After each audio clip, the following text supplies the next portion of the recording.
rise from down below. I know I found my heaven. I felt the rumble under my feet. Never less, gonna bring the best. Feeling like I'm best dressed. Feeling I am blessed. I guess I'm feeling lucky. I'm gonna chance this Russian roulette. Let's go, let's go, let's go. I'll never stop. I'm better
Well, welcome, ladies and gentlemen, to the PMCL Week 2 Sunday game.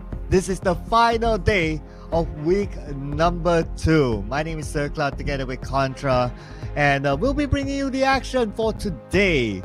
So today will be the last day, and we will wrap things up, and we will see who will be the one on top and who might be the one at the bottom. And this will be a very interesting weekend, of course, because it is the last day of the week. And just to give a little bit of recap, at this very moment, the team that is currently on top, it is Austria Esports, and the number 2 team is Harame Bros. Number 3 team is Genesis Esports, and they are rising on top after a earlier week of not so explosive performance, but in recent games they've been showing up, so now they are catching up. This will be the big question: will there be enough games for them to be the champion of week number 2? We'll need to keep an eye on that, ladies and gentlemen. Before we go into the game and talk more about that, we will look at the maps and also the point system. And in case you just join us, well, this will be the map sequence. We're going to start off with the Erangel, followed by 3. We're going to start off with Sanhok, followed by 3 Erangels, and 2 Miramars to top up the week. Yep, and of course, with all the maps to be played out, today will be the very final day for all these players to gain all the points for them to get the bonus. So, of course, the placement points as follows, as you can basically see on your screen. The winner chicken dinner is always going to be 10 points, as the numbers will deduce from second place onwards. Yeah, so if you've been with us long enough, you know this is the same. Nothing has changed here. But here we go. This is, well, it could be new to some of you. It could be not so new to some of you. We do have the weekly point system, which will be the points collected throughout the week. And once that's tabulated, then the teams will get the weekly points. And this is where the league points will be calculated based on the screen that you can see on the right side. And then there will be a league ranking based on that after we collected 3 weeks worth of points. And later on during the grand finals, we will have a separate head start point. That's right. And speaking of which, of course, right now on the top of the table is going to be some of all these players coming from Austria Esports. We'll see how long can they hold on to that number 1 spot in order to get that 20 points. As of course, for those who are over on the bottom of the bracket, they are still looking to accumulate as many as they can. So it's really important that they acquire the maximum points that they could for today. Yes, so even though they're kind of confident maybe that they'll go into the grand finals, but collecting the league points is important because you want a good amount of head start points towards the end. But before we go on to our game, of course, we have different groupings, as you all know by now. And this will be the groupings for game number 1 and game number 2. That's right, and for now, Group E will be sitting out for the 2 matches, so we won't be seeing some of their names for now, but we'll have in Group A as well as Group B, Justice Esports, AI Esports, Myth Clan, Flash Vision Esports, Harame Bros, Enigma, MFG, and Fearless Esports for Group B. Yeah, so Group E will be the one taking a 2-game break. So it's Stranger Esports, 214 Akira, Dread Esports, and Austria Esports. And we did talk about teams below Austria Esports, they have 2 games in hand. So this is the 2 games that teams like Harame Bros or maybe even GE to try to overtake Austria Esports. Yeah, and this is definitely going to be something that we will keep our eyes on when we move into these couple of rounds. Is, you know, every single team will be concluding all of their matches, so there won't be too much of a difference by the end of it all. But first, they are playing for prize pool as well. This week, Austria Esports have accumulated a whole lot of money just by winning winner chicken dinners in their matches. So let's see who will get the $4,500 by the end of it all. But of course, this is going to be concluded by the end of week 3. This is still week 2, so the total prize pool is up to $27,900 to be won. Yeah, to be exact, Austria Esports this week itself have gotten 7 chicken dinners. The most so far, even more than GE last week. So that's an extra $100 already for them. And today they can still collect more. Well, I don't know if they can collect up to $1,000 just by chicken dinners, but by the time they come back, there will be 4 more games to go. So there has to be 3 chicken dinners out of 4 games that they will be playing today. Yep, and who knows if they do get those 3 chicken dinners? That's just $1,000 out there just by winning all these matches for these guys. And of course, throughout the span of this week, we see also multiple winners. But I really want to find out who exactly is going to be the Terminator for week 2, because we got so many teams that have amped up their firepower. So we'll definitely have to find out by the end of the run. Yeah, so the end of the run will be by the last game today inside of Miramar, ladies and gentlemen. But of course, we're going to start it off in Sanhok first. So in Sanhok, if we look at yesterday, the team that got the chicken dinner is Genesis Esports, and they are on a roll right now. Few more games to go. I don't know. It's kind of wishful for, I'm sure, the fans for them to be number 1. But yeah, let's see how will they fare in the first half of today. Yeah, it'll be a little bit more telling once we actually get a few games in. And of course, before we kickstart our run, there is a lot of promos in the match in the game of PUBG Mobile that you guys can check out. So you guys may have actually missed out already on your chance on the Emperor and Empress set, but you still have time for the Serpent Gleam set that's available up till the 21st of March. That's about 2 weeks from now. So make sure you get it, because this AWM is beautiful and exclusive. Yeah, we told you about the Dragon Emperor expiring yesterday, so you snooze, you lose, ladies and gentlemen. So do not snooze on this one, because it's only until the 21st of March. Use this opportunity to upgrade your AWM that comes together with a loot crate, elimination broadcast, and on-hit effect. Just log into the game right now. You can preview it inside the game, or during the advertisement, you guys can check out the reels that run. And well, I'm sure you like it, because I personally do. Purple color is one of the favorite colors of mine.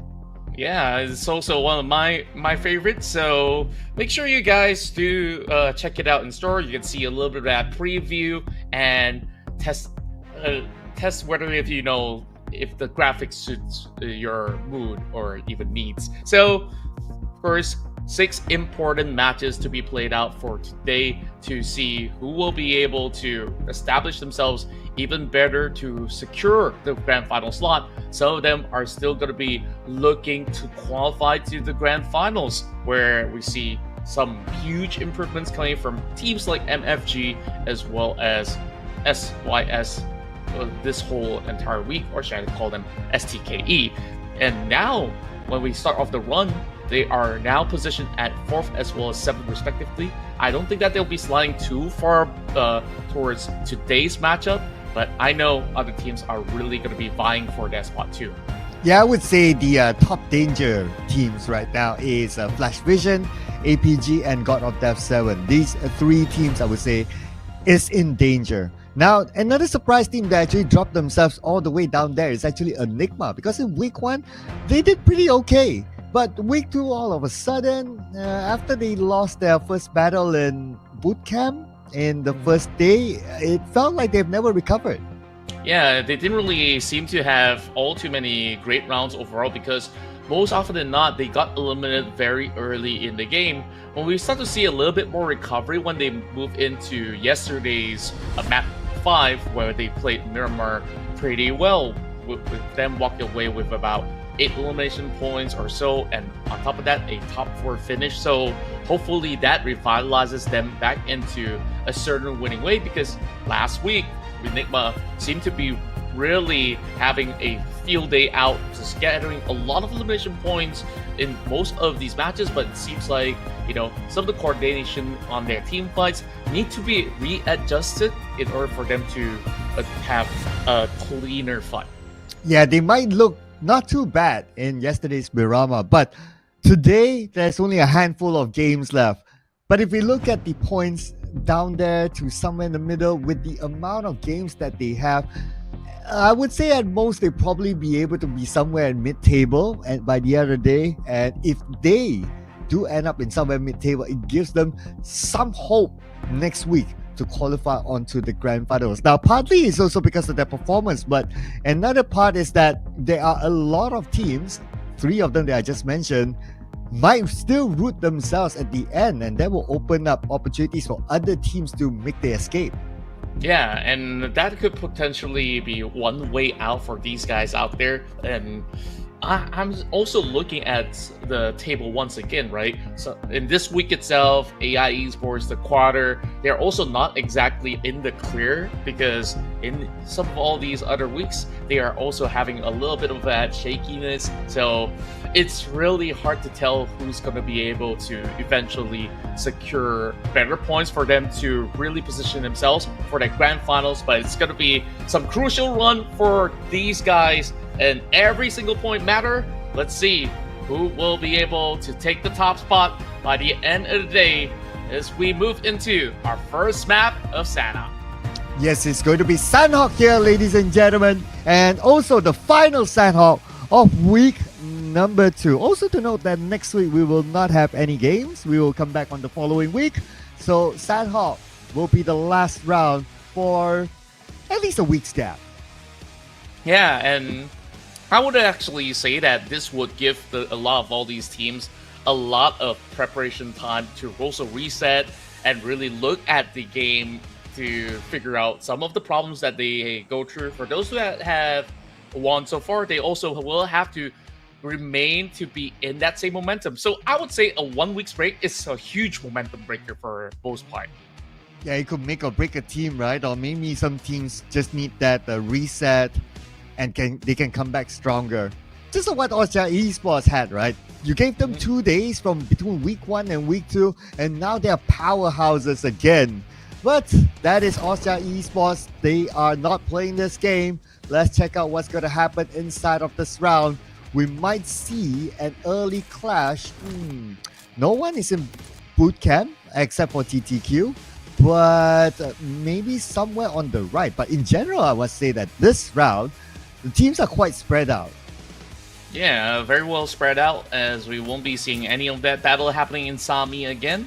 Same goes to Bootcamp. So over on to the Bravo side, there is a few players that are very close by to one another. I'm looking at Yangon Galacticos as well as Exquisite. Meanwhile, small little battles taking place over around corner of Bond as well as Quarry. I see an elimination, and that's going to be one member of MFG already taken out by the side of Fearless Esports. Ooh, MFG, who had a great first half of this week. The towards at least yesterday was kind of slow for them, and now to start it off with 3 players, that's not going to be the best of news because teams like GE stepped up, and even Yangon Galacticos having the same amount of players with them and same amount of points. Same amount of points with them as of now. They might be pushed down further. Yeah, this is going to be really bad news for these guys. I hope that they can actually still hold on, because in this couple of all these rounds, MFG, they don't want to be stagnating. Same goes to all the other teams that are over on the table that really desperately need those points. While Fearless Esports are also looking to eventually break that 100-point mark somewhere in the middle of the day. Who knows, they might even catch up against teams like MIFClan, or if they have a great run, maybe even STKE. Let's see if Spooky can have a great run. Oh, no. The top from TQ got him. Enigma again. Another early handicap for them. The top will make sure that Spooky does not get revived. And with M16, red dot, he will take the point. Yeah, quite a long-range coverage coming in from Koopa. Especially by the corner of the beach. It seems like he basically spots of all these movements moving over onto the top end of the island very early on. It's not going to result in any form of elimination at the moment, but the wear and tear is actually important for them to really negate some of all these members of TQ from having really extensive fights, especially in the early game. You can still see level 1 gear. You definitely need to stock up again. So not much choices, especially when you're going into the Alpha Island, unless if they do stop by Hatin to try to get a little bit more loot, while GE is already prepared with their setup over the top hills of Boot Camp. Not going to have all too much of a challenge. TTQ is still looting inside of the boot camp. Maybe that's one pick that they really want to seek out. I also want to point out that the first circle actually comprises of 3 islands. So this is also a very difficult circle to play. You don't want to overcommit to the Camp Alpha Island in case the circle goes to any other island. So I think that wherever the team drops, they will most likely stay onto their island first and at least wait to stage 2 before deciding on whether they want to get across. Yeah, and I guess like right now, this is definitely hard to make a firm decision. So they just really have to stay around the corners, especially for the side of TTQ. They don't really have to leave boot camp just yet. Maybe stage 3 will be more telling. Then we'll see a little bit more of that. Huge rotation coming from a couple of teams. Meanwhile, Flash Vision Esports swimming by the waters and have been looking to secure boats to get to where they want to go, but I'm not sure if they're going to be spotted out later on. Not going to be having teams overlooking the corner of the shores, while there are battles that are about to take place. Harami Bros now spotted out by the rest of STKE over onto the top end of the hill. Good lookout point coming from the side of STKE. They are in the center of it all, where, you know, from the MY side, we've always called it the L houses. I like to call it the House of 7.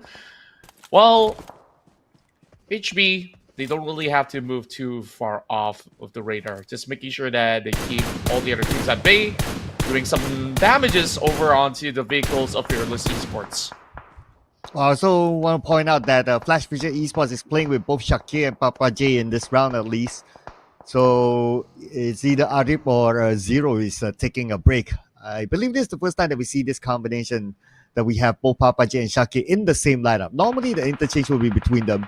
But now focusing on this fight, Say Cloud went down. Bad news for Yangon Galacticos because it's only low-key left. The multiple MVP of Yangon Galacticos. Wow. Exquisite Esports really putting up quite the damage with YG having no option to cut across but only through their foot. Fourth row hoping to eliminate each one of them, but I'm not sure if he's got enough time before the reset comes in. But fourth row will basically fancy his chances, climbing over onto the back of the hill, still looking out for cute Loki, and he spots him out. Here comes the damage going through. He has to hide behind a rock, and it will be shot down by Blanks. And that was one of the cleanest execution we've seen, with Blanks securing all 4. Wow, this is also a saving grace for MFG because Yangon Galacticos had the same amount of points with them when the handicap was given to MFG. So now looking at this elimination feed, MFG will be the happiest of them all. Yeah, MFG, no matter what the result is into this match, so long as they get 1 point extra in this matchup, they should be right above Yangon Galacticos and remain to be there. But of course, with this opportunity, they will be able to extend it even further. Now, speaking of MFG, they're not exactly in the perfect spot, just cutting over on the corners of Quarry for now. There is some area that they could basically walk through, but there will be a flock of crowd, as we can see, Myth Clan, Fearless Esports, and Justice Esports to be closing into the corners of Quarry. And you can see there's plenty of players that are around the bootcamp center. Yeah, because the circle most likely will go there. And that is where TTQ dropped. Enigma did not drop inside the bootcamp this time. I guess, they start to realize that their early fights in bootcamp haven't really been successful, so they dropped somewhere else instead. But for Harami Bros, Federales knocked down, eliminated by Liquid from TTQ. Not the player that Harami Bros want to lose. Yeah, and now they lose a little bit of that firepower, but with Dale as well as Kalen on the block, let's see how much more can they actually pull points for the side of Harame Bros. As a matter of fact, for Harame Bros, this is a map that they've been very efficient with for the most part. And due to the amount of crowd that's also coming into this area, Harame Bros eventually will have to defend on the high ground with not much cover as well. Meanwhile, over on the outskirts of the bootcamp, we see a little bit of battle between TQ as well as Enigma. This time, tumbling down on the side of QB. One member fallen through. Enigma left with only one. And Cap's luck, I don't think he's going to be able to do all too much, but perhaps he will try to actually fend them off. Oh, Fern secures the elimination point out of Cooper. And now Caps is going to be the last man standing for Enigma. 1v4. Nade onto the other side. Shot from behind. Enigma. Another early elimination. No points this round. But with God7 still alive, they are only 3 points behind Enigma. This is going to be real scary for them. Another fight makes loose. This time, FV wants a challenge against PBE. 2 down, more to go. And Michi is absolutely on fire right now with his DVS. Gonna go on the hunt as they will basically drive through to claim 4 points. Ouchies for Flash Vision Esports. And I really still want to see every team getting their own chicken dinner. So come on, guys. Next round again. Next round again. Let's do it. Let's do it, FBE. PBE having great efficiency to kickstart their run here for the final day. Now adding 4 points, slowly closing in against Yangon Galacticos, but it's still a little bit of that gap as they finish up with 160 points. So who knows, a chicken dinner might be giving them some fair amount in order to also give a fight to the side of MFG. It's entirely doable in this matchup, where Fearless Esports, they've only gotten that one pick-off in that early game and nothing else. But they have pretty much been around the vicinity alongside with MFG, and they will also share the circle not too far off. Harame Bros will be getting anybody cutting over the bridges from Painan. So AI Esports, PBE, and also STKE, they're gonna see if they can squeeze right past. Well, Harame Bros in a great position. The high ground just on the south side of bootcamp. That is a good spot to block out teams heading across. AI Esports, see you soon, and maybe even TQ might need to get past them. But one thing that I see consistent is Myth Clan still playing with the same strategy of yesterday. Go to the middle of the circle. Yeah, and all they really have to do is to hold onto the area very tightly, and things would be working out for them eventually, so long as they get to defend their town. Meanwhile, PBE looking for more, picks one off the side of AI Esports as they try to get into the city of Hainan. It's still having small little coverages, which is why teams are making a pit stop right here, but it's not really in the clear just yet for side of Sizak. Need to deal with one. He knows he's just onto the corner of the room. I'm going to change PBE now to please bring eliminations, because they are looking like a team that's looking for eliminations now. The nade across by Michi. Knocks down one. This will be their opening. One more to go for them. Gerald goes down to the ground floor, tries to spot out his opponent, but just behind him. Sees one, sprays, forces Sizak to go up to the second floor. But how long is Sizak going to stay here? Not for long, it seems, as he is surrounded by PBE. Beautiful work from PBE. And once again, Michi is just having an incredible form for today. Of course, supplemented by Gerald and Co. They've been able to just go in for all these rushes that just end the fights instantaneously. Now leaving only Master Vape, which is pretty far away. I don't think that he wants to get anywhere close by to the side of PBE at the moment. While GE, they've always been having this stable run in the early game. Haven't seeked out for any points just yet, but the points will come eventually, as they're really taking a huge vantage point. Renat boy spot out by the side of God7 Sizzy. I mean, he's just going to be busy healing for now. Still tanking out the zone. He's going to see if he could bypass Mernat or maybe take him out at the same time. Oh, please being a little bit anxious. Now TQ is bringing it to them, but they have to do the job to finish them off. Raimon takes the high ground, but goes back down to the city. Totally understandable since that area is not within the circle. Blue might move away from them. And now the nade by Feng onto the other end, onto Raimon. It does connect, but Raimon is still alright. Yeah, he's just gonna drive past. It's not gonna be an opportunity for TQ to pick them off. Meanwhile, speaking of pick off there, some damage being done towards Smart from another different angle. While there is still going to be a lock-in situation, PBE over rooftops, still hunting out the quarter. And now the top, let's see how he holds his own. Smart will be left off for now. The team is currently occupied with an incoming battle. Every member of the side of PBE hoping to rush out the top.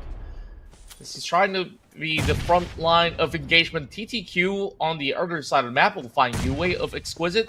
While this one goes on, great grenades being popped in, but the rest of TTQ rushes to the town of Exquisite. Oh, now they're sieging down this area. KH has a couple of first aids, still alright, but Gus and Liquid currently knocked down. TTQ must win the fight before they're able to save their teammates. KH, his teammates just right beside him, but unless he takes out the members of Exquisite, he might not have the room to pick them up. So little health left for the side of Super Pickles. Fourth row needs to seek out these angles, and yes, they did manage to bring a few members down the side of TTQ for now, but the resets are also cutting in. So this is still going to be very dangerous. Super Pickles trying to defend one more nade to connect it towards Liquid, and will be able to hold on. He traded himself. What? How? Guys, how many self-nades have we had? Since yesterday, we got range, and now KH. What is this? A little bit of a slip of the hands in the commotion. And TTQ actually do stand a chance in that fight. But I speak of chance with GE also over on the top side of the hill. At least get a couple of points out of that. TTQ with a big blunder, but this is still not over yet for the side of mid-plant.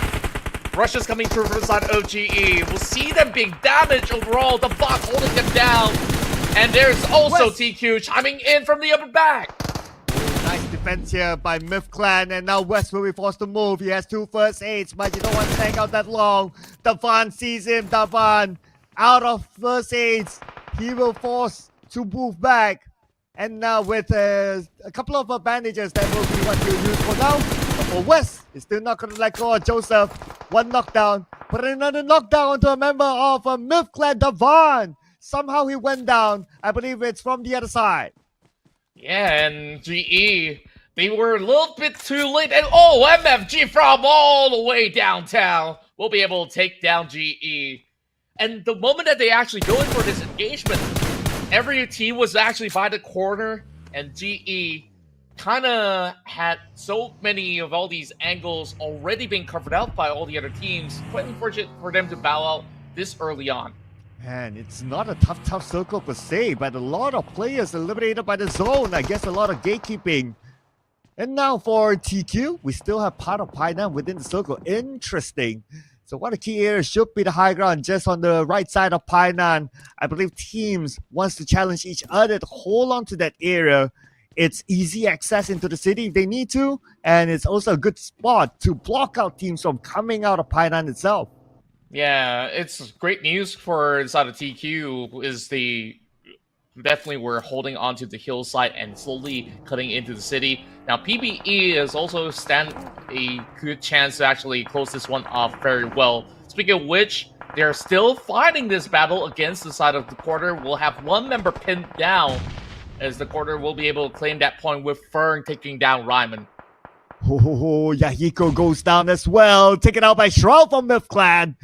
Myth Clan, 3 eliminations now. 1 more point to go to break the 100-point mark. Now looking on the outside of the circle, we got FRL here making their way in.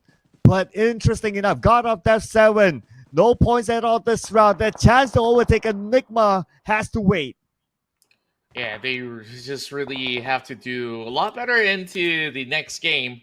So Enigma will be fancying this lifeline of an opportunity for them to really pull through in the upcoming rounds. Whereas STKE, so far, seeing such a tremendous performance throughout the week, they are now still in the top 7, looking out for members inside of Myth Clan. And once they do actually win this trade, you can see the North points will be clear for them for the entry. And speaking of the entry, we're already looking at the John seeking out for a little bit more of a room. And that also gates Harame Bros on the outskirts, hugging by the waters. And I'm not sure how they're going to bypass because they also do have to deal with Painan. I think the toughest one is going to be TQ for them to get across because PBE is still there. And they do not have the circle at all. It's going to be gatekeeping now for PBE. Now on the other side, we got See You Soon here, needing to get across the road as well. They got one player left behind, but they got 3 on the other side who will provide cover fire. Smart had managed to cut across the first member to go through the river, while the rest of PBE are really holding them on to the edges. Speaking of which, Chris is already taken down, so that leaves only a couple of all these members that are healthy and alive. Maybe they would still have small little window of a revive, but now that Chris is being knocked again, this is not going to cut it. They just have to leave him be. And they're having eyes on the water. A great coverage coming from the side of Jaro to take one down, leaving 2 members behind. I can't really see where the Turk member is. Oh, it's going to be Smart alongside with the other corner. So they'll be able to basically run the distance, but there is Harame Bros that has infiltrated the city. Okay, here we go. Harame Bros joins into the party. Wants points for themselves. TQ just right in front of Harame Bros. Range left behind as a support player, but now he has to move because stage 7 is not a stage that you can tank. You need to come in as well. Big nades dropping towards the side of Daryl. And this three-way battle is just so congested. These teams will still have to go further into the territories of the hills, which is where SYS Tiger KE, they're going to be pushing over onto where Ranzer is after getting that knock being secured. And FRL will only have these couple of members, 2 members left over the top side. Lutef tries to go in for a run over, and the John will still be able to burn down Ranzer. So that will be pretty much them conquering the hill for now, overlooking to this entire city of Painan. So SYS, they got a lot to play for. Also to point out that Harame Bros have entered the 200 point mark. Makaya! Surprise! By his opponent from the Cyber Tower. Kayla comes in to secure the elimination point. Harame Bros picks up the 2nd point. Circle goes out of Painan. Now they need to fight their way through. Now, with Harame Bros also gating both PBE as well as TQ, they really need to find ways to overwhelm Kaler and then cut through. But there's also Rage as well as Dale that will be holding down their exit. So whoever comes out of here will also be picked by the rest of STKE. And that's a huge Molotov that will be able to bring down 2 members inside of Harame Bros. Suddenly, the possibilities are endless. PBE will push through, and they will find the rest of TQ. Taken down. Rage pinning them down. Mitchie trying to survive. And he will go in to heal himself before picking up Mom Boy. But this whole room is open up for CU Soon Tiger KE to close up against them. Oh, Range! He didn't manage to get the knocks. In fact, he's knocked back. But they have Dale behind him, and he will follow up with the nade from Lulu Tian to take out Mom Boy. And the last player of Playbook Geese was eliminated, but they got 11 elimination points, and now Dale focusing on See You Soon on the outside, but at the same time, the blue will be closing onto him really soon. See You Soon has him pinned down, and See You Soon will claim the first chicken dinner in Sanhok. What a massive win that they managed to acquire, and with this chicken dinner, they may be able to overtake PBE, and that was a huge fight that basically broke loose by the quarter of Painan with so little spacing, and I was really surprised that we still have Harame Bros surviving to the tail end of it. This also does allow Harame Bros to slowly inch closer and closer to Asia Esports. Yep, making use of their 2-game advantage to try to overtake Austria Esports. They got one more game in hand, so we'll see how that goes later.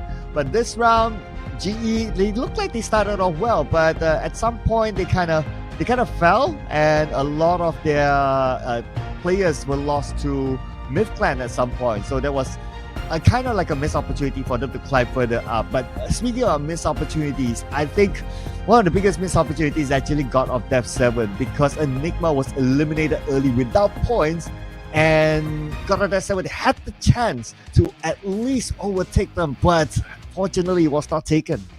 Yeah, it was quite difficult for some of the members of GOT7 to really play around those central areas. And when we look into the highlights, we see so many of all these teams getting eliminated very early on because everyone's basically playing the gatekeep strategy where there are plenty of teams that got locked out. Even GE, they took an overwhelming fight. And by the end of it all, this commotion here, a three-way battle just to exit, will eventually leave that golden opportunity for See You Soon Tiger KE from the top of the hill, getting all of that vision to eventually close it. But the fight between PBE as well as Bros were pretty astounding to witness, where they had so little spacing, and the only cool way to actually end the game is by burning them off of the map. So with that, Michi definitely have the performance of his lifetime here inside of Sanhok with 7 elimination points. Yeah, the MVP. And he got majority of the eliminations for Playbook Esports. So this round is definitely the model of Playbook Esports, which I would call it a please bring eliminations. I'm changing it a little bit now. Like, please bring eliminations. And I believe they got one of the most eliminations in this round, but we need to check that out later. But then again, Michi, who needs assists if we can get 7 of them? Yeah, and he basically team wiped some of all these guys, and also in the Battle of Tainan, he always had been leading the charge. And when you needed him the most, you see, even on the last stand, Michi was also trying to survive to the very, very last second, but for still being the final member of Harame Bros, have been able to eventually take him out. So Michi doing great work so far for the side of PvE, but See You Soon Tiger KE, they've got pretty much a very clean run by challenging some of all these players on top of the hill, and eventually seeking that firm control against Fearless Esports have gotten them this big win. And this is their 3rd chicken dinner this week itself. So nicely done by See You Soon Tiger KE. 5 eliminations with the chicken dinner, so that's going to be 15 points. The last time we saw the overall charts, PBE was above that, and they did pretty well. So I don't think they'll change too much in terms of the overall standings for See You Soon. Yeah, just because of how PBE did in this round. And we'll need to wait for the official scores. But I do believe that PBE, with the amount of eliminations that they got, they should have more points than See You Soon. Yeah, they should be having quite a substantial points heading into this round, but overall stats, I think a lot of all these players were still struggling to get into the zone because they took this sweet time. A lot of them were eventually gate-kept from moving into the area of play, so you can see the number of healing is quite high in this matchup because they were trying to survive from the outskirts. Yeah, and nobody got time for airdrops, right? This round is just fight, and fight. Whether you be taken out by the zone on the outside or not, that's like a separate story. But it's just all the way fighting here. In fact, in such a small map, in such an action-packed round, there were 115 throwables used, which I would say in Sanhok it is pretty big. So this just tells part of the story of this round. But overall, I must say that, this is an action-packed round. It definitely is, and when we look into all these multiple angles of fights, basically a lot of all these teams were hoping to control that boot camp area, especially when it shifts, is where, they really have to make very drastic measures, and that's why we see a lot of struggles for a lot of names out there. PBE, they did manage to overtake STKE only by that 1 point, but most of the points that have been gained by PBE is through elimination, so really thanks to Michi for putting at least 7 back on block. Meanwhile, Harame Bros have been able to secure 12 points, with FRL walking with 11. All the way up to the 5th spot, we still see double digits, so the quarter will walk away with 10 points. Well, 2 out of the 3 struggling bottom teams in the overall weekly that I mentioned did not gain points here. God of Death 7 and Flash Vision Esports. So I don't know, man. Games are so limited now. Now that we're going to wrap up the week by the end of the day, at least we can see here APG, they got 2 points. So we got to look at the overall data on how close they are on at least jumping up a couple of spots. But here we go. Looks like APG is 2 points behind God of Death 7. Yeah, it's just 2 points for them to chase. Meanwhile, when we take a look at the standings as well, MFG is just above YG by only that 3 points, and PBE is also closing to Yangon Galacticos. So we might actually see huge overtakes on that first pager. Whereas over on the second page, I gotta say that barrier of 72 points now being held by the side of AI Esports will be some challenge for Enigma or even God7 to overcome. Now with this round gone, I don't know about the GE's chances now of getting the number 1, unless somehow Harame Bros and Osja Esports, they the performance is disastrous for the remainder of the day, and then everything else like a GE gets like 4 chicken dinners or something like that, then maybe they could get the number 1. But realistically, I think it's a 2-way race for the number 1 spot as of now.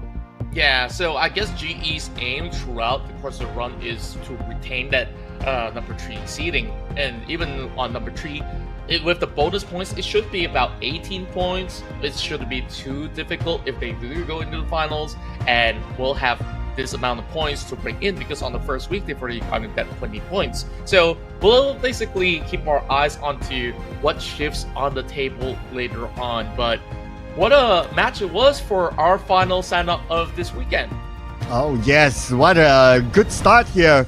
I think we can expect more throughout the day, because this is the last day. We can expect some of the teams to just go all the way out, like having the nothing to lose mentality and just take fights after fight after fight after fight, just like how Playbook Esports is doing.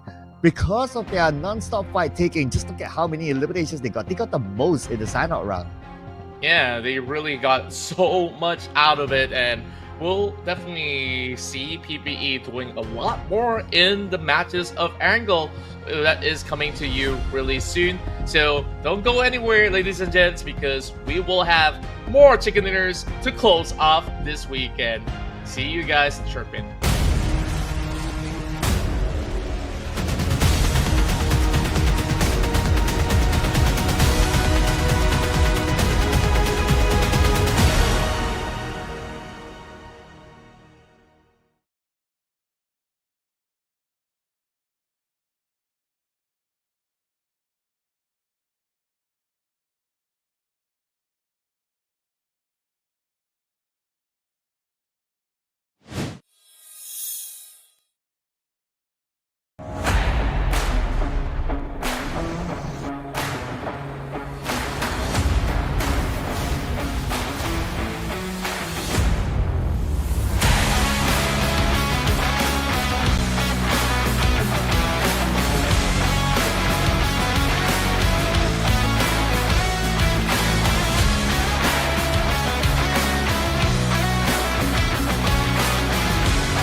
Welcome back, ladies and gentlemen, to the PMCL Southeast Asia. As we've already concluded with our sign-out round, we're preparing ourselves for more action in Erangel. As always, it's Sir Cloud along together with me, with Contra, to bring you through the games.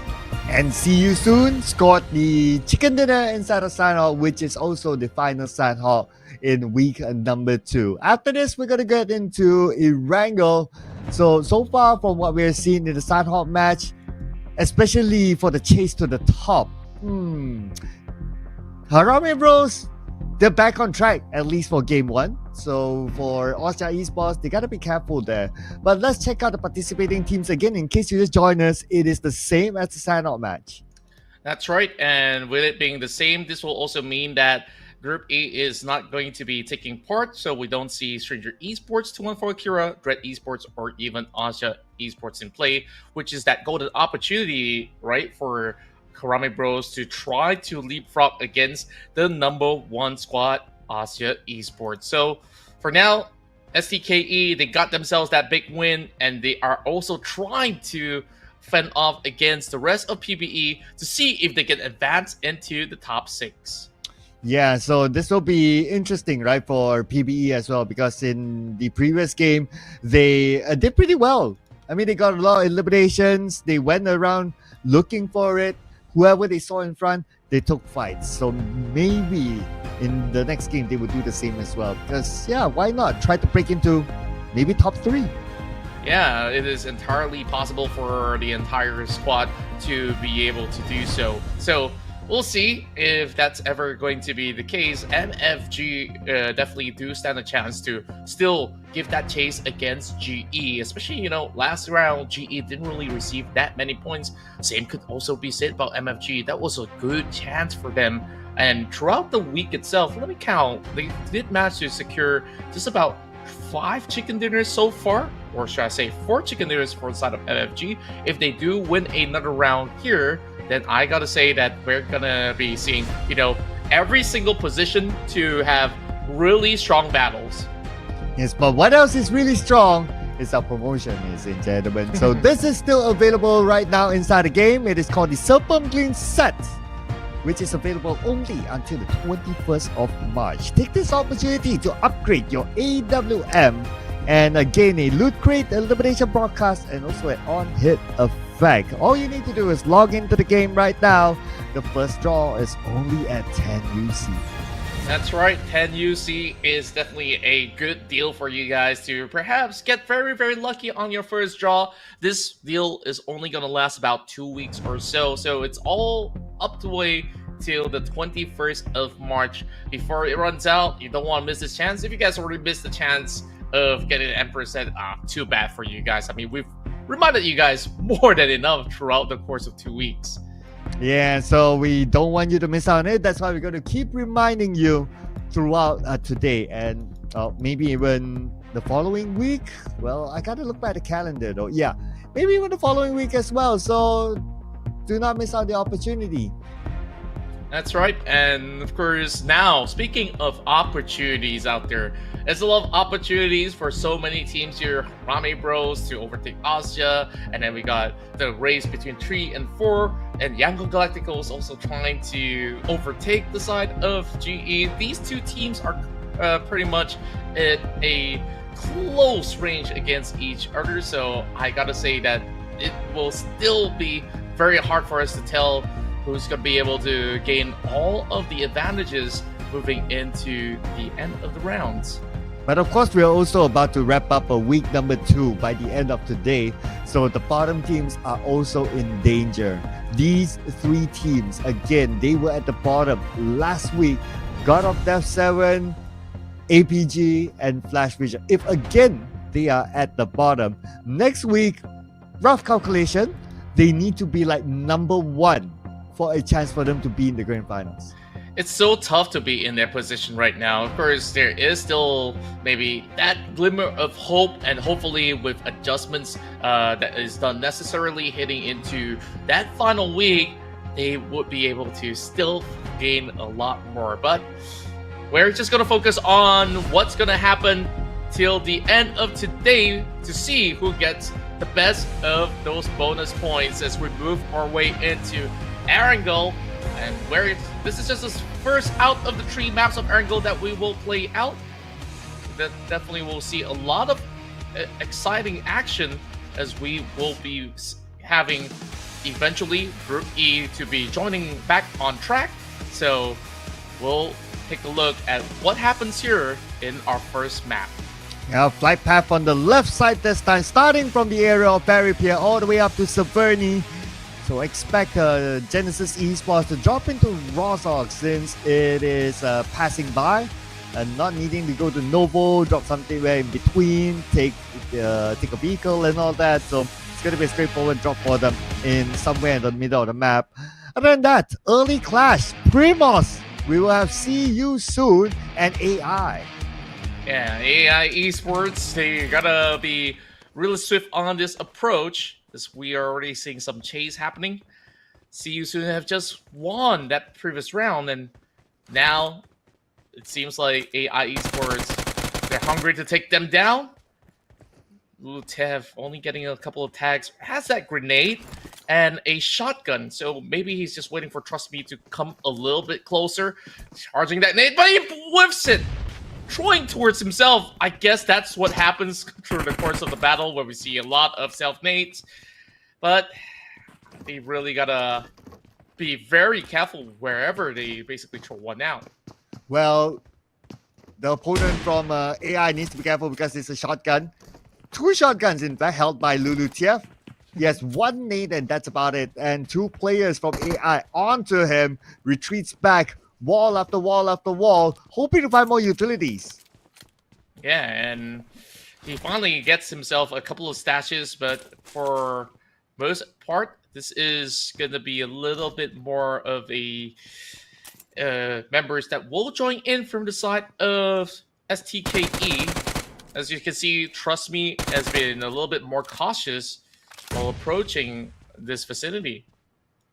Ooh, still, this area is about 1,800 meters away from the circle.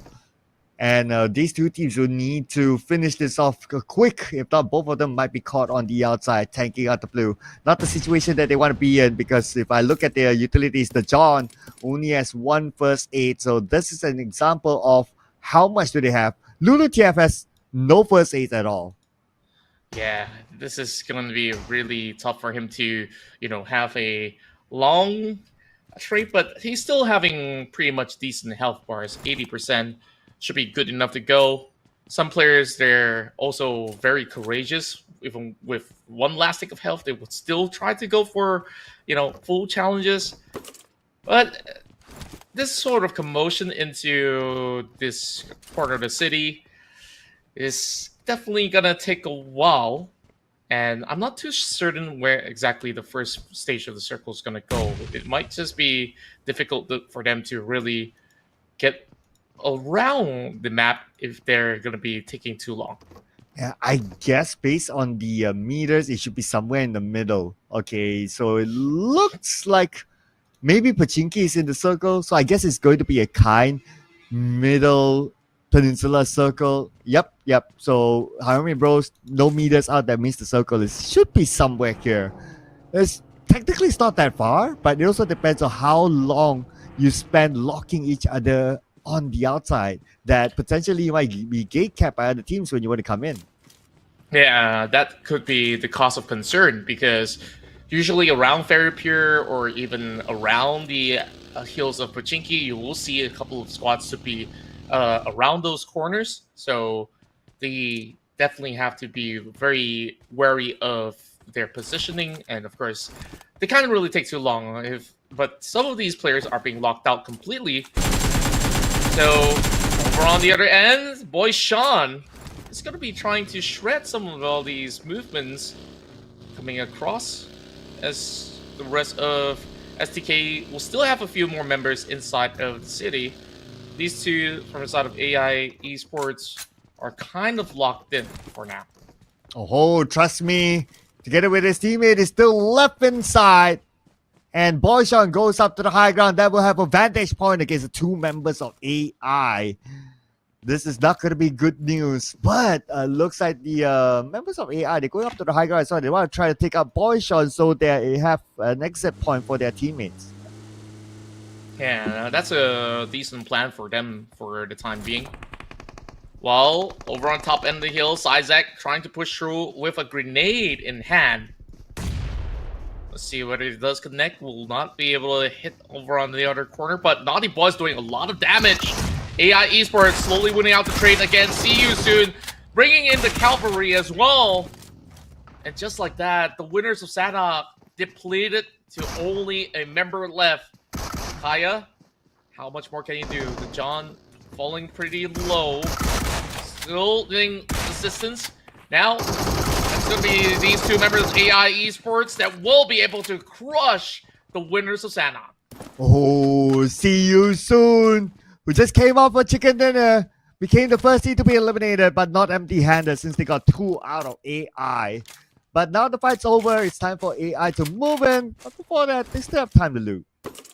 Yeah, and these are also important points for AI Esports. As you take a look at the points so far, Exquisite has 81 points, still within the round. Opportunities for Exquisite to still put more points on the block. But if AI Esports actually get a little bit more, then we might see some overtaking from the 11th spot. And here we go. Genesis Esports on the outside where SkyMel is just next to them. But I think it's far enough for them to not be able to see SkyMel. Or maybe at most they probably saw the vehicle from afar, let go a couple of warning shots, and that's about it. Yep, and GE will usually take some really good grounds of coverage. This is around the north point of Rozhok. So, not going to see too many players passing by for the time being. While, of course, Stage 1 is closing in, they do have 1 minute to place themselves in between these areas.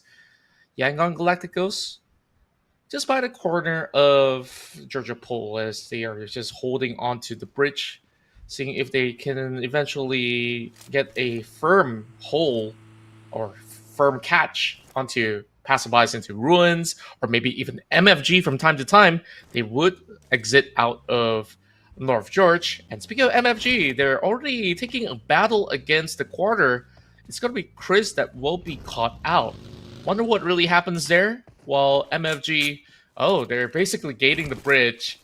And this is something that we don't see every day for a contest. As Smart is just going to jump right into the river for a little safety net.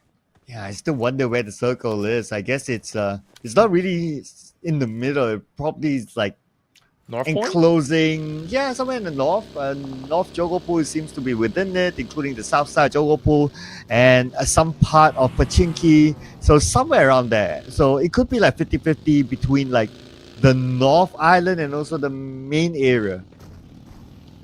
And the quarter, they basically fall back into South George because this whole area is vacant. There you go. Okay, that makes a lot more sense why GEs is actually play over the north side. They're taking the center with PB also driving by the corner. But shooting range, we're also seeing GOT7 holding onto the area with Exquisite and APG eventually driving by. Wonder what's about to happen there, but some of all these bridges that would get kept by Yangon Galacticos, they might see action against TTQ. Well, speaking about action, we might see some here with FRL involved as they are circling around Flash Vision.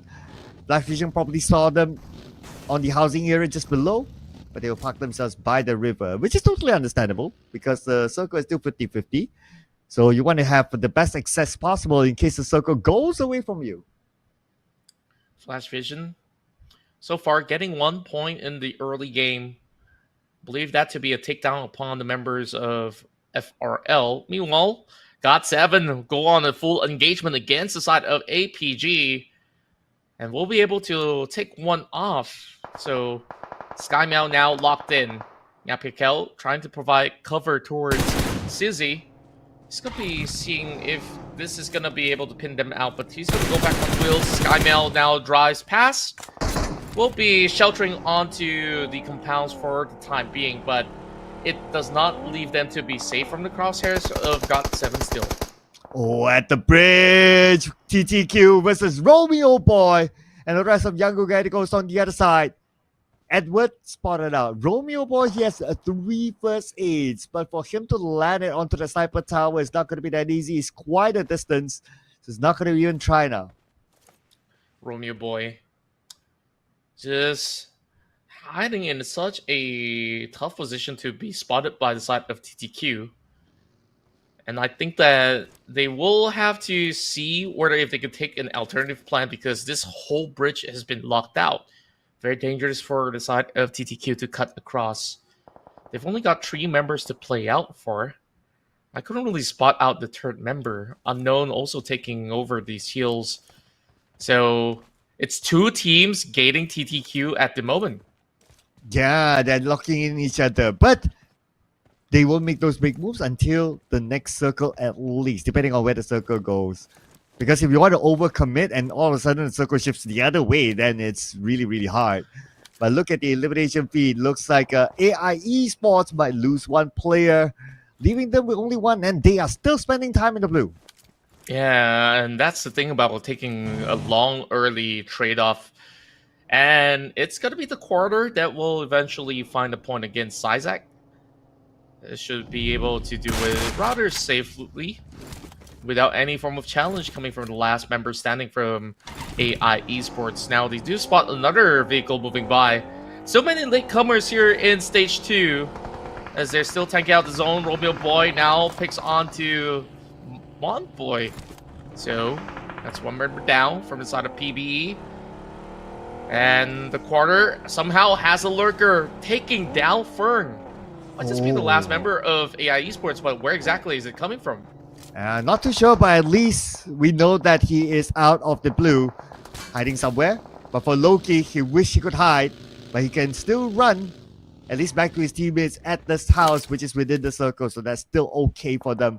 Still locking out TTQ, and despite stage 3, looks like the circle is still kind of 50-50. But interesting enough, we have TTQ here! The moment we went over, AI Esports loses their last player. Yeah, AI Esports really got nowhere to run as well. I mean, over the top end of the hill, great catch coming in from the side of KH. And as much as they are on top of Mount Gatka, they will eventually need to move back over onto the north point. They are trying to also keep themselves safe from both MFG as well as Yangon Galacticos. Now, the circle will shift past the shooting range. So this is going to be fights that will be happening over on these hillsides. So teams will have to be prepared to play around these terrains, while GOT7 having Yapekel taken down. A full-blown fight coming out of MidClan as they are driving by and will have to basically pick all these members before moving forward again. So MidClan, they managed to still stay intact and also take a few members out of GOT7. Oh, Joseph backs out. Davan need to be revived. And I think it's on this way. And yes, Davan is back up. But Spooky from afar, knocked down by Shroud. Nice off angle, nice flank by Shroud himself.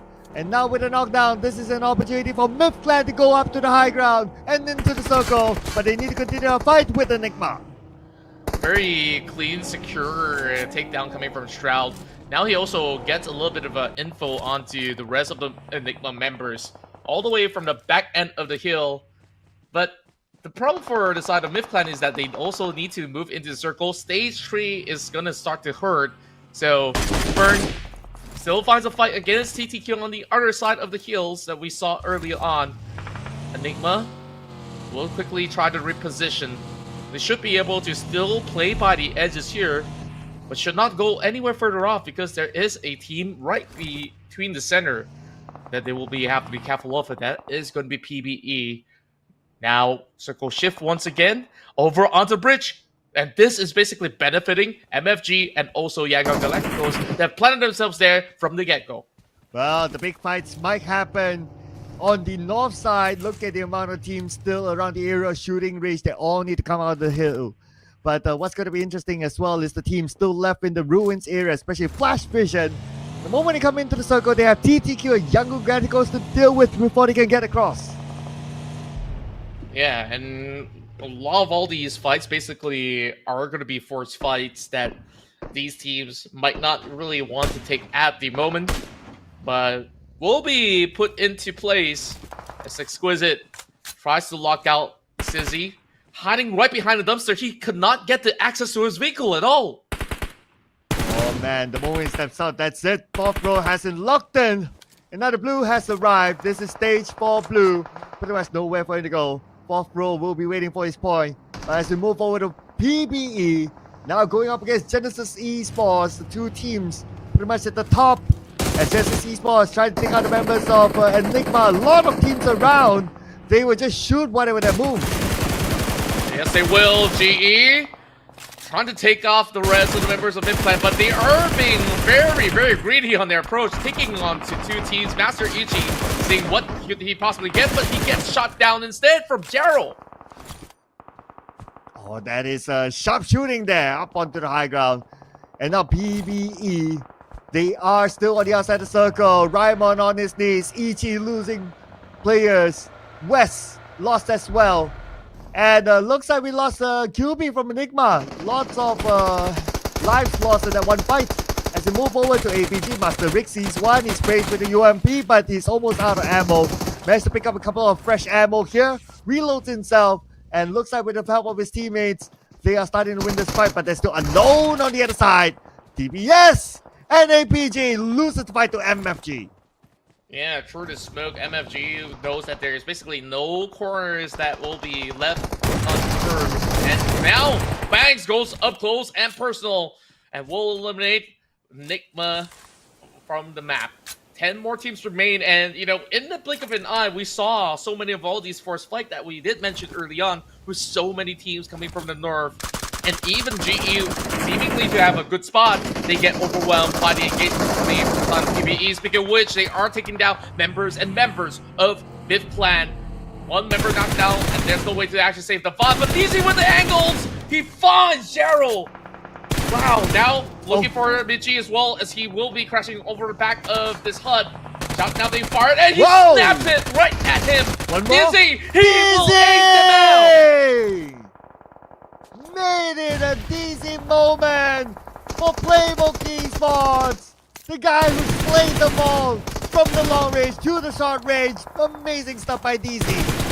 And he's still going to be able to get one more point up there. He's making sure that Pickles will bleed. Harame Bros coming in from the other corner. DZ somehow pull off such a clutch all by himself.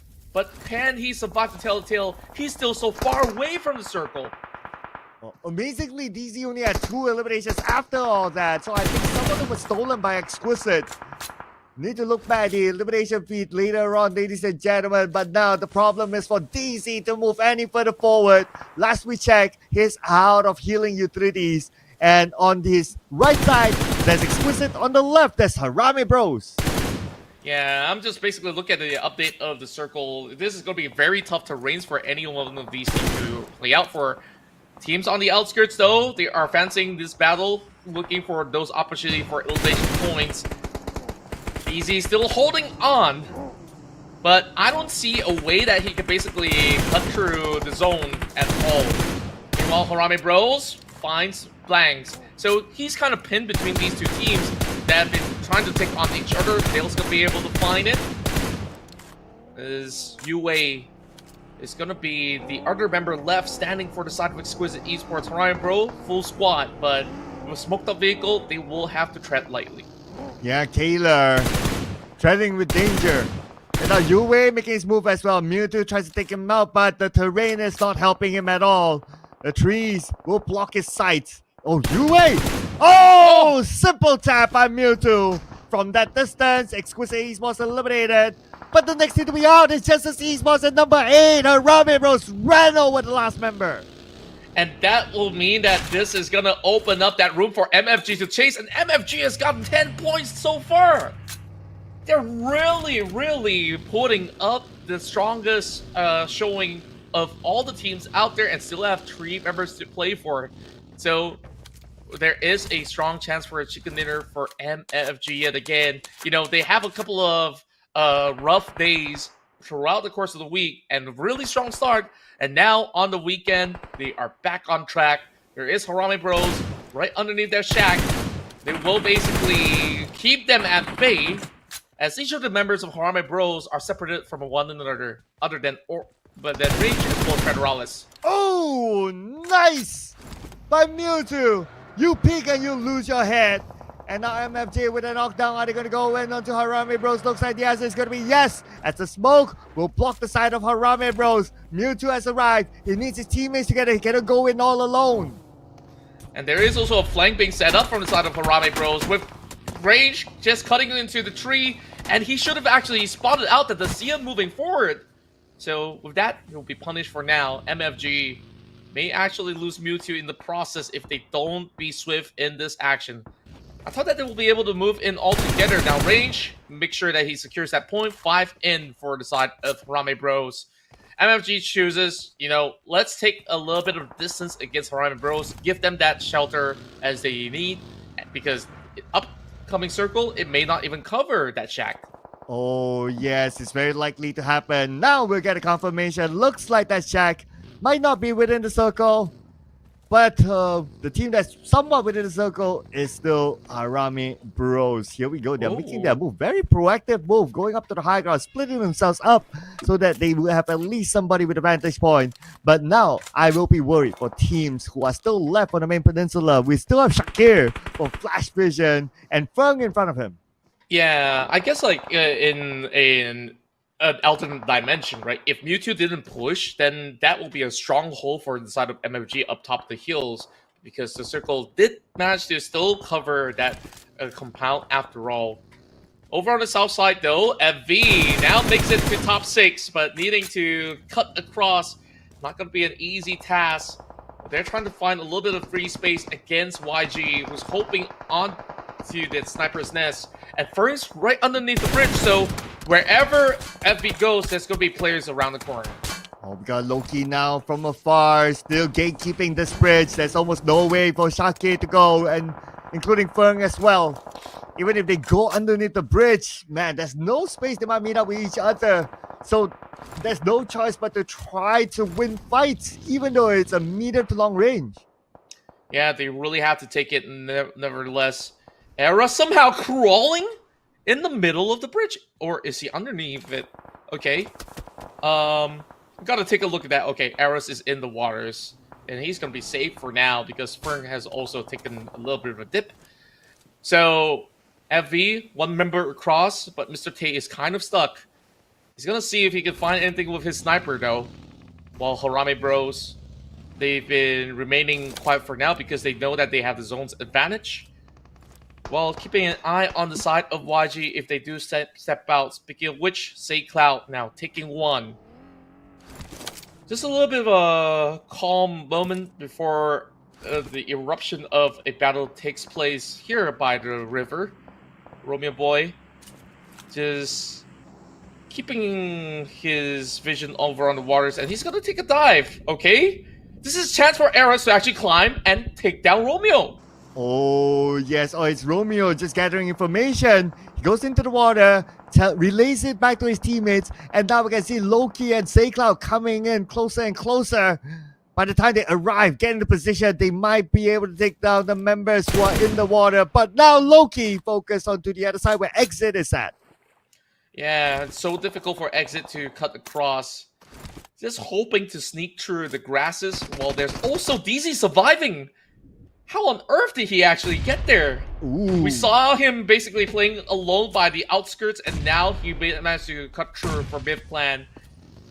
Myth Clan hoping to basically pull off some surprises, but MFG will lose Unknown out in the open. Kaylin now getting shot by some other angle as well. Big Nate coming from the side of YG. That will take out the side of Flash Vision Esports. But Fern doing a good job to survive, but how much longer as the nade gets popped in?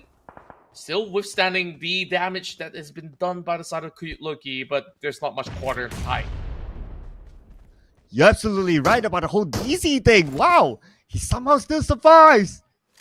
And for how long more? I really want to see this, right? But anyway, now the focus. Okay, never mind about the whole DZ thing. He is out, but well, it's still an amazing run by him. That solo run here. But for Fern, pretty much no way for him to escape this. Young Galacticos has him covered. It's just a matter of time. No circle at all for Fern. Not at all, but I guess like he's just gonna buy as much time, but these other teams are not engaging thus far, so I think the best bet that he could basically get is a top 4 finish. And that's just about good enough if you ask me. There's no place to climb. YG just keeping him in the water eventually will pick that one up. Say Cloud though, I mean, lobbing nades after nades, but here comes Exit. Somehow still finding some angles against the side of YG. Trying to actually get that perfect vision against the entire squad, but shots are also being fired onto his area. MFG now having close to no cover, and finally we see our top 3 teams. One player left for the side of MFG Exit, and he will make a good exit at the very least at the top 3 position. WTZ now takes down Federalis. So this actually gives them a firm chance for the chicken dinner. Ooh, Federalis knocked down, but his teammate is on his way. I don't know if they can save him now. Okay, they should be able to do though, because now with the off angle that's set up by Harame Bros, they can buy time. WTZ knocked out by Rage. Harame Bros back up as 4, but WTZ is just too far away for Young Radicals to save him. Consider this 3v4. 3v4 for the time being. Federalis being spotted Oh! out. Great job by Romeo Boy. Look at him go. Doing so much damage and already have 3 points acquired. Definitely looking for more. Now, very likely than not, YG is going to be having a great time. But there is still the compound that is being held by the side of Harame Bros. They're trying to go in for a drive to see if they can do anything to save Federalis. When they do have Federalis online, they can basically turn the tides of the battle. Oh, here we go. This looks like it's a shift towards Young Galacticos. They're still putting pressure onto Harame Bros. Look at the spray coming in from Loki from afar, exploiting the vehicle that was owned by Harame Bros. Kayla now still down, but the nade onto Rage, leaving only Dale alone. In the compound, by the edge of the circle, nowhere to go. Young Galacticos. They do not have Romeo Boy, but they still have enough against Dale. Dale, 1 versus 4 is going to be a tough one for him to clutch. And the moment he steps out, he's going to be meeting the end of the match on 2nd place. So he will basically buy as much time as needed and take isolated fights if he can. Loki behind the tree. Saycloud taking a direct center. While over on the far side, we see Romeo Boy as well as, of course, the other member of YG to be around the corner. WTZ, that is. It's just going to be a little bit of ninja for now, playing with smokes. It's going to take a while, but YG knows that they got all the time in the world, as this will shrink directly towards YG's side. Well, here we go. Dale's last moment here.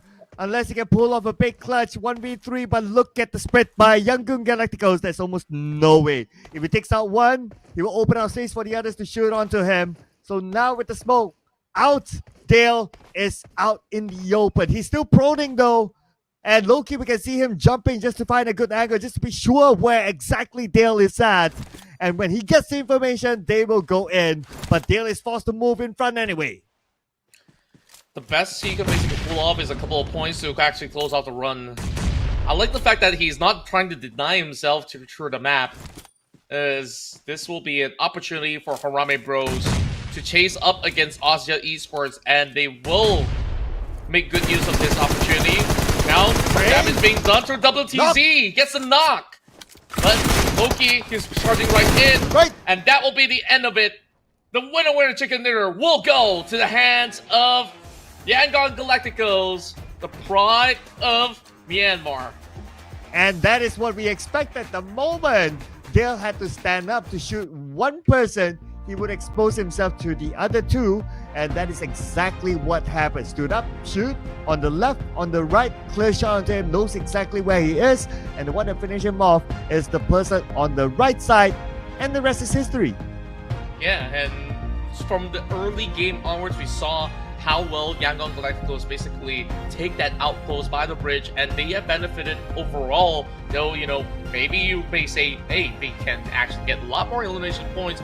There was also MFG on the other tail end. Now, a lot of interesting decisions have resulted into this situation, right? MFG, since Mewtwo kind of pushed towards the side of Harame Bros, they lost control of that hill, and of course, eventually, YG and Harame Bros, they had that whole area to play out for themselves, and YG, they were pretty much keeping themselves healthy throughout the entire course of the run. Man, but somebody give a medal to DZ. That was a crazy run by him. But let's check out the best moments from this round. We started off in the area of Primos, where we had that very, very early fight. But this is also where Myth Clan was in action. And at some point, it was only DZ left in that one little shack. But I don't know how, what sort of sorcery did he use, but somehow he still made it through.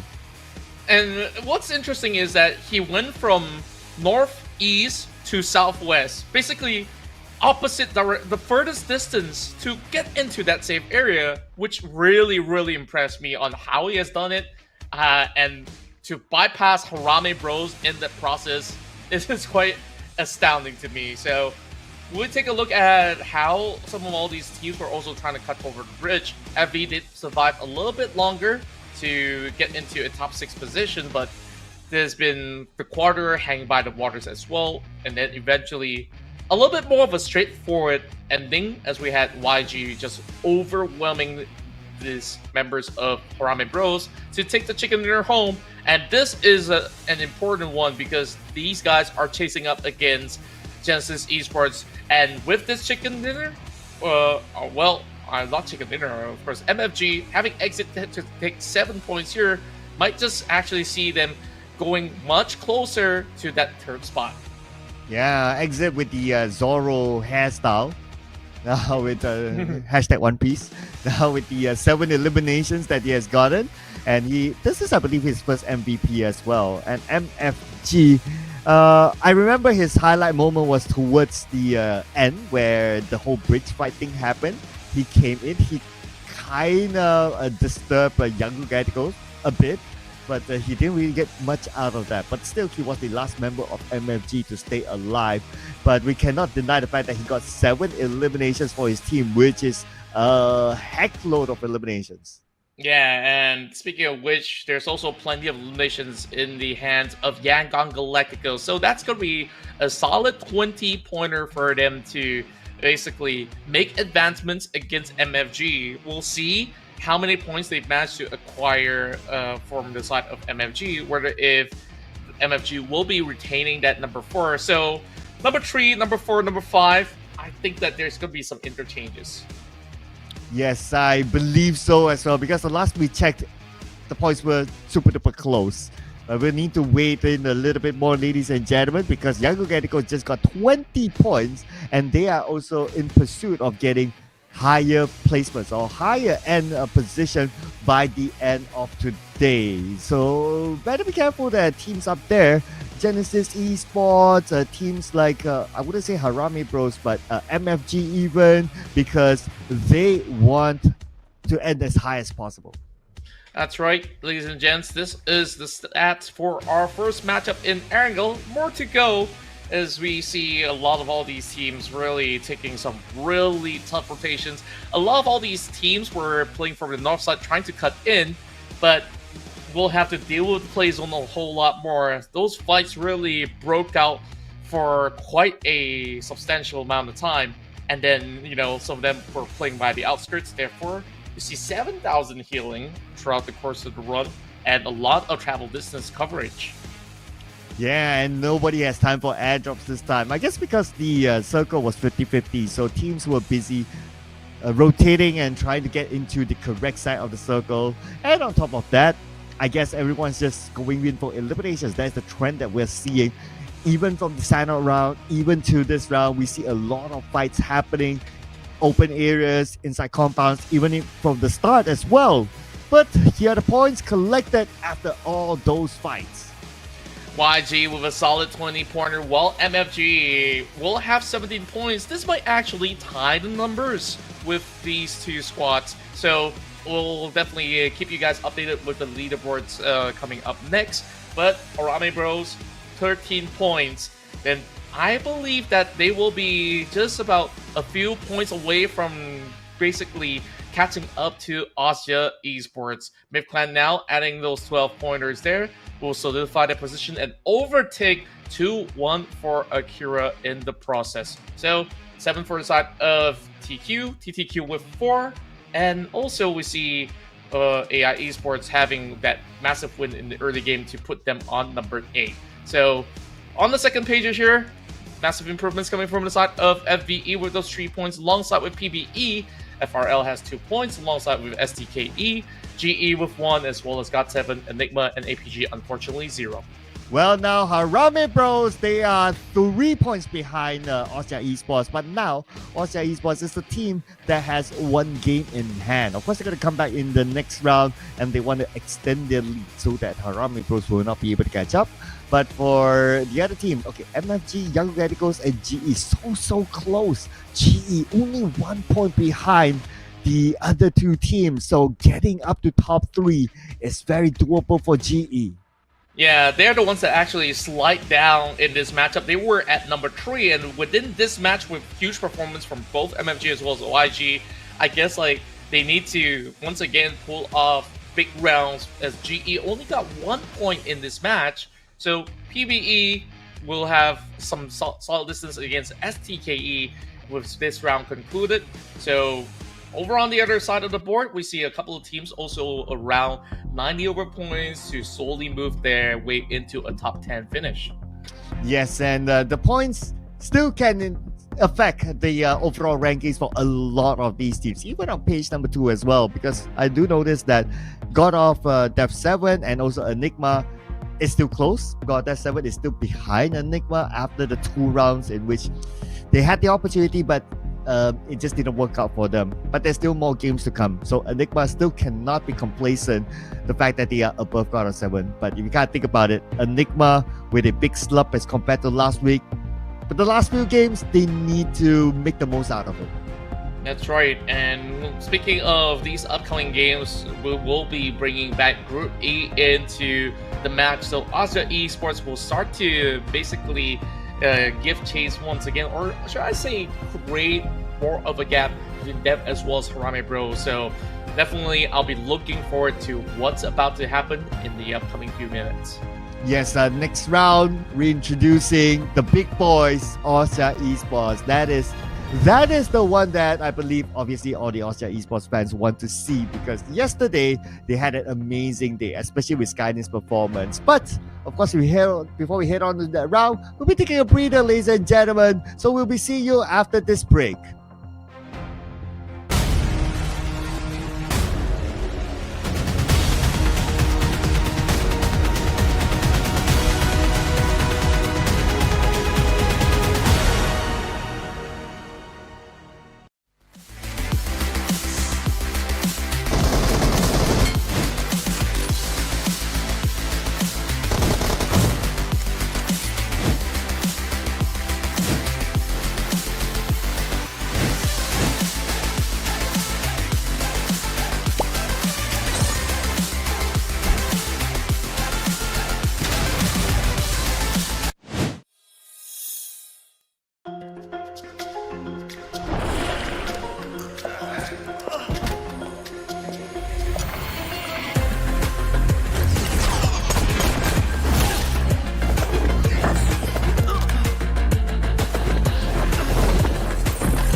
Welcome back, ladies and gents, as this is the PMCL Southeast Asia, and of course, Sir Cloud alongside with me, Contra, as we will be here for this epic day out to see which team will be able to collect the most of the bonus points to qualify to the grand finals. So we just saw a big win coming from Yangon Galacticos, and now on the charts, there's basically a three-way battle for the number 3 spot, MFG, Yangon Galacticos, as well as GE.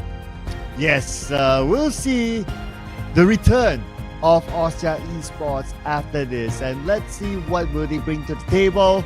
But just to summarize it, welcome back Group E, Stranger Esports, 214 Akira, Dread Esports, and Austria Esports. And this time around, Group A is going to be watching from the sidelines. That means no Genesis Esports, no AI Esports, no Biff Clan, and also no Flash Vision Esports. Yeah, this is going to be worrisome, especially for GE, because with them not playing this match, they really have to see how much points do MFG as well as YG acquire within the span of the round. Meanwhile, of course, over on the other side of the chart, with some of all these players of Enigma still needing to acquire points, this is definitely going to be another one that they will have to make good use of, because AI Esports is not even in the game.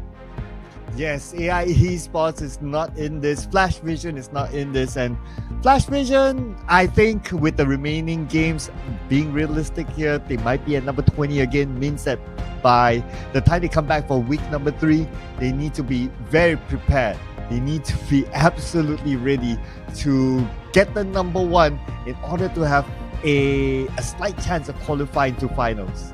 Yeah, a very tough ask at this current level of performance, but from what we see, we've seen improvement from the team in order to get themselves better placement points. And you guys know what's better than just using your normal free skins. When you do get the Supreme Gleam set, you will have exclusive broadcasts as well as elimination with the loot crate effects and many, many more. The first draw for the Supreme Gleam set is only at 10 UC. This offer is only going to last up till the 21st of March. So you guys got 2 weeks or more or less in order to get your hands on this set. Yeah, besides getting the person skin, you can also get the AWM skin, as was mentioned. That comes together with the loot crate, the elimination broadcast, and also on-hit effect. All you need to do is jump into the game right now. The first draw is only at 10 UC. And actually, you gotta think about it, today is also the last day for us to remind you on the broadcast, because by the time we're back, the promotion would have been over. So do it, because nobody's going to remind you again after this. That's right, and right now is the best time for you guys to basically get your hands on the Supreme Gleam set, and then, you know, on these upcoming weeks, you'll also be joined with another friend, because I'm also taking a long break from the league. By then.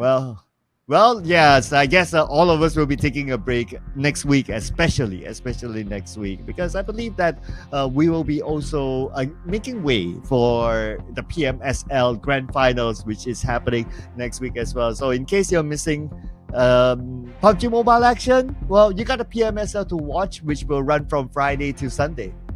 That's right, and of course, that is also some of the best teams in Southeast Asia that will be contending to be crowned as the champions of that league. And, you know, I'm pretty sure that you've been catching up with that scene as well. While we want to see who will be the victors, who knows, one of the champions in the PMCL in the future will be able to meet with the rest of the PMSL. Yeah, so far there is no routes except for season 2, which has already been announced what's the route for season 2, and since we have some time, probably can shed some light onto that. So this season it only ends in the grand finals, and we'll find out who's the champion and so on and so forth. But when it comes to season 2 of the PMCL, there will be slots to PMWC, which is the PUBG Mobile World Cup that is going to happen in Riyadh, and there is a lot of prize pools there, or a huge prize pool there. The prize pool there, absolutely massive. I think like this is what the teams are definitely looking forward to when they are basically retaining some of all these performance. Who knows? They might actually get a chance to play in that global stage and have a huge chance in winning some of all these prizes. Yeah, in case you're familiar with the PMWI last season and you know how big the prize pool is, the PMWC basically is the replacement of the PMWI. It's $3 million US if I'm not mistaken. But of course, we will get that information later in season 2. That will be later, ladies and gentlemen, also known as summer. But for now, we're going to jump into the summer map of Erangel. Yep, it's always sunny summertime here inside of Erangel, and we'll see who will get this chicken dinner now that Asia Esports is back on the block. They have been witnessing all the other teams getting their hands on it, so who knows? Another $100 on the line for some of all these teams to grab, and it will be our second match. And after this, we'll basically pay a visit once more to bid farewell before we go on to next week's rounds. 2 weeks later of rounds of angles. Wow, Northern Flight Path this time. We haven't get much of this sort of flight path in recent time. But looks like with this Northern Flight Path, it's going to be difficult to go to the military base. So FRL normally like to go there. STE goes there as well. So they might change their draws as well. We'll keep an eye on that. But what's for sure is that Roswell will be open though. Now that I think about it, since we don't have GE, STE will go there instead. Yeah, it's definitely open for the taking for STE, and at the same time, I'm pretty sure that GE is glad that they are not part of this match, because if this is going to be the case, there is only going to be one way out for them, which is to battle inside of Rosal, but they definitely won some battles as well, so it will see a little bit of a crowd going over onto the western side. That'll be a good shout, because Circle will be around the southwestern side of the field with Barrapier, Quarry, and Pachiki to play for. Okay, Circle, unless if it scams and it goes to military base, it's probably going to be a Gaka Circle. But we are back with some early action, as what we expected, like what we discussed earlier on. This time we got APG on screen. Newbie is the one alone, but backup is on its way. Yeah, the newbie has to hold the line with the shotgun. Will be able to connect the shot. Takes them very, very swiftly. APG tries to go for a trade, but inside brought down as well. Newbie doing so well with the UMP brought into action. 2v1, and with a shotgun, he won that fight. He got both of them. He should start changing his name to Expert and no longer Newbie or something. Yeah. Or take one step up at the very least, intermediate. Anyways, jokes aside, that was a really, really strong challenge. And now APG is only left with 2 members. A daunting task, as they are trying to chase up against both God7 as well as Enigma. They need at least 4 points or 5. 5 to basically tie with Enigma at the very least. And now when we look into the early game, it's a lot of space of coverage. Not too far off. There's going to be teams inside Rozok, so APG is not on the clear. As Esports make their return, they will still loot in the island. They will quickly do so. And then eventually they'll be moving into other regions of the map. So we'll see what will they actually bring forward this time. There is a small chance that the Circle will go to military base, and if it does, then Asia Esports, well, with their debut, it will be the luckiest debut in the day for them. We'll keep an eye on that with that small little chance, but I guess they also need to be prepared to move on to the main peninsula, in which they can still take their time. In fact, if they want to, they can wait on their side of the bridge, make sure it's clear before they move in. Oh, it seems like there's a pick-off there. One member of Harame Bros now being pinned by the members of Enigma game. Enigma. It's going to be Coca-Cola. We do see him basically sub in and out from time to time. As we have Enigma just trying to actually guard the south side of the coast, as well as take the house. This is right over on these corners. What did we call these houses again? Minion houses? What was the name? I call this the 7 house. House of 7. Ah, Yeah, alright. 7 house because there's like 7 houses here.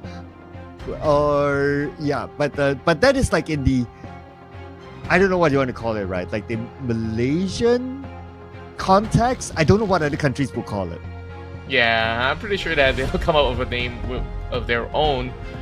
Whereas today we see good performances coming in from the side of MFG. They will only need to travel a little bit to get to the first zone, so they will take their sweet time. Still looting over on north side of Georgia Pool for the time being. Now, what was really interesting is that last round, MFG, they stand a solid chance. Exit put up strong fights into the late stage of the game, and now MFG holding on to number 3. Well, MFG number 3, but let's not forget that Younger Galacticos is just behind them. GE will not be playing, so nothing will change there. I'll be more interested to see what Harami Bros can do, because right now they lost 1 player. Austria Esports, obviously they'll be happy with that now that they have a handicap on their side, but they are 3 points behind Austria Esports. But we've seen that before, like with God7 and Enigma. Enigma got eliminated early in Sanhok, but God7 also did not get any points after that. So they could not overtake Enigma. So that was a missed opportunity by God7 that time. Yeah, slightly missed opportunity at the very least. So that situation, I guess, like, you know, last game, God7 was really playing far on the outskirts. Not much can be basically done by there. But new round, new opportunity. Now let's take a look at Exquisite. What are the likely chance that they eventually find themselves in the top 10? Ooh, I don't know, because you know why I'm not sure about like teams in the middle, because like sometimes you see like a good performance and then you see like for 1 round and then you don't really see it the next round, so it's like a lot of ups and downs, especially for the middle pack teams. You know, it feels like it's quite extreme, right? Like the top teams, Yeah. like they always perform, they always put in a good show. In the middle, it's like up and down, and then towards the end, it's like they don't get it as many points. I know it sounds pretty cliche, but it is what it is. It is not like maybe like some other tournaments where you see like even in the middle, all of a sudden you can shoot all the way up. It's not as extreme as that.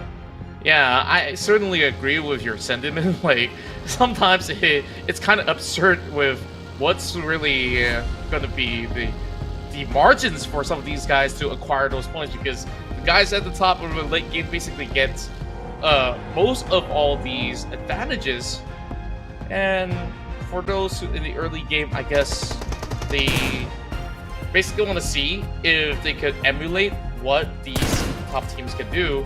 But basically the formula, from what I do notice from how many hundreds of games that we've cast and played, so long as you get yourself into the late game, take the GE formula, right? This is what I call it. You play it safe for the first 3 stages. Stage 4, you can take a little bit of battle. You basically secure the best position possible, and then late game, it's all about how you basically close it out. And if you can have 4 members in the late game, great. You can have a solid chance for a dinner. But the fights go through. X is gonna run them past. And MFG still having troubles here with WTZ, but he's gonna be low. Pushes coming in from the side of Exit. How much more can he deal in this fight? And Exit, Man, he's just gonna burn them out alive. The rest of YG still full setting it. And Mewtwo giving chase. Romeo boys arriving to the scene. It's only gonna be Romeo left, but can he actually do it? Romeo boy! This is such an important fight between the two, because it's Younger Galacticos and MFG. Now both teams having 1 active player each. But look who has arrived. STA came in as the 3rd party. Now they're looking for the chase. Yaka tries to get away by Yaka. Knocked down by God7 Chaos from God7 knows where. How on earth did they basically collide this early? The teams that needed the most points. Look at the 3 teams. Harame Bros, YG, MFG. They're falling out so early on. And who's the biggest benefactor of it all? Austria Esports, they haven't even started their journey yet. Ooh, yes, Austria Esports is coming in. But by the time they come in, well, look at the pace right now. Hopefully they'll have enough to collect for themselves as well, but I'm sure they will. But anyway, circle time. It's centered around the area of Pochinki, but not many teams inside of there, only Dread Esports. I'm interested to see what's happening at APG. Now we do have them on screen, locked in with Enigma. Tough position to be for the side of APG. Nowhere to really run or hide. Enigma fancying these points to ensure that they stay put at their current position. Shots over the side of Master Riggs. Not gonna see it all too much of a connection, but the nades are coming through. The fight is not over yet between MFG as well as YG. They want to settle the score. Well, they'll be more than happy to eliminate each other, but oh, Romeo boy, oh, not like that, not like that. But he got it, it's worth it. It is worth tanking the fire. As Young Bugatti goes, they won the fight, and now they will be at number 3. But we move back onto APG versus Enigma. APG with only 2 players left. Enigma crashing into the compound. That was a really big play early on from that 1 versus 1, but now with QB popping a couple of these defilades, and PBE is also rushing GOT7. Multiple fronts of fights coming from different teams. PBE only have 1 member left, and GOT7 is doing it. GOT7, if they can win this fight, it will be great for them, and they want it. The last member of PBE will not be joining in, and now Caps nade onto the 2nd floor, but it's not angled into the room, so Adeboy is still okay. Adeboy waiting at the corner with the DBS. If Caps goes up, the DBS could take him down. They basically have to just rush in together. A little bit held back. I mean, Enigma respecting a little bit of that spacing, but GOT7, they eliminate the entirety of Playbook Esports. Helter Skelter going on with smoke screens being set up, and Enigma having so much damage being done. Adeboy, he can clutch this one out. 1 versus 1. Adeboy, DBS, he can probably do it, but smoke is blinding him right now. Just putting out random shots, but nothing hit. Adeboy, taken out by Caps. Caps won it for Enigma. That was a close one. But what a fight that was coming from APG. 2 versus 4, and they did so much of these damages. It shouldn't actually happen, but thankfully, Enigma can recover for themselves. Now look at the south side of the field. There's more and more fights going on as the members of GOT7 eventually got eliminated. They had a lot of fight with PBE, and now with another squad joining in, it'll be pretty much safe and secured. STE, Strangers Esports, garnering a total of 7 points. These 7 points will now basically put them on top of FRL. Yeah, and they are only 1 point away from joining the 100-point mark. But look at what's happening here on screen. Just when Enigma thought it's all chill, all clear, we got Enigma on the other. We got Edward on the other side, putting pressure. But he's alone though. I also want to point out that the circle actually moves somewhat away from Pochinki. The Pochinki hill will be very important. Last we saw when the map was open, there were a couple of teams on that hill, and they know whoever becomes the king of the hill will be the one to have a huge advantage. As we can see here on screen, it's either See You Soon or Exquisite. That's right. Lulu Tev just by himself for the meantime. Super Pickles just overlooking the city while the rest of STKE takes a spot on the hill. More shots fired at the side of Enigma. They managed to go in for that full recovery, now needing to deal with the rest of TTQ. But their vehicle has been detonated already, so hopefully they do have other vehicles to work with should they need to rotate. This battle somehow over on the mainland really is explosive on this very final day. Usually we don't get to see that much action unless they're being forced to, but basically teams are basically fighting for a lot of all these compounds that don't really exist too much within the region of the circle. Well, Exquisite choose not to fight that area where See You Soon was at. They're going to let that go for now. So See You Soon has one of the best areas in this current circle. And very likely they'll get stage 4. But right now, the team that does not have circle at all is the team that TTQ is chasing out. We do have on screen right now 2-1 for Akira, making the rotation up north, not going to take the fight with TTQ. Not for now. TTQ. Just having a really open space over onto the eastern side. And 2-1-4 Akira is not really challenging them. A lot of teams are now on the outskirts that will have to move into a lot of these open grounds. So where See You Soon is currently at, they are in a really good spot to try to pick off some of all these guys from Pachinki. Speaking about Pachinki, Dread Esports is the team that was in Pachinki before this, and now they're coming out. 2-1 for Akira is the team that they will meet, but on screen right now we have a TQ.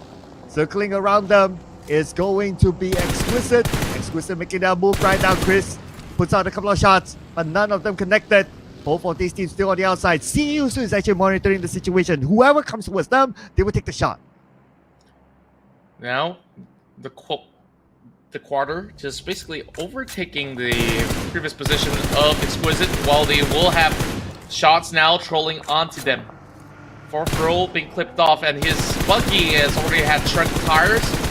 Pickles tried to dance this off, but Chris ran out of bullets.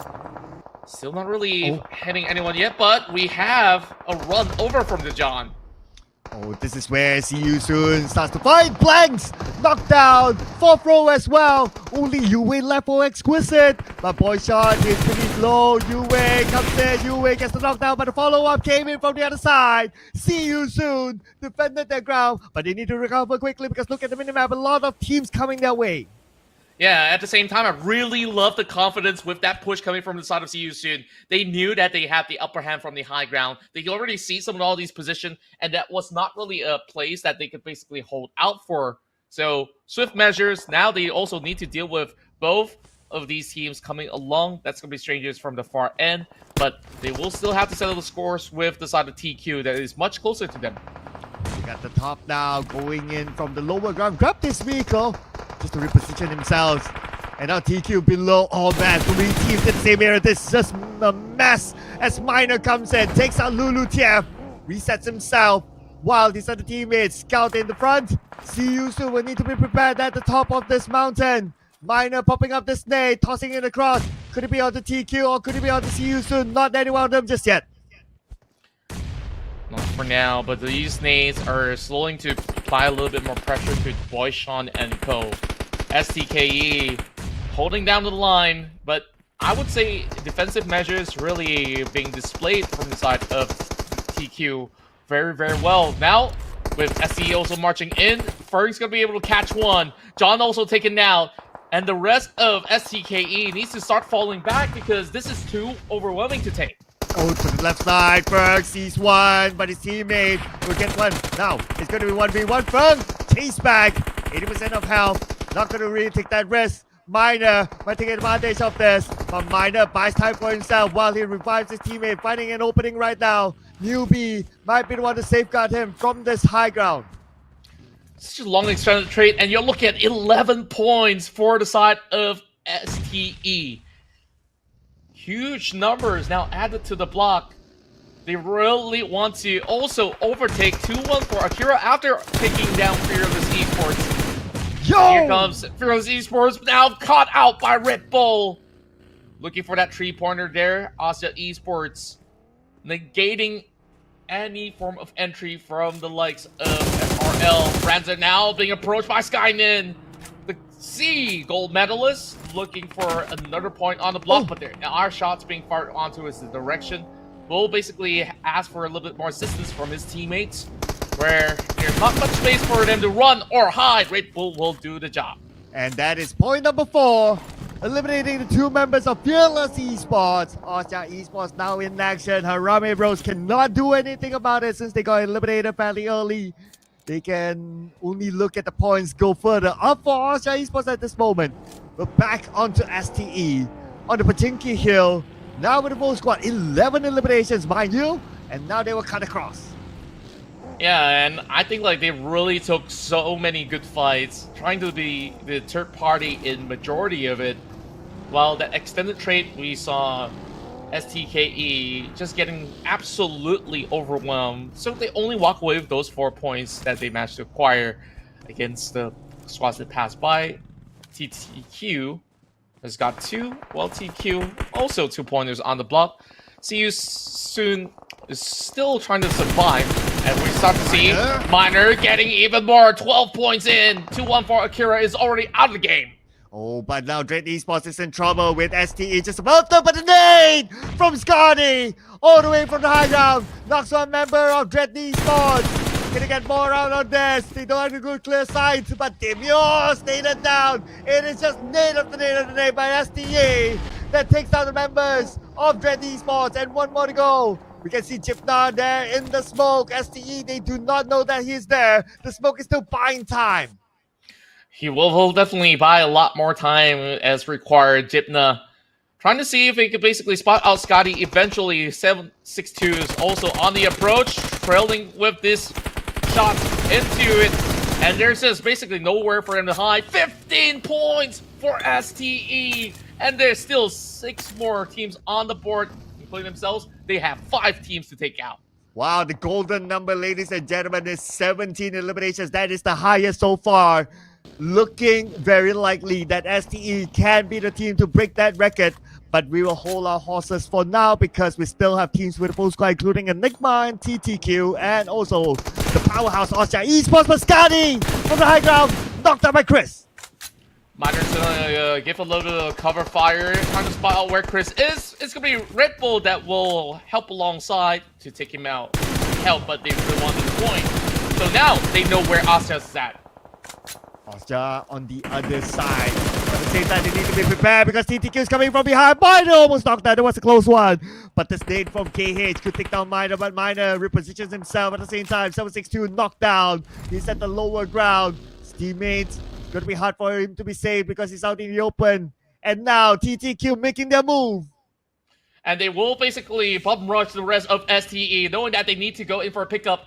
3 versus 4. Can they actually pull another run? Gus now being tagged up. While 762, what he could basically do while on the ground is to provide any form of intelligence back to the team. Here comes Edward. TTQ going in the fray while they are trying to shred newbies off of this buggy. Yo! He will be eliminated. So STE, they managed to bring in 15 points of elimination.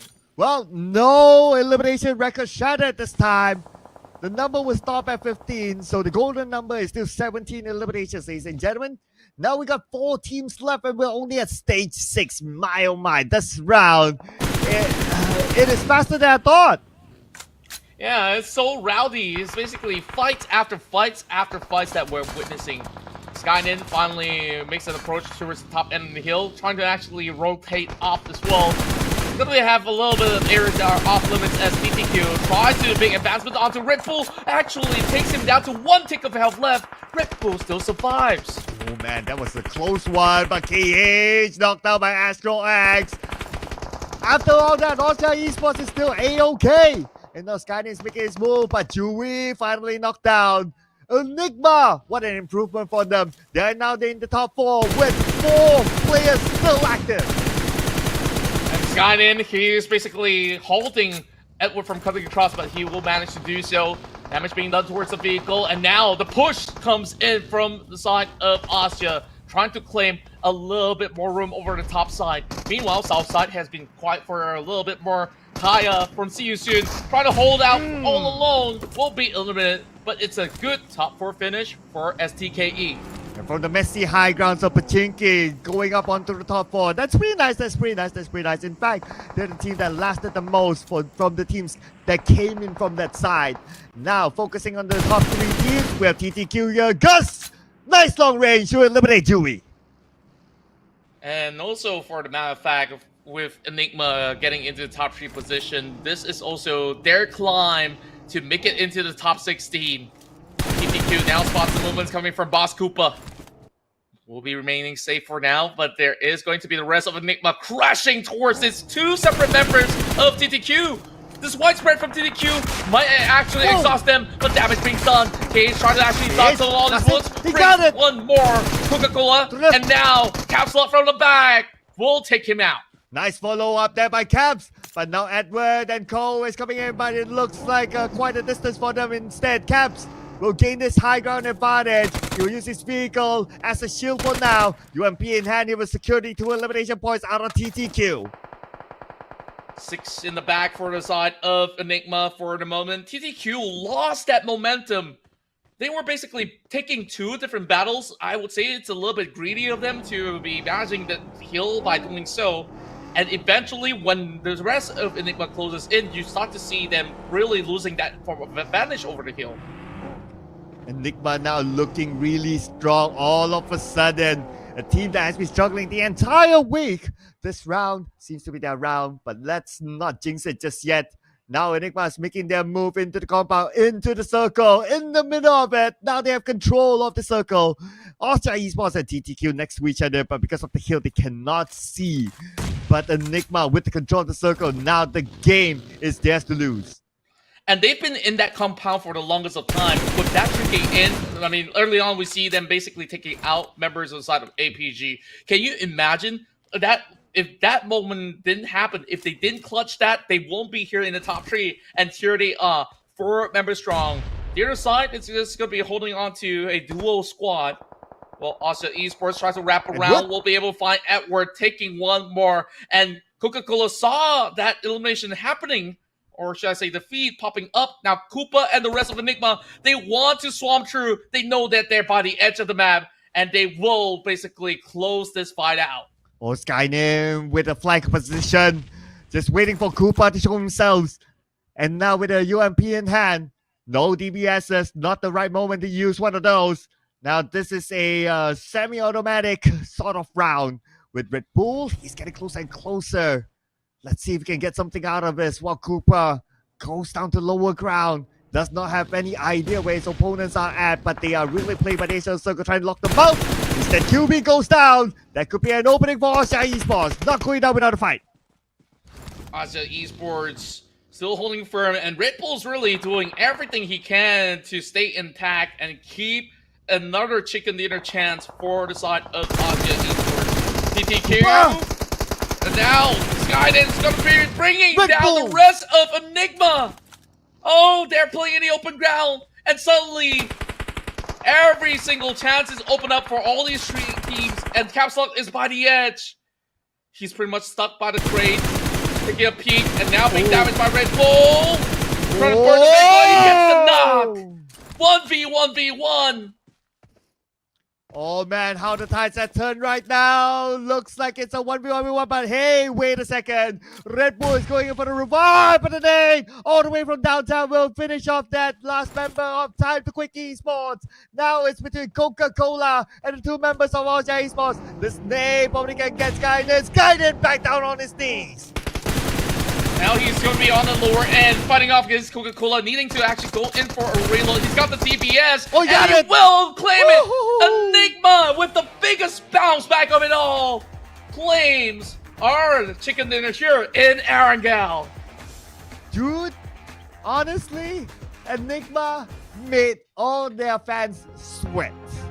They could have like chill inside the circle, you know, by their house, you know, they're in the middle, they would get the next stage, yada yada and so on. They choose to go out, which is fine. But the moment one by one get picked off, oh man, that became so scary. It's so sweaty. I mean, there's a good thing that happened over on the end, right? Because they managed to get more of these points towards the side of TTQ, or else Austria might be able to claim those points away. But down to 1 member, you don't want to take too much of that risk. And it's basically the same scenario on that same shack that they held on against APG, down to another 1v1. But hey, they survived to tell the tale, and that's most important. A very important chicken dinner as they are climbing up the ranks against AI Esports. So we'll basically take a look at some of all these highlights, because this is rounds of back-to-back action from start to finish. Man, this is one of the most insane rounds so far that we have had. Constant action from the start till the finish. And a lot of teams got eliminated early. I think by the time we got to stage 6, we had like top 4, top 5, something like that. So that was how fast these teams went out. And a lot of the fights in this round happened around the Pachinki Hill, where See You Soon was the team that lasted the longest. Yeah, See You Soon really gave everything that they had, and they were also playing by the sniper's nest towards the tail end. TTQ, I was also very impressed of their advancement against Strangers Esports. Strangers Esports had the most elimination points in this match with a total of 15. Oh yeah, yeah. Can't take that away from them. I thought at some point that they would have been able to break the record, but yeah, it is what it is.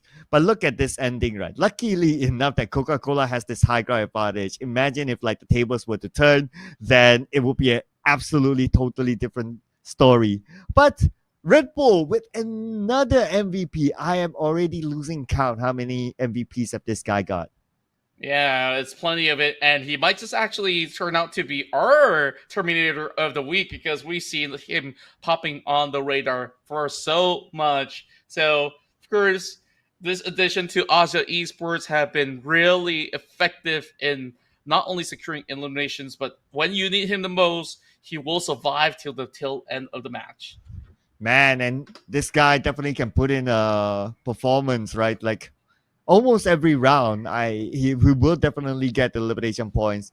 And interesting enough, though, if you gotta think about the composition of Austria Esports, right? Like they have two players from Thailand and the rest of them from Cambodia, but they could still make it work. So I'm not too sure. Do Thai people know Cambodian language like Khmer, or Cambodians know Thai language? But I don't think so, though. But anyway, we can fact check that later because this is the moment for Enigma. Yeah, and Enigma really having the biggest bounce back game of it all, taking high risk but big rewards in exchange. With 9 points of elimination, that will basically tie up to 19 points being acquired in this match. Though, it all comes with some fair share of struggles because they really need to go in for multiple resets.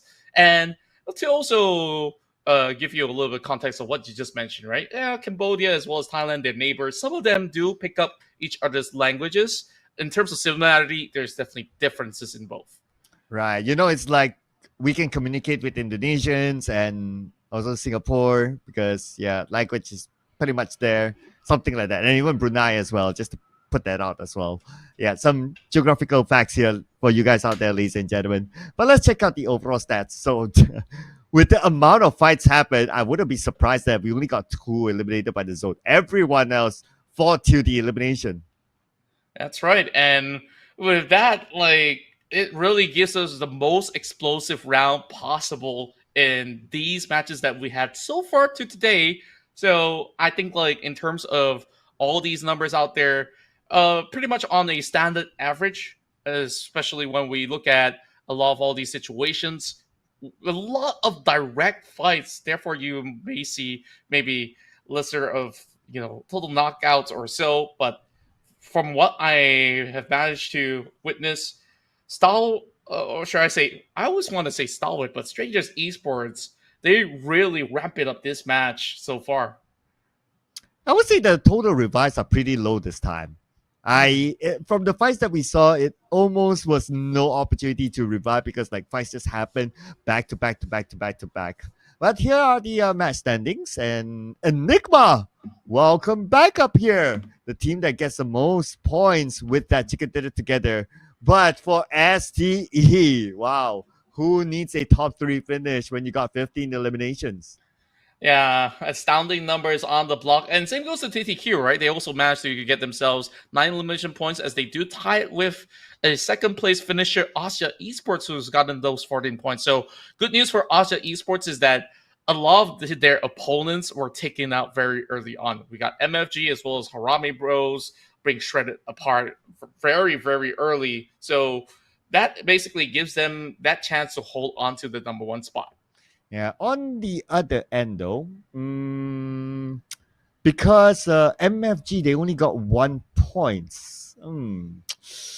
I wonder, okay, Young Galacticos getting 3. That shouldn't change that much. They are still pretty close to each other, 2 points difference. And GE obviously isn't playing this round. But for Harami Bros,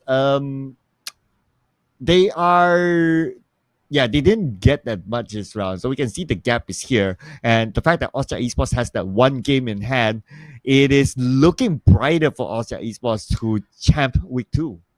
Yeah, that also means that Harame Bros will need to have a certain map to have a top 2 finish or even a chicken dinner with Austria eliminated early when they do play each other. And Harame Bros will be resting in between one of these matches. So that is going to be my concern, whether can they do it. But we've seen on a good form, they will be able to do so. So we definitely want to see, the wonder kid of Harame Bros, Federales, put on a stellar performance in these upcoming rounds.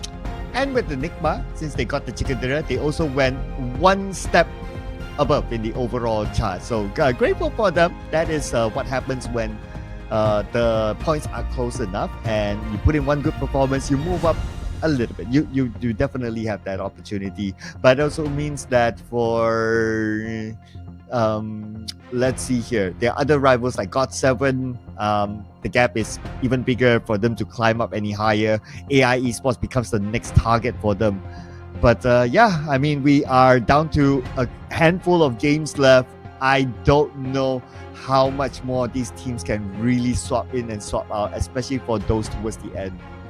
Yeah, it really is something that we really do wonder what's going to happen in this upcoming match. But of course, we're still going to be moving into Erangel, so very good chance for those teams that have been playing very stable in this matchup to basically reap rewards off, because later on when it goes to Miramar, well, it's basically no holds barred. Whoever really survives the Desert Dunes will be able to claim the most. So I guess we'll definitely have to once again see what will these teams put out later on as we go for a short break. And when we do come back, we'll bring you more matches to come.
Welcome back, ladies and gents, as we continue on with our final day of the run of week 2 here in the PMCL Southeast Asia. Once again, it's here as Contra as well as Sir Cloud to accompany you to witness which teams will get the best out of this week. And what an explosive round that was before the break. Oof, I think some of the teams, they could use this break because that was a very hectic round it was. However, after this, we're going to jump into our final Erangel of week number 2. And at this moment, Austria Esports, they're still number 1. That's right, Austria Esports have had a stellar run in order to secure a top 2 position in that previous map. And now we're looking at one of the teams taking an extended break at the very same time, and that will be Group D. So Playbook Esports, The Quarter, See You Soon, Tiger KE, and God of Death 7, they're not going to be part of this match. So I guess our eyes are on some of all these high-performing teams of the week: Austria Esports, Harame Bros, and also MFG, Yango Galacticos, being very consistent throughout these couple of days. Yeah, so the fight for number 3 is really tight there between the 3 teams that you just mentioned. The points are close, 2 points between each other, and all 3 of them will be playing in this round. So it will be interesting to see if they actually cancel out each other or maybe even do something extreme like hot drop each other at the start.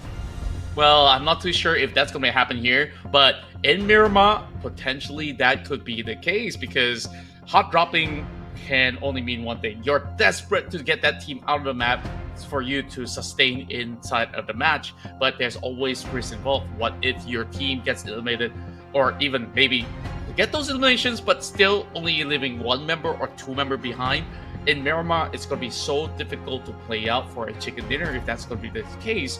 But you know, when it's going to be at this time, I won't be surprised if teams are opting to basically do that. But you start to see a lot of all these signs of attempts coming in from teams from the middle of the pack, teams who are also looking to qualify into the top 16 to get a little bit more points to squeeze out of week 2, to also be subscribing into a lot of all these battles. But you know what? You can also get a lot of good stuff inside of PUBG Mobile, especially with the offer coming in with the Serpent Group set, part of the new guild set.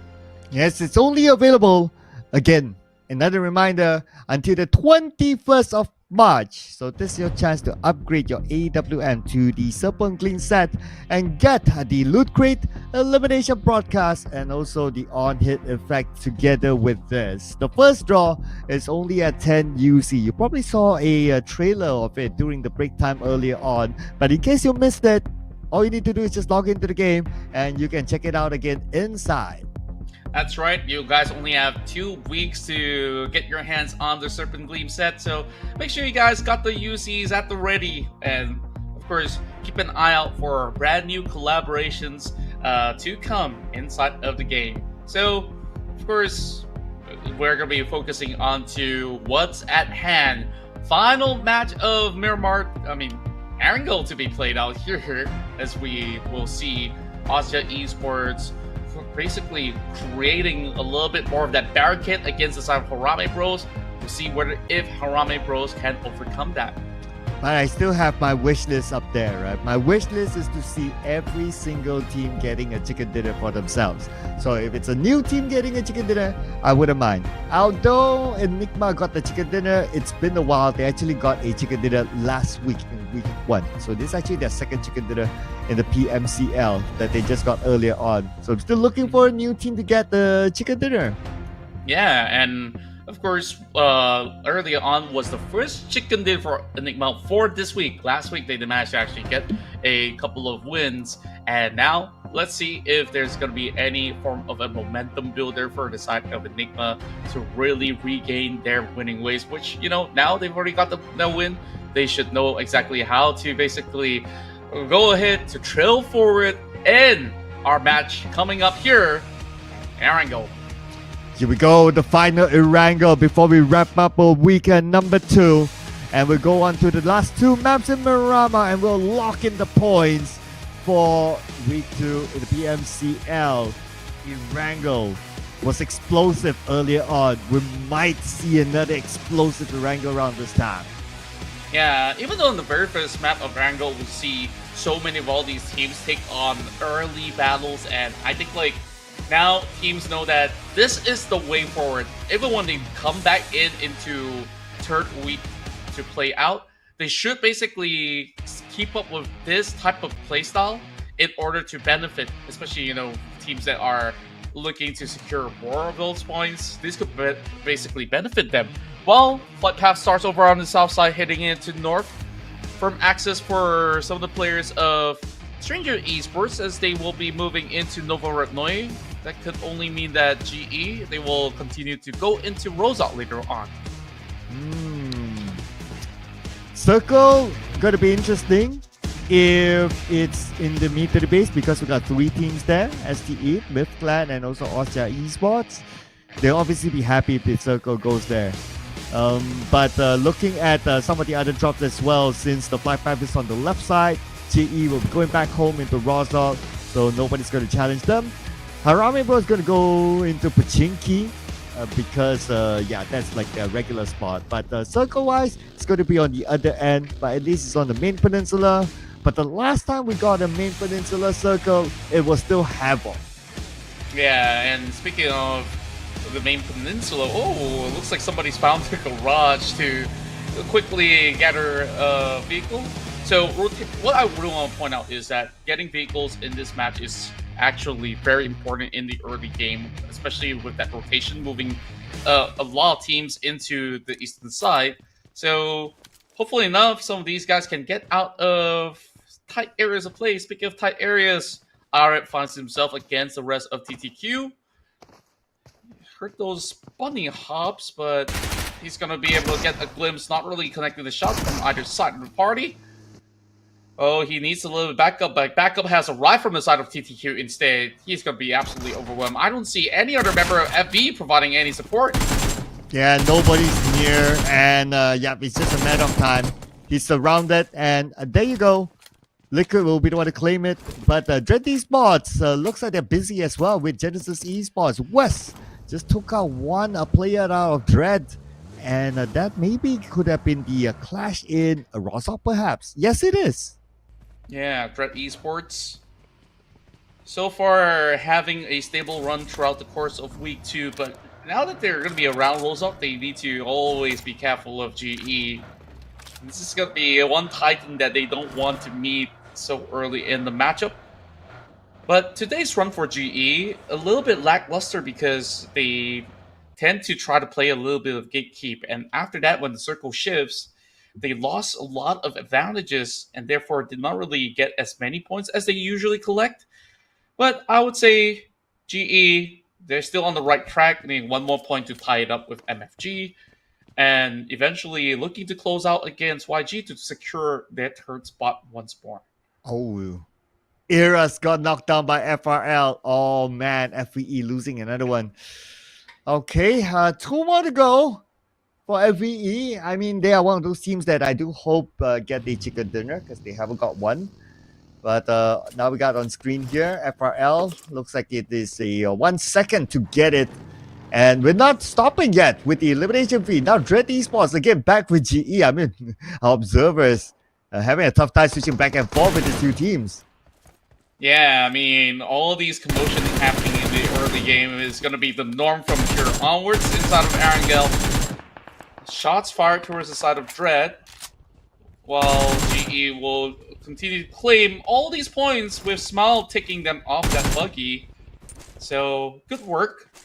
3 solid points, as we see a very interesting spread coming in from members of GE, right? Because they had 2 members inside of Rozok, and then now it's Dread moving into Yasnaya with that 1 member remaining. So this is basically the best place to hide with so many buildings, but he still remains to be at the very corner of this block.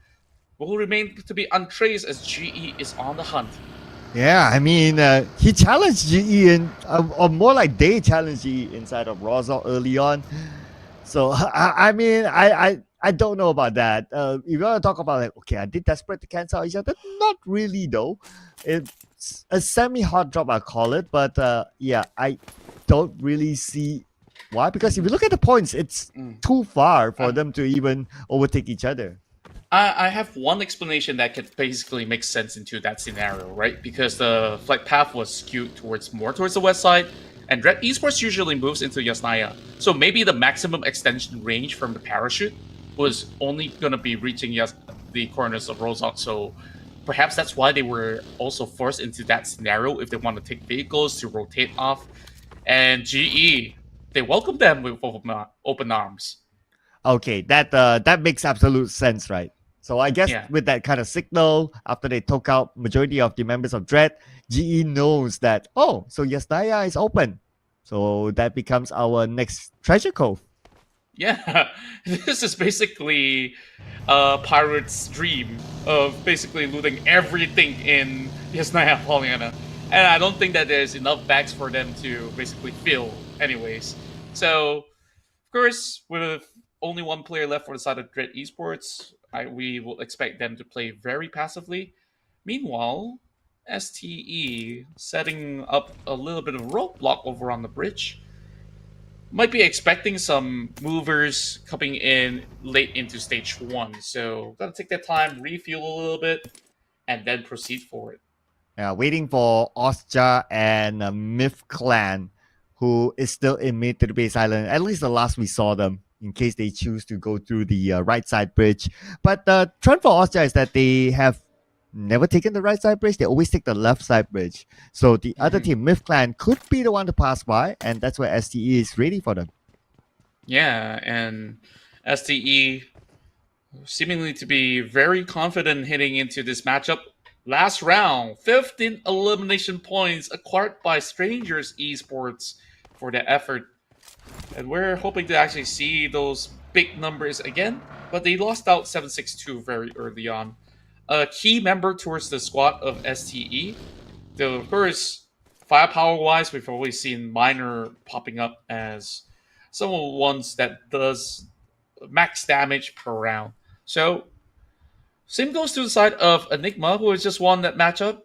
They're just going to be overlooking the river to see if there's going to be any boats that will sail across. I don't think that's going to be likely the case for Koopa, unless if he's actually seen something out in the open.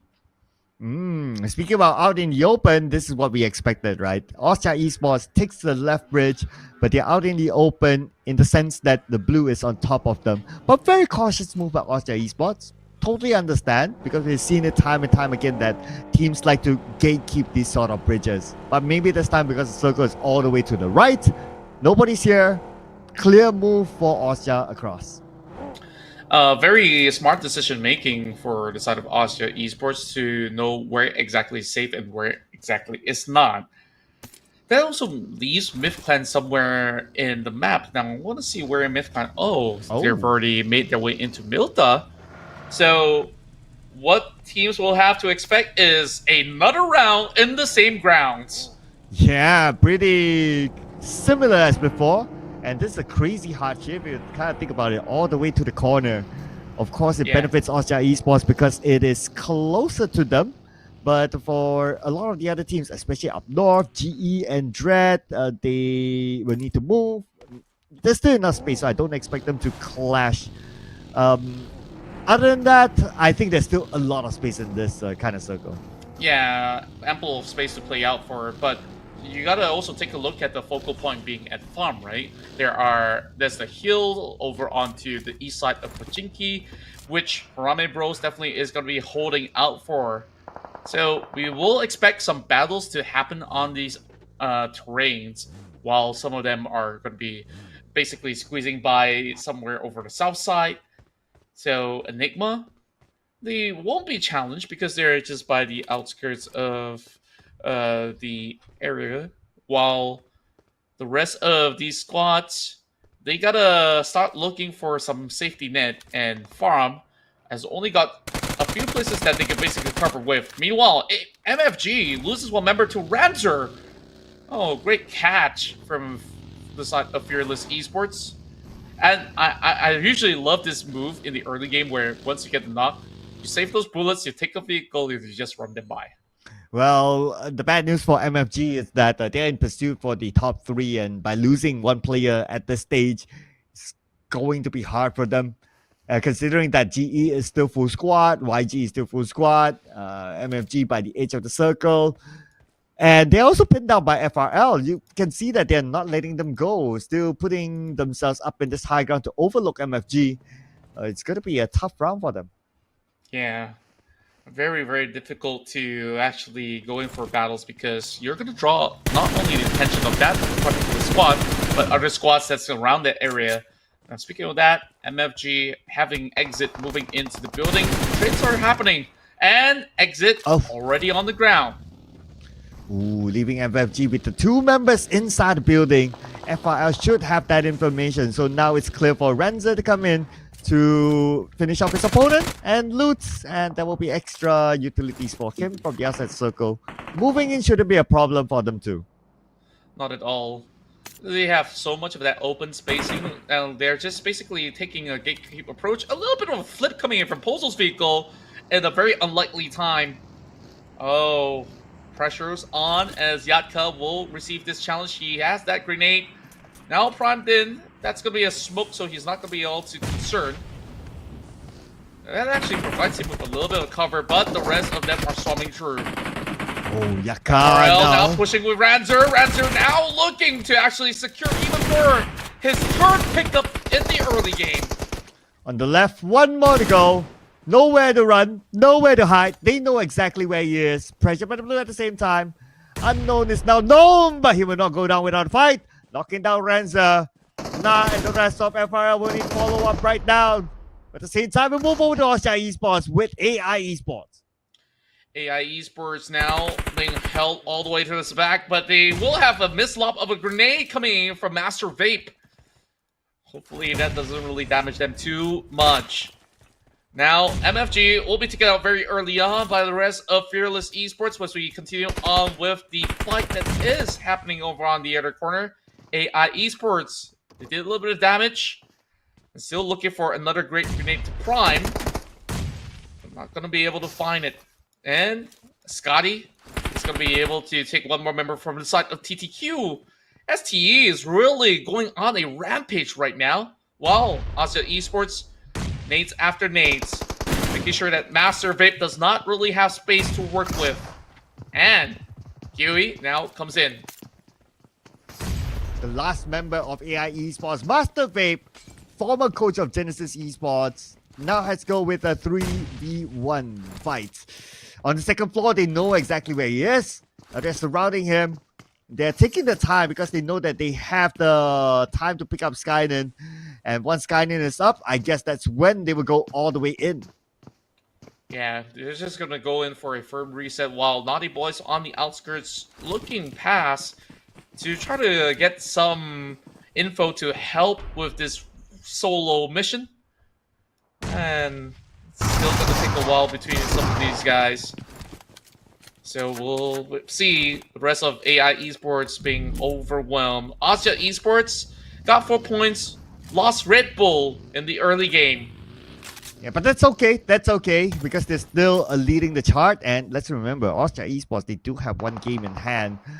So now we move over to STE against TTQ with Enigma overlooking these two teams. But since we're at stage 3 and we'll move on to stage 4 in about 25 more seconds, this fight might be inevitable. Yeah, they really have to take this one. I mean, TTQ kind of stuck in between Enigma as well as STE.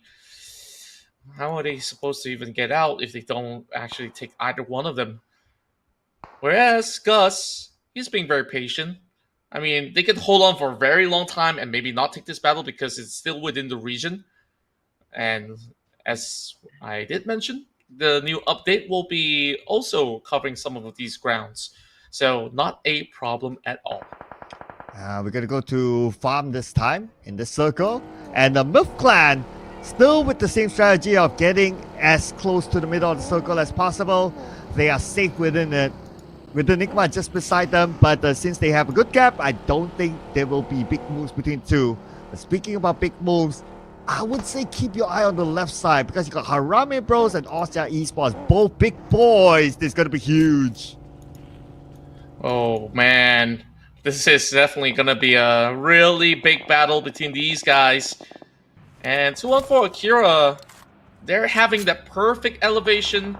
We have bird's eye view onto the entire ground, and seemingly nothing would be going all too wrong for these gentlemen. While DZ's gonna be able to pick up Jipna, so that is gonna be Dread Esports being eliminated.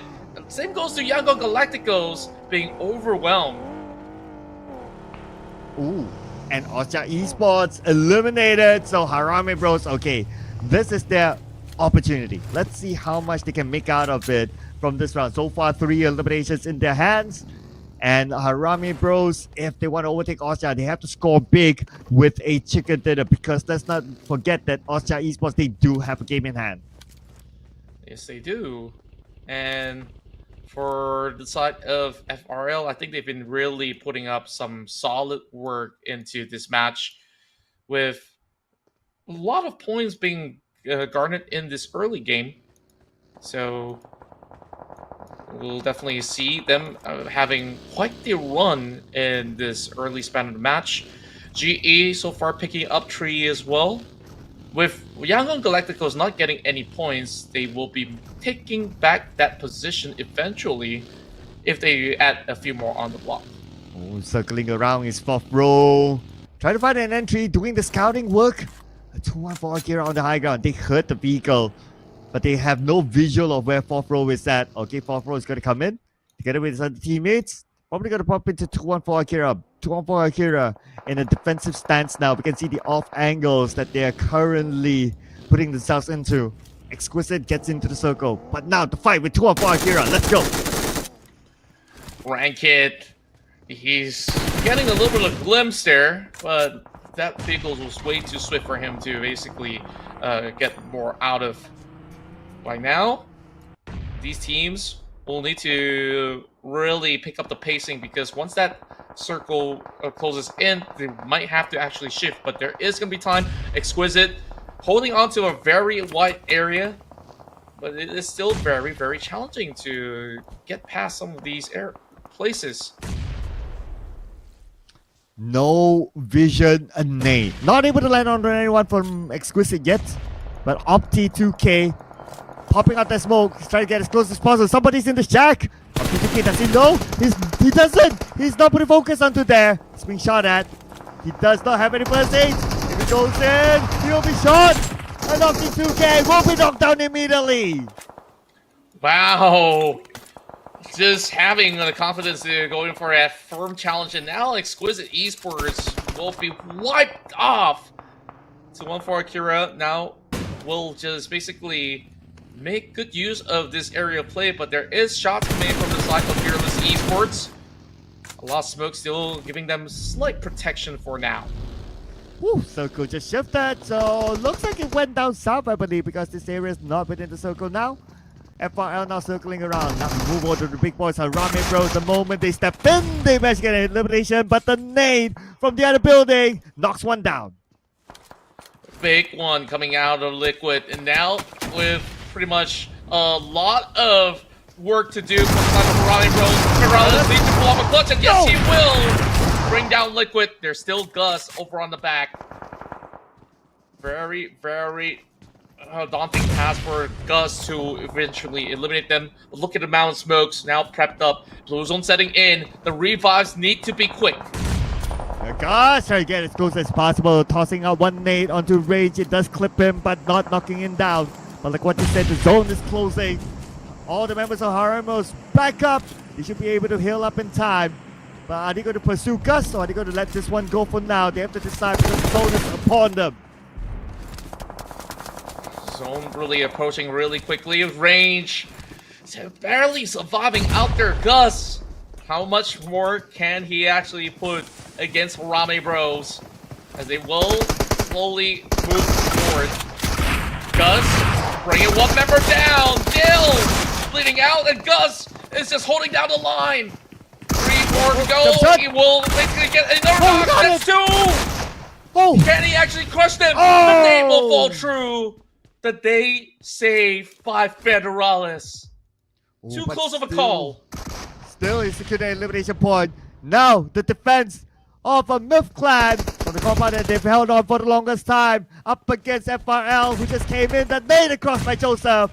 Knocks 1 second down, but the counter nade comes in. Joseph on his knees. DC burning down.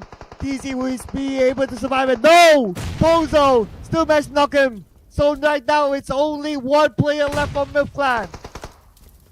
Myth Clan, they're in a pickle right now with Fearless Esports putting immense pressure with all these grenades. Joseph will eventually bleed out, and how much more can Shroud do? He heard those footsteps, tried to actually trace which room, took the wrong guess. Still not gonna be all too worrisome for the time being, but as it approaches, the side of Myth Clan will have some space, some little time, but is it gonna be enough for them to actually survive? Eventually, Harami Bros will be the ones that will be eliminated. And here comes a rush! Straight rush onto the second floor. 1 sec cleans it all up. Myth Clan eliminated. And like what you said, same goes for Harami Bros, so they will not be able to catch up to Austria Esports at all this round. And the games are just flowing by. Very, very, very likely now that Austria Esports can retain the number 1 by the end of the day.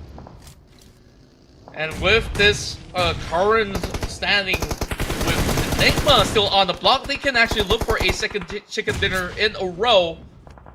STE is still gonna go in with the same mentality that they had in the past game, looking for opportunities to rake up those points, but it's Fearless Esports with those 11 pointers so far. Really outstanding performance, but APG, they're still in the run, hanging on for dear life, trying to make it into the top 16.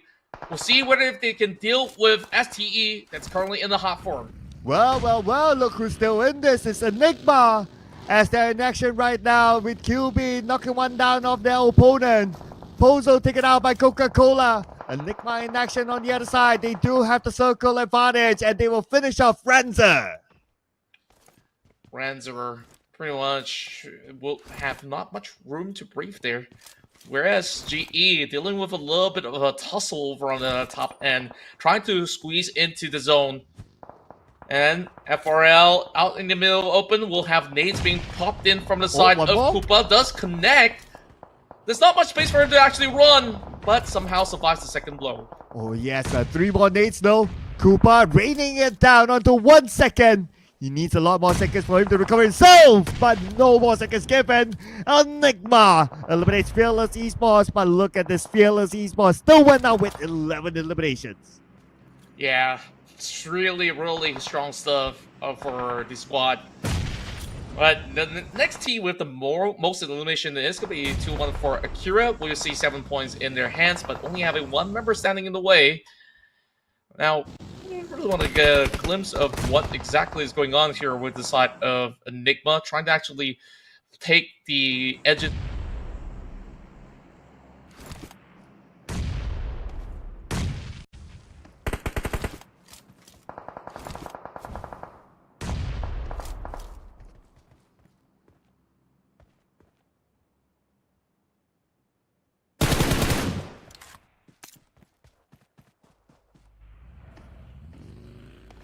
To Harami Bros, not really, but able to close the gap, sure. Let's see how much can GE get out of this. Yeah, GE so far very stable with 4 members intact.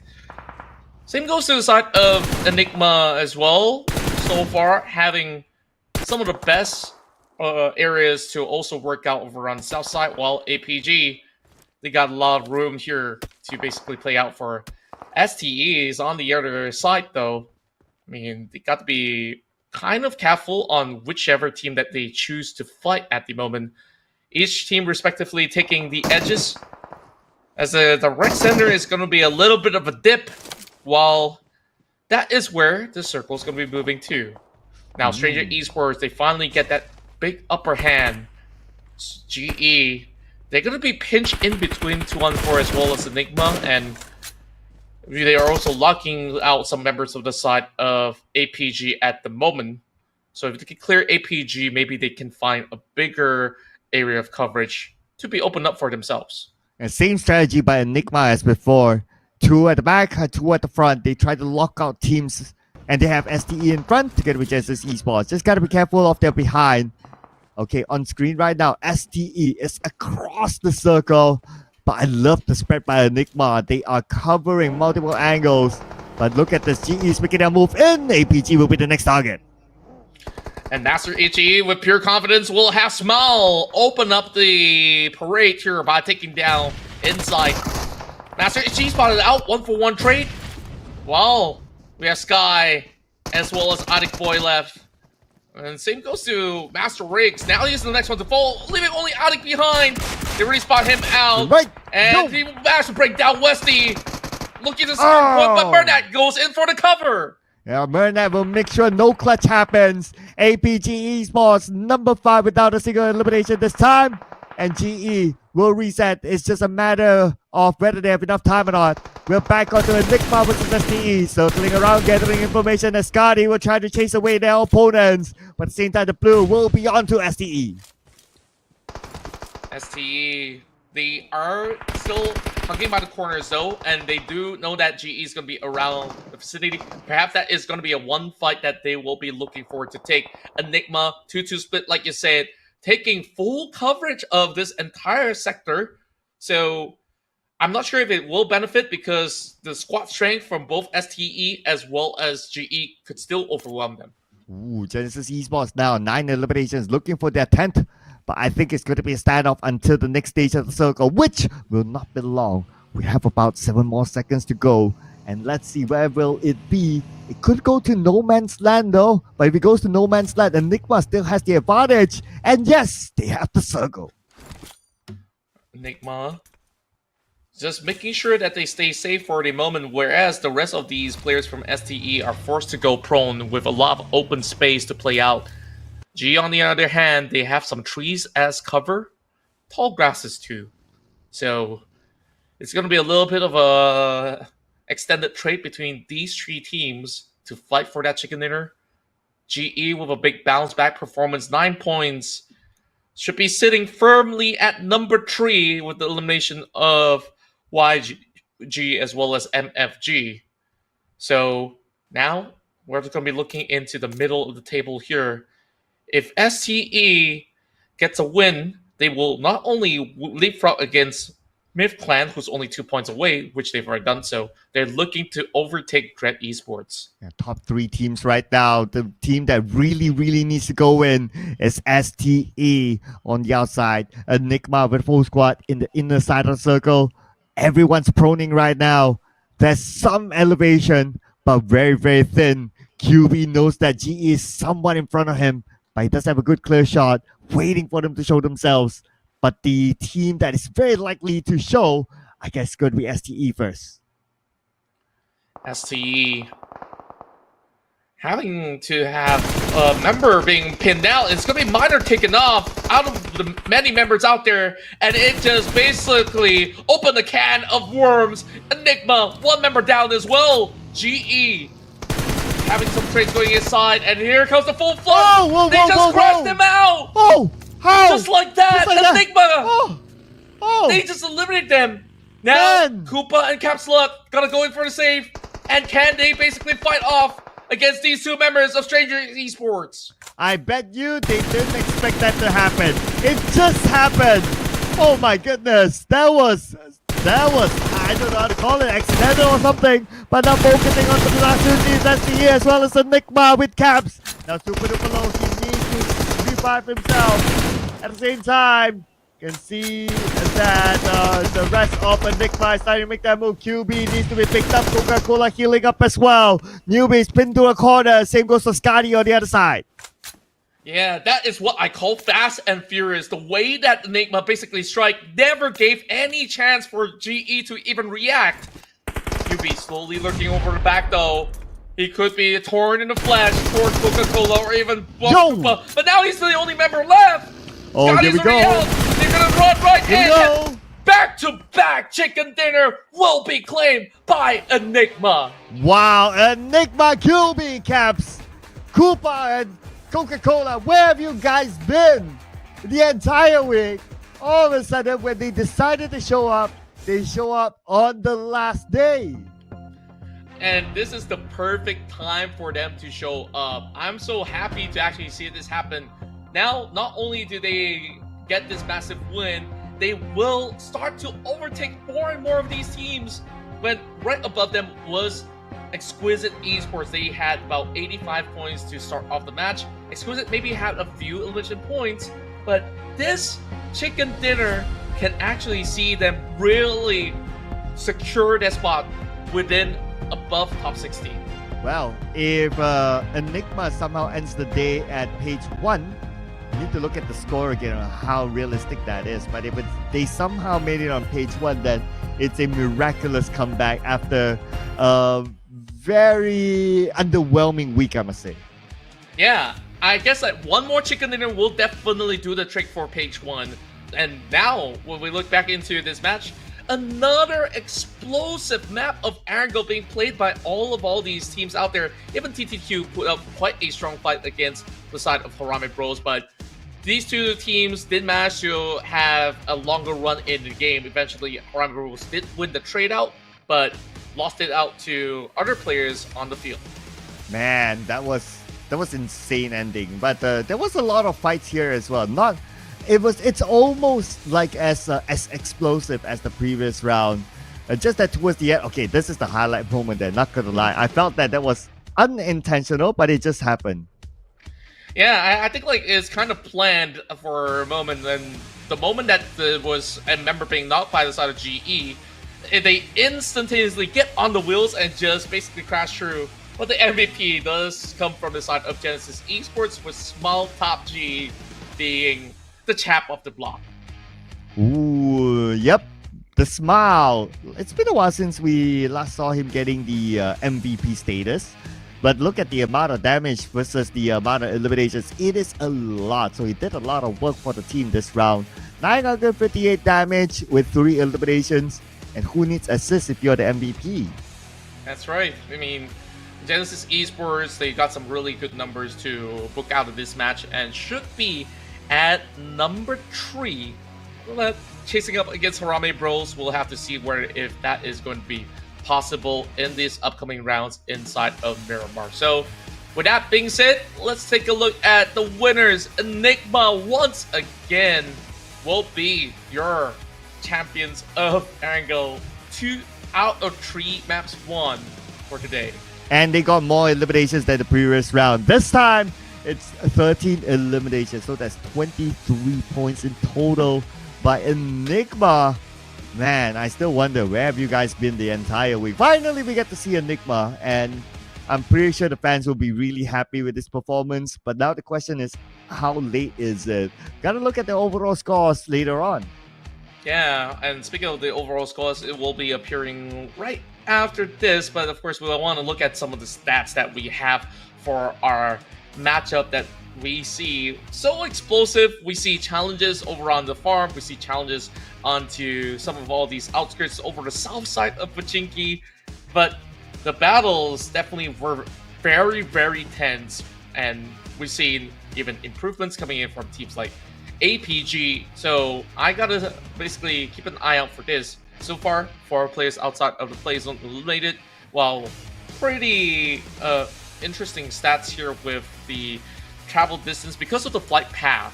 Now we start to see more than 400 kilometers coverage coming from all the players. Yeah, I guess so, right? Because like the circle was quite a hard shift. It went down south towards almost a similar area, and then slightly towards the right where farm is at. So I guess that kind of accumulated the travel distances for all these teams all together, bringing us this interesting number, 412 kilometers traveled. And then that's, I would say, Revives 18. I think slightly below average side, and I could kind of understand as well because there were again a lot of fights as per before. Yeah, a lot of straightforward matchups where teams were not able to have that much time to actually go to pick up their own teammates. So it's absolutely understandable. So long as these teams play at this pace, those numbers will remain. Now, let's take a look at the match standings as Enigma once again claimed that chicken dinner, this time with a 23-pointer to be at the top, while GE will still finish off on second place with their 14 points, and FRL, despite getting 11 eliminations, being so proactive in this matchup, they got 13 points, 1 point shy of GE. 11 for 2-1 for Akira, 7 each for Harame Bros as well as STE, Midpan with 5, and Austria with 4. Yes, and we got APG, who didn't get any elimination points, but they lasted rather long, so they got 3 placement points in total. TTQ with 3 as well, XQS and AI 1, but we got 4 teams without anything this time. Yanko Galacticos, ooh, the chase for top 3. This is scary for them. MFG as well with 0. We got Dread and Flash Vision 0 this round as well. But here it is, the overall. Gotta look at Enigma. How far are they from hitting first page? Oh, only 16 points. Okay, but they only have 1 more game to go. Well, that better be the biggest round of their lives if they can basically score another chicken dinner. That basically confirms it. So far, I love that tenacity. They have sure willpower to really go in for the push. Well, we take a look back into the first page. Harame Bros is still going to be sitting over on the number 2. And now the gap is about 14 points against Austria Esports. While GE overtaken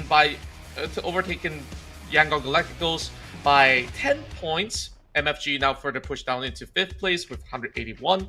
While we would expect it to be PBE kind of in the glass ceiling right now, unless if PBE can score a chicken dinner somewhere in between, then maybe they can break into a top 5 finish. Yeah, because PBE has 1 extra game as compared to MFG and Yangon Galacticos, so that's something to consider as well. GE also has 1 extra game, so now they're at number 3 with the 10-point gap that you mentioned. That 1 extra game, I mean, GE could make this a rise to number 3 by the end. Yeah, this could potentially be the case, and then that's going to be a match that eventually, I believe Harame Bros might actually take 1 game of a break. We'll have to see about that. So, a lot to consider in this really important rounds of Miramar, so I am looking forward to it. Yeah, especially GE has been doing well in Miramar. So based on that as well, let's not forget, we're going to obviously play the next 2 rounds in Miramar. GE with the 2 rounds that they'll be playing there. Well, I guess this is the best time for them to be playing in Miramar. If they end at number 3, it's good enough for them, of course. Yeah, and best case scenario, out of the efforts, who knows, overtaking Harame Bros could also be one opportunity out there, but it really requires, super big wins. So I'm thinking that number 3, that's all that they really want to lock their eyes on. Yes, but before that, let's go for a break.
And it's 2 more rounds of play to conclude our week 2 action here in the PMCL Southeast Asia. We've seen the back-to-back wins from Enigma, and we're gonna see what will happen this time around as we move to a different course of battle.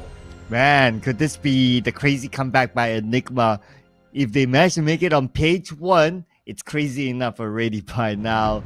But of course, the chase is somewhat still on, depending on what happens in the last 2 rounds with the number 3 and maybe the number 1. But I'll give it this one more round, and that will kind of have a good sense. That's right, and let's take a look at the groups that will be playing this time around. Group C will be taking a break at the moment, so Erangel Galacticos, Exquisite Esports, Time to Quick, as well as APG taking a rest, but we'll skip 1 match of Miramar, and now with pretty much a lot of all these guys chasing for that number 1 spot, Harame Bros still have, a chance right here before that extra game gets played out by Austria, and Harame Bros most likely to not be involved in the final match. Yeah, I guess out of the teams in Group C, the most interesting one will be Erangel Galacticos that they couldn't play, so they would be opening up the space for MFG and also Genesis Esports to be above them. So that is the thing that obviously they couldn't control, right? It is what it is. The group draw is like that. So that means that when they come back, it really depends on how many points each team gets in this round, and they will probably need to come up big in the last match of week 2. Yeah, they really have to ensure that this is going to be the time for them to just get as much as they can, because other than that, going on a break means your weekend is over, so they just basically have to see how the other teams play out for that very final game. So with us getting ourselves ready for this match, I think definitely my eyes are focused onto Harame Bros overall. Before we get into the match, we're just gonna remind you guys once again that there is this promo going on in PUBG Mobile with the brand new guild set, the Serpent Gleam set, and this promo will only run until the 21st of March. So make sure you get your hands on this exclusive skin that it will basically allow you to flex on your enemies with the AWM. Yes, and flex on your enemies with the loot crate, flex on them with the elimination broadcast, and also flex on them with the on-hit effect. Available now inside the game. And in case you haven't do your first draw, it is only 10 UC. Log on to the game right now. The preview's in there if you need one. If you want to see it without logging into the game for some reason, you can check out the next break time, in which we'll send out some reels for you guys to watch. There will be a preview of this set as well available that time. So again, this is available until the 21st of March. Today is going to be the last day for us to remind you, because by the time we come back, it's all over. That's right, and of course with our matches underway at any given moment, I guess we will eventually see some of the biggest brawls heading into this week 2. To me, what I did love is that what we asked for from the teams is improvements every step of the way, and they all delivered. Enigma now having, a rather late bounce back, but I would say it's never too late for them to really do a lot more, because if they do get, another win within, this round or the next, then Enigma could potentially actually get themselves into a better position, probably placing themselves into even top 10 if they want to. Well, that one thing that I've been asking for that I still haven't gotten yet is a new team getting the chicken dinner.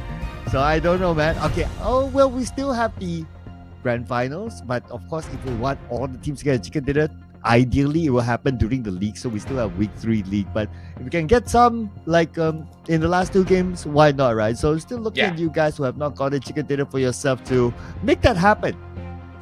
Probably heading into week 3, you will basically get that form of opportunities, right? So I think by now, crunch time is really going to be those that are the apex predators that will be able to get all these advantages. So seeing how they basically maneuver around Miramar, it will always be a challenge.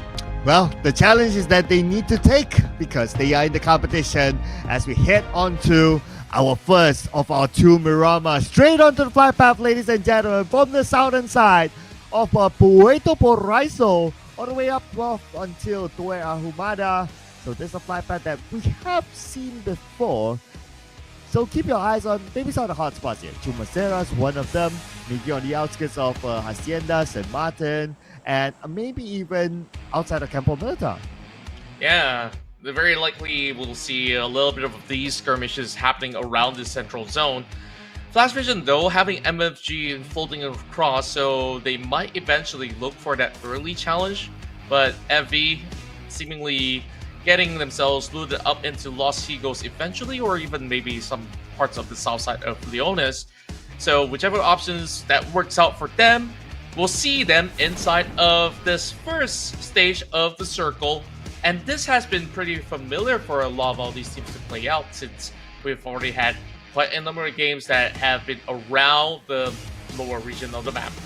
Okay, a lot of times we see FV coming from outside of the circle to the inside. So this time, with the circle on top of them as a start, I would love to see FV changing their strategy to play in the middle of the circle. Probably taking one of the high grounds, that would be great as well. So I'd like to see that and see what sort of difference would it make, or what sort of outcome would we be able to see by the end of this round. Because honestly, FV, it's also one of the teams that haven't got a chicken dinner. So obviously, I want to see them getting one for themselves. Yeah, now that you've mentioned it, I rarely see members of FV playing on high grounds. They're always on low grounds or hiding inside of the compound.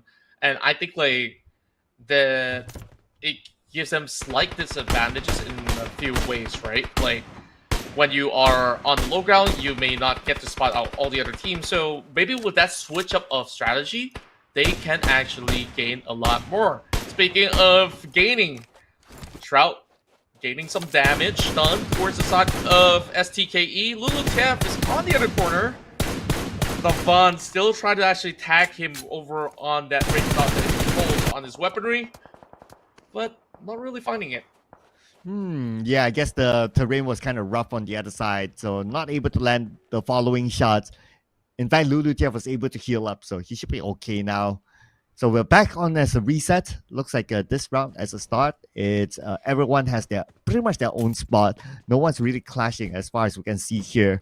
So that only means that I would say, because the circle is like down south, right? We might see stage 2 when teams start to rotate. That's where a lot of the fights will happen. Yeah, very likely by then, a lot of all these ruckus and commotion will be breaking loose around that corner of the field, especially through the high grounds, right? When teams are going to be challenging for some of these areas to withhold. So for now, just a little bit of a positioning, looting phase in the early stage of the game, where we've already got many of all these teams inbound. So it's all about making sure that they take the right measures to get themselves safe into the late game stages, where the John, so far receiving so many tags, they've already had Myth Clan members basically aiming at them from the early game. And for now, I guess we see over on the very further south side, it's going to be Valdemar with MFG on the block. MFG here, their regular spot. Before this, there was once they were challenged by Flash Vision, and obviously Flash Vision didn't win that fight. So good for them that they avoid these sort of early fights. And for MFG to have a good start here and access straight up to the high ground, they can be one of the earliest teams to go there. I think if they can loot up quickly, they go up, they'll be in a good position. And MFG, they do have the firepower. Yeah, they definitely have a lot to play for, especially to try to overtake the side of GE, needing about 12 points. So if they do end up with a big round, if GE crashes out early without much points, entirely possible. Yeah, so gotta keep an eye on that though. Let's see if they do go up to the high ground. It's one of the areas that I do like with this kind of circle. Gives a lot of advantage to whoever's up there first. It's just The only thing is that expect teams to come and try to challenge it. But if you're already up there, then like what you explained earlier on, you're able to see incoming teams to you first, so you can prepare, have the preemptive strike, and that's really the advantage that you need in defending. That's right. Where we're looking at so many of all these pot shots in the early game. SYS still getting chased, this time by the side of STE. Stranger Esports, they really have shown that they have been really hungry for the win. And whatever advantages that they will get, they'll go for it. Yep, and the team that went for it is STE. Kaya no backup around, and that's going to be a straightforward elimination. This is going to be the first blood this round, taken out by none other than Stranger Esports, who's currently in the middle of the chart. And if I look at the points, they can still overtake Dread Esports, so there's still something to play for them. Yeah, Dread Esports is just on the final line margin. So if we do see a really good round for them, they should be able to basically overtake. For the past two Erangel matches, they were really showing off their firepower, and we definitely love seeing a lot of all these sort of challenge coming in from the side of STE. They managed to also take down some of the big squads out there. So keep an eye out for them while we also look at the quarter. Currently in a dangerous spot. I'm not sure if they could ever overtake Enigma ever since that they have already gotten those two chicken dinners. But they can only try for the best. Yeah, it's starting to be quite bleak. And it's not really their fault, right? It's really Enigma suddenly showing up with a double chicken dinner. So now Enigma's goal is to be in page one. And if you look at the points for Enigma above them, like what the next one is FRL, 10 points. Following that is Myth Clan, that is like 16 points. And then they're already in page one. So basically 16 points away. But they need a very good round again, just like how they got in the previous round. And then we can start talking. But if they get a tough round, let's say it's like 0 points or 1 point or two, then I don't know. Maybe they'll need to be contented with the above average of page two. Yeah, so some teams sometimes were really put in a rough spot. They just really have to just make do with whatever they have. And at this stage, it is so crucial for them to really make the best out of the run. So far, for the side of FRL, I think we've seen some brilliance on these previous match. So now, just looking to see if the rest of FRL can just keep up with this form of momentum, whereas they're currently in a position to also challenge Myth Clan. And AI, okay, they're passing by another team. All right, and the other team seems to be quite set up. Okay, it's Osja Esports. Yes, they're quite set up. Nice setup there. Gets the first one. Try to get the second one, but Dewey needs to reload. But anyway, their opponent seems to stop. So that's a chance for Osja Esports to try to catch more. But AI Esports, they're going to get out of here. They don't want to spend time in the blue and in the crosshair of Osja. Yeah, Osja Esports really having that open field of spray, doing some damages across the board, but not having to find any of them for the moment. Meanwhile, FV getting crashed by that solo member of MFG. Exit knows that there's only going to be one somehow. Going to be able to clear up very quickly. As FFG, look at the amount of teams there's around this area. So this is what I kind of expected, right? Like teams trying to get the high ground. But FV, despite them having that circle from the start, they couldn't really get up to the high ground. Maybe they tried, but they were chased out by the other teams who got the spot first. So now they're back on the lower ground. Back to how it is. And circle-wise, okay, you know what? It'll be super interesting if somehow the circle goes to that island at the edge. The Lost Eagles Island. Oh, then everyone's going to have a little bit of problem. But, you did mention before, esports mode, very unlikely to close near water surroundings. But that still being land means that there is a good percentage of chance that it does move all the way down south. And what better way to close off our weekend with the most challenging of circles? Oh man, yes, I agree. This circle is really challenging. Even as of now, right? But of course, if it goes to what we just discussed, then that's even crazier. This is challenging Yeah. enough, I must say. But let's see how PBE overcomes the challenge because they got FRL as the challenger. Yeah, and a couple of days before, they have actually played around pretty much similar surroundings, so teams are somewhat familiar on how to play some of these heals. But still, when you have so many creases through the hills, you have a lot of defense mechanisms. While Ryman tries to actually attack, you can already see cover coming in from rocks as well as the trees, make it a little bit hard to do to get members of FRL. Okay, here is the chase by PBE because their name signals please bring eliminations. A nade from Michi, cooked up, tossed into the building, immediately gets a knockdown, but Michi gets countered upon. Yeah, it's a really close call coming in from Ranzer, but with him rushing forward, there is going to be a challenge coming from Cool. This time, Cool is subbed in to play for PvE, while Ryman now tagging up. Tough position to be at. A very huge different angles that has been taken by the side of FRL to win this trade with Jarrell's approach. Now he can actually afford to have a little time to go in for the revive, while some of the members of Fearless Esports will do the same to go in for the pickup. Yet again, these other squads are also swarming through, so have to be very careful on this approach. Jarrell now cooking a grenade. Might just actually be very good. Lobs in. Some damage being done. Not enough to actually think about just yet. Forced to move towards the top end. And now, this is go time for PBE. That was so close. But now PBE have him surrounded. Renzo finally taken out by Cool. And we have one more towards the corner. Jarrell, he just needs to tell, okay, this is the advantage of a TPP mode. You can still see the corner.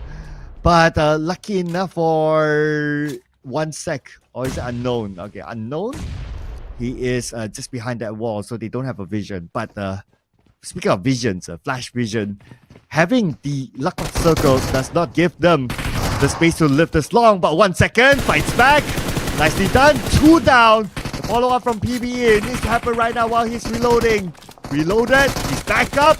And it wins! Oh! Clutch by 1 second! Playbook Esports eliminated by the man himself! What a clutch that was! All of them basically get clipped by the stairways, and PBE shouldn't have actually lost that. All of them deteriorated by that solo player out there. Now Opti flips over his vehicle in the worst of time, and that will be members out of 2-1 for Akira. Trying to take advantage of the situation with Enigma.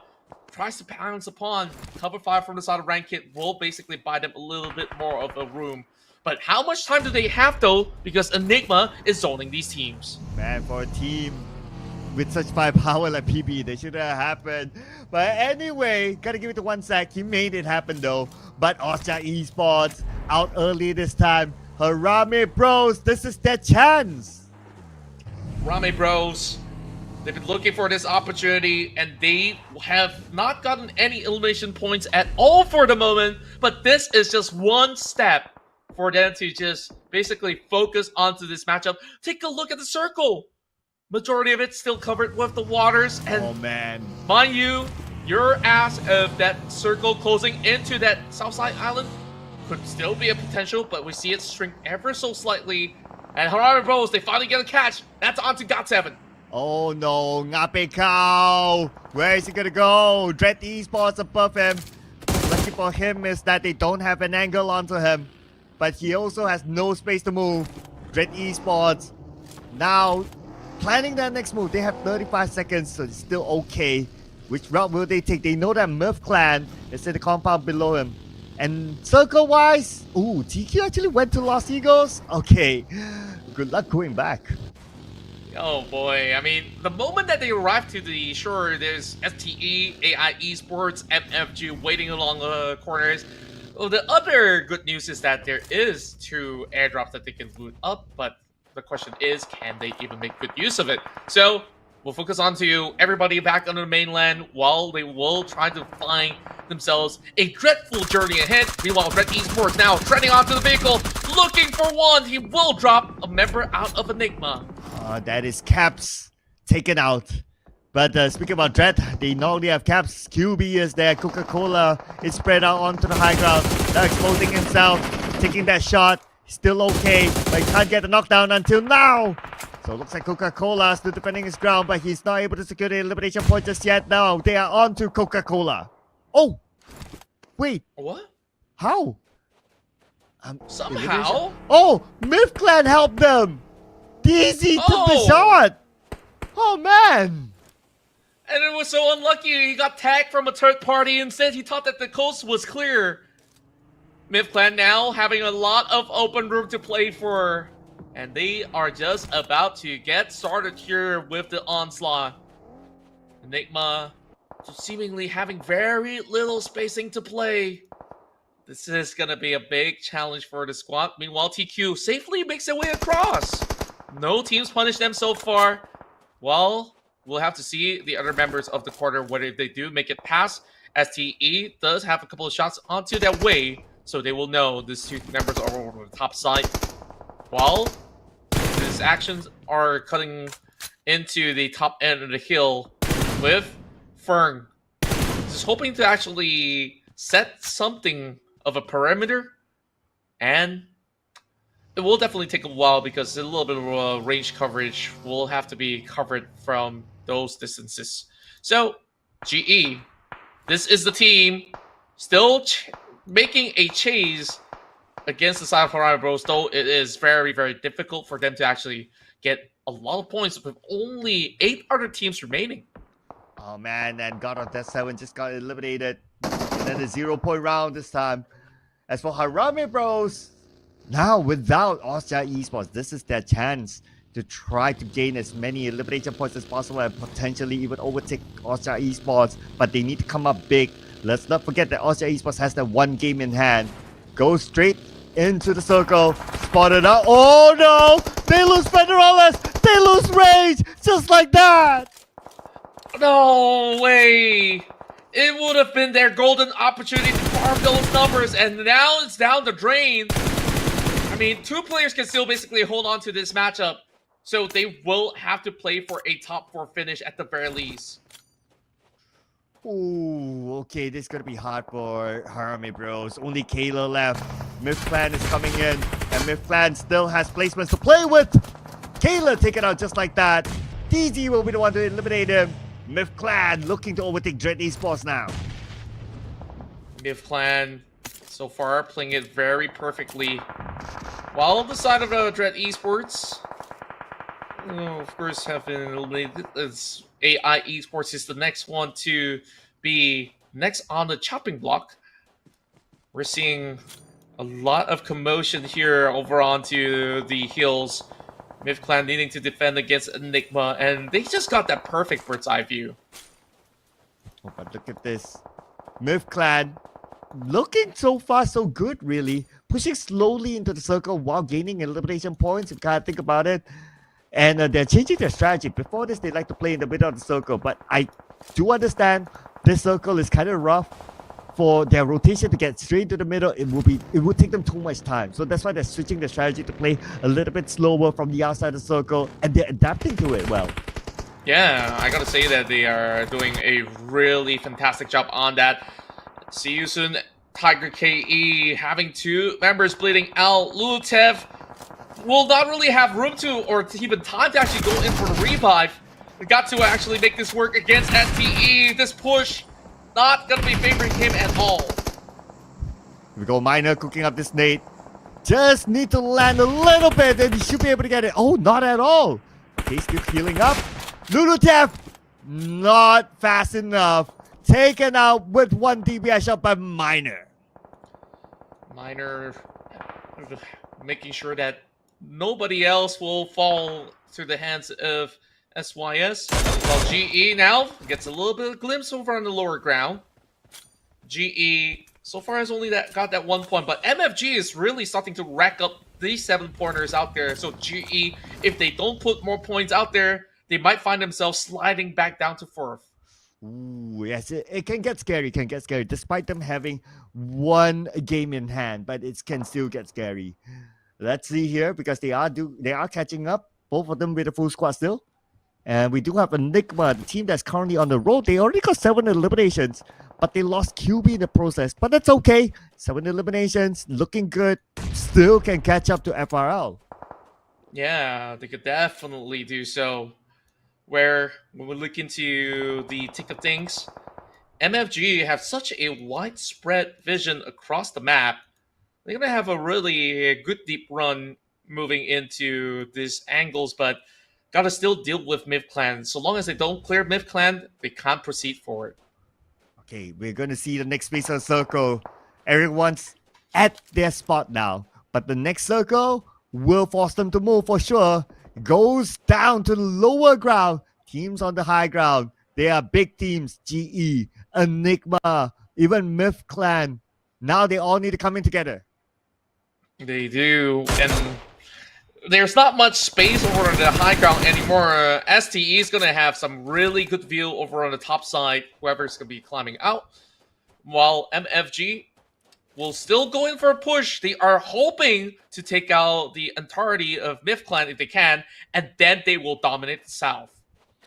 Here we go. Unknown. Shot from above. 40% of health down. And Unknown position compromised, but because he has this terrain, he should be okay. Nobody's really making the big moves to get across the road yet, so MFG can still hold it. MFG actually looking real good this round with the circle. Yeah, this is potentially a good win for them, but with GE still up there, still going for some of these challenges, and also Enigma, hello? 10 pointers! Okay, Enigma! Alright, not gonna go down without a fight. And speaking about going down, literally, they have to go down right now. But the next target could be MFG. But if they focus on the MFG, let's not forget about a GE who can be the long-range third party. But they're also moving late, and they don't really have the circle's advantage. So easily, when they do retaliate, there's going to be shots coming in from all the other directions, including MFG towards GE.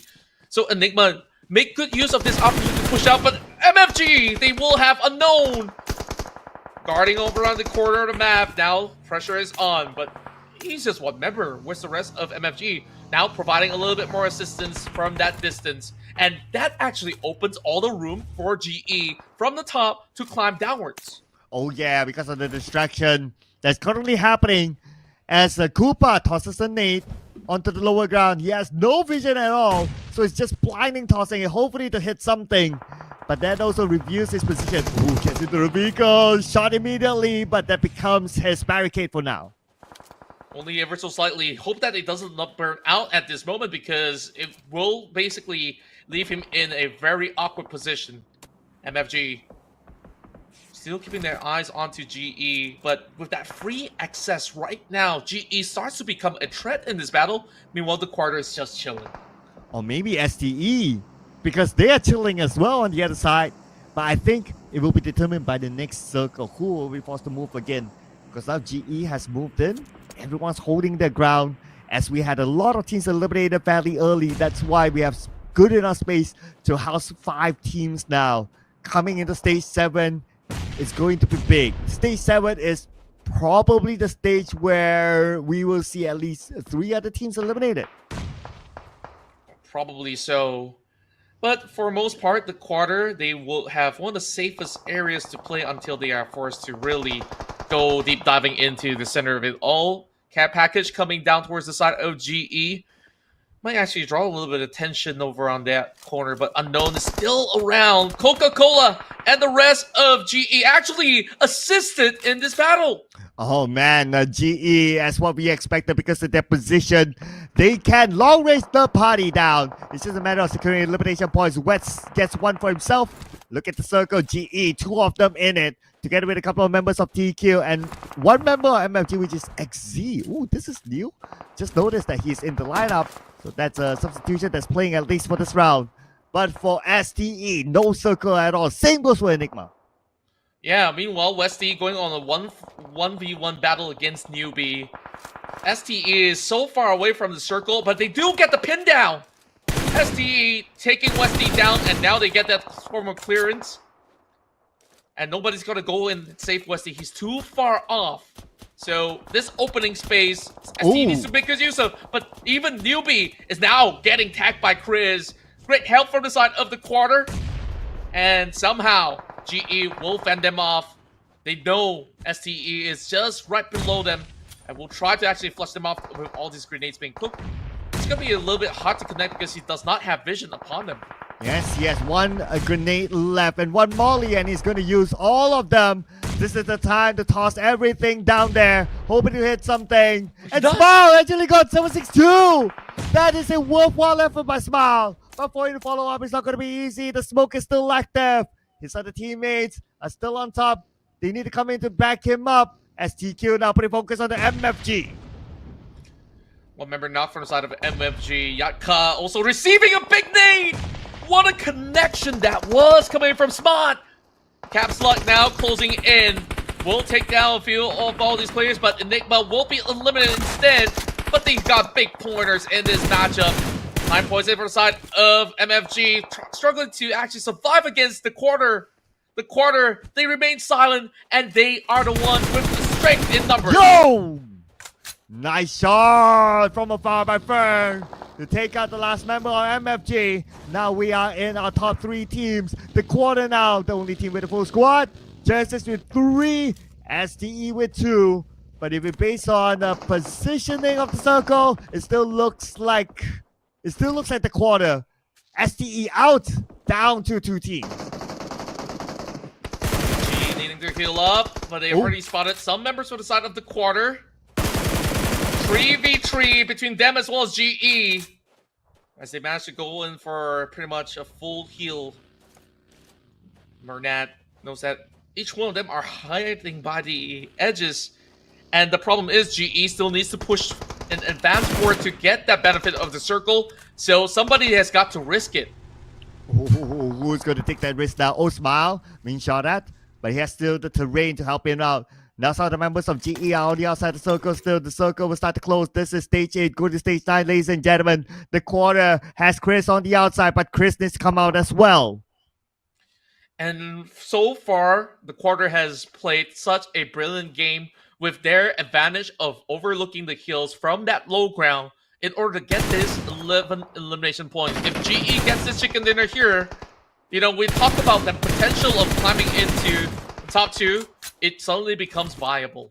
Absolutely, I totally agree with that. But they have to do the business first. They managed to even up the odds from 4v3 to 3v3 now. But both of these teams, okay, I would say that TQ, they have better coverage at circle, but when it comes to the geographical of the land, GE has a little bit more advantage. So both of them have their own scenarios to deal with. And GE now clumped up together because that's the only space that they have. Yeah, but at least for the side of the quarter, they don't really have to worry about the blue zone setting upon them. The pressure is on the side of GE. Stage 9 closes in, and this is where things get a little bit more daunting. But you see, very calculated moves coming from the top. He is taking charge of the bottom. As Burnett Boy as well as Smile, they will quickly move towards the lower end. This might actually be overwhelming for the top. He now has to take on 1 versus 2. At the top, 1v2 immediately gets knocked down. 2 more to go by Genesis Esports. We got Chris getting away from on the other side. Now Chris will be the next target. 40% of health. Smile cooking up that nade. If he managed to land this nade on Chris, it's going to be 1 more. Yes, he will, but Chris managed to heal up before he goes down. And now Chris is still being the target. But Fern is the next one to go down. Only Chris left. GE could wrap things up. 3v1. They can come in from multiple angles. Chris cannot do anything again and again and again and again and again for Genesis Esports. And they are back on track with another masterclass performance heading into our Miramar run. You know, week 1, they did manage to win in this map, and somehow in this week 2, most of the wins are actually coming in from Miramar. Now, let's assess that 3 versus 3 scenario real quick, right? The way that they basically approach this was really, really smart because they know two members are over onto their left side and there is another on the lower ground. So they've had this quick thinking, let's send two members to deal with the lower ground so we can regain control of the map. And by doing so, they eventually shut them off.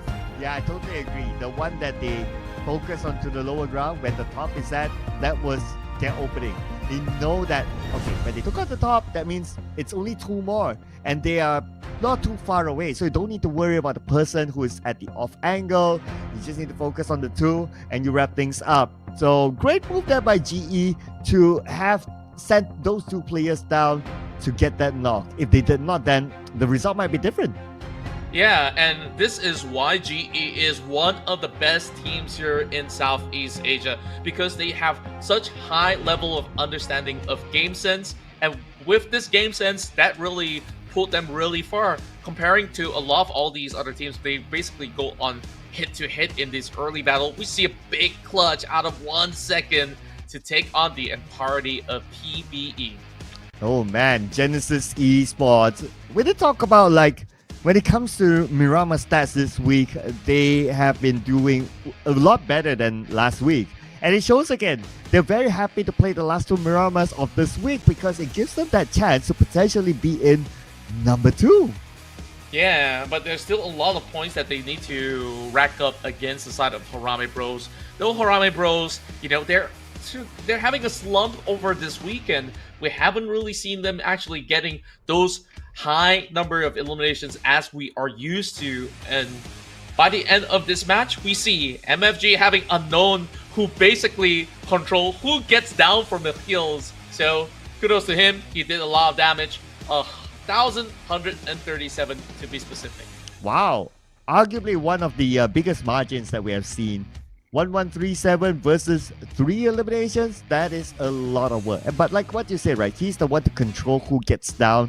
So by doing that, he pulls those shots onto the opponent, shooing them away. And I guess because of that, it worked. That's why his total damage is a lot, but not many eliminations. But that's okay. It's the defensive work that he came out with that allowed MFG to last that long. Yeah, MFG so far very, very impressive this week, but it is GE that they had to deal with, but they were unable to stop them on the tracks, which means MFG, they could basically chase up only against Yangon Galacticos at the moment. Man, this is crazy, right? Genesis Esports. It almost feels like there's no scenario that they cannot come back from. You felt that they were away this week when we started week number 2. But now they are back with a bang. And I don't know. I really want to see the score. How far are they from number 1? Just to see how realistic it is for the final game. Yeah, and with 18 points to be added into this record, I think it's still gonna be a little bit of a distance between them because last I checked for Harame Bros, that's 231. So I'm not sure if Genesis Esports will give us the biggest of chicken dinners in the final round. Yeah, I mean, just on top of my head, I'm not too sure as well. But for the second place, that might look kind of doable. Okay, but before we get on to the overall numbers, right, we'll check out the overall stats for this round. A similar amount of eliminations this time, only 3 eliminated by the zone. So despite it being a south side circle and it goes all the way down south, but teams still try to push it in, then they don't really spend too much time on the outside this time as compared to some of the days before. Yeah, and we actually see a lot of proactive measures from the team where a lot of these teams definitely had very long journeys to get into the south side of the map, but they managed to actually do so in a good manner at the very least. So we're seeing a lot of throwables being utilized within a lot of all these kills because there are still a lot of ledges that they could basically protect themselves with. So a lot more tactical approach being shown to all of us here in our penultimate round. And now we're going to move into the ultimate battle of our final match in a moment. But first, we'll take a look at match rankings first. And GE has gotten 18 points in this matchup. TQ actually not too shabby after all, really putting up the points to 17. I'm looking at Harami Bros 2 points, Austria Esports 1 point. Okay, pretty interesting here. Pretty interesting here. So I can't wait to see like the overall calculated score in the following round. But because the next round will be the final round, so some of the teams would have completed all their matches already. So again, we'll get to see that later on. That is probably 4 teams because that's like one group that will not be playing in the last round later on. Other than that, for God7, 2 factors, right? One, themselves not able to overtake Enigma when they had the chance. Second is that when Enigma started the Erangel rounds, they just went all the way. So they're still pretty solid here with 13 points. Yeah, 13 points is still a very good amount for them to basically maintain a record so that the distance isn't too far to eventually catch GE should they ever slip up. Now, 22 points for GE to catch up against Harame Bros. Do you think they can do it? Because we've seen big numbers from them before. So that means a chicken dinner with maybe 14 or 15 points might be able to cut it. That's also we have to see. If Harame Bros just put a 5-pointer, I would say it's secured. Harame Bros locks in number 2, but they need to fight for number 1 spot. Austria Esports still above them though, and with a win from Harame Bros and Austria Esports crashing out, we might see that overtake happen. Well, I'll give you the news. Harame Bros is done with 24 games. Oh boy. So they locked in. Locked in 22.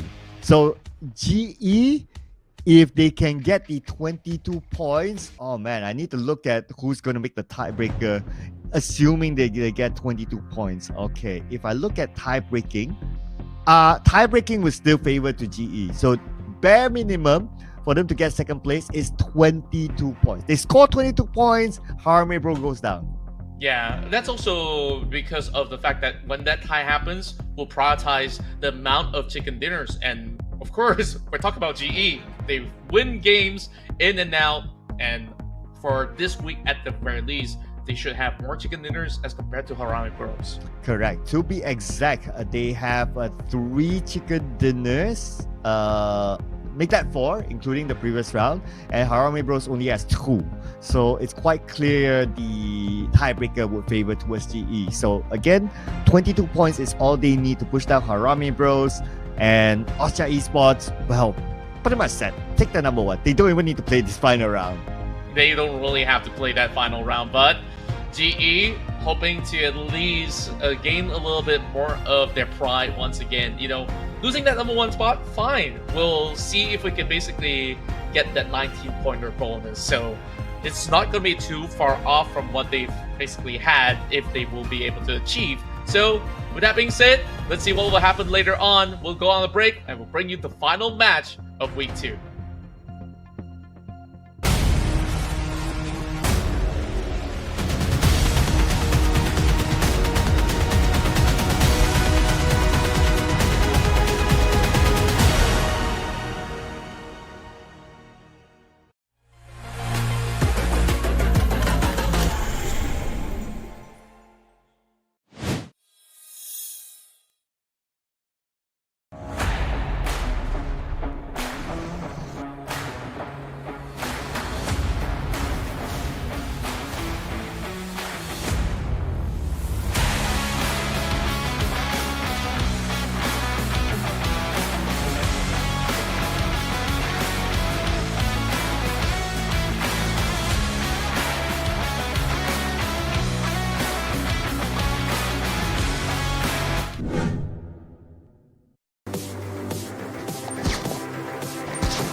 And here we are, ladies and gentlemen. The final game of the night is here, where the teams will conclude their run for week 2 of the PMCL Southeast Asia and will be rewarded with their bonus points to conclude this week's run.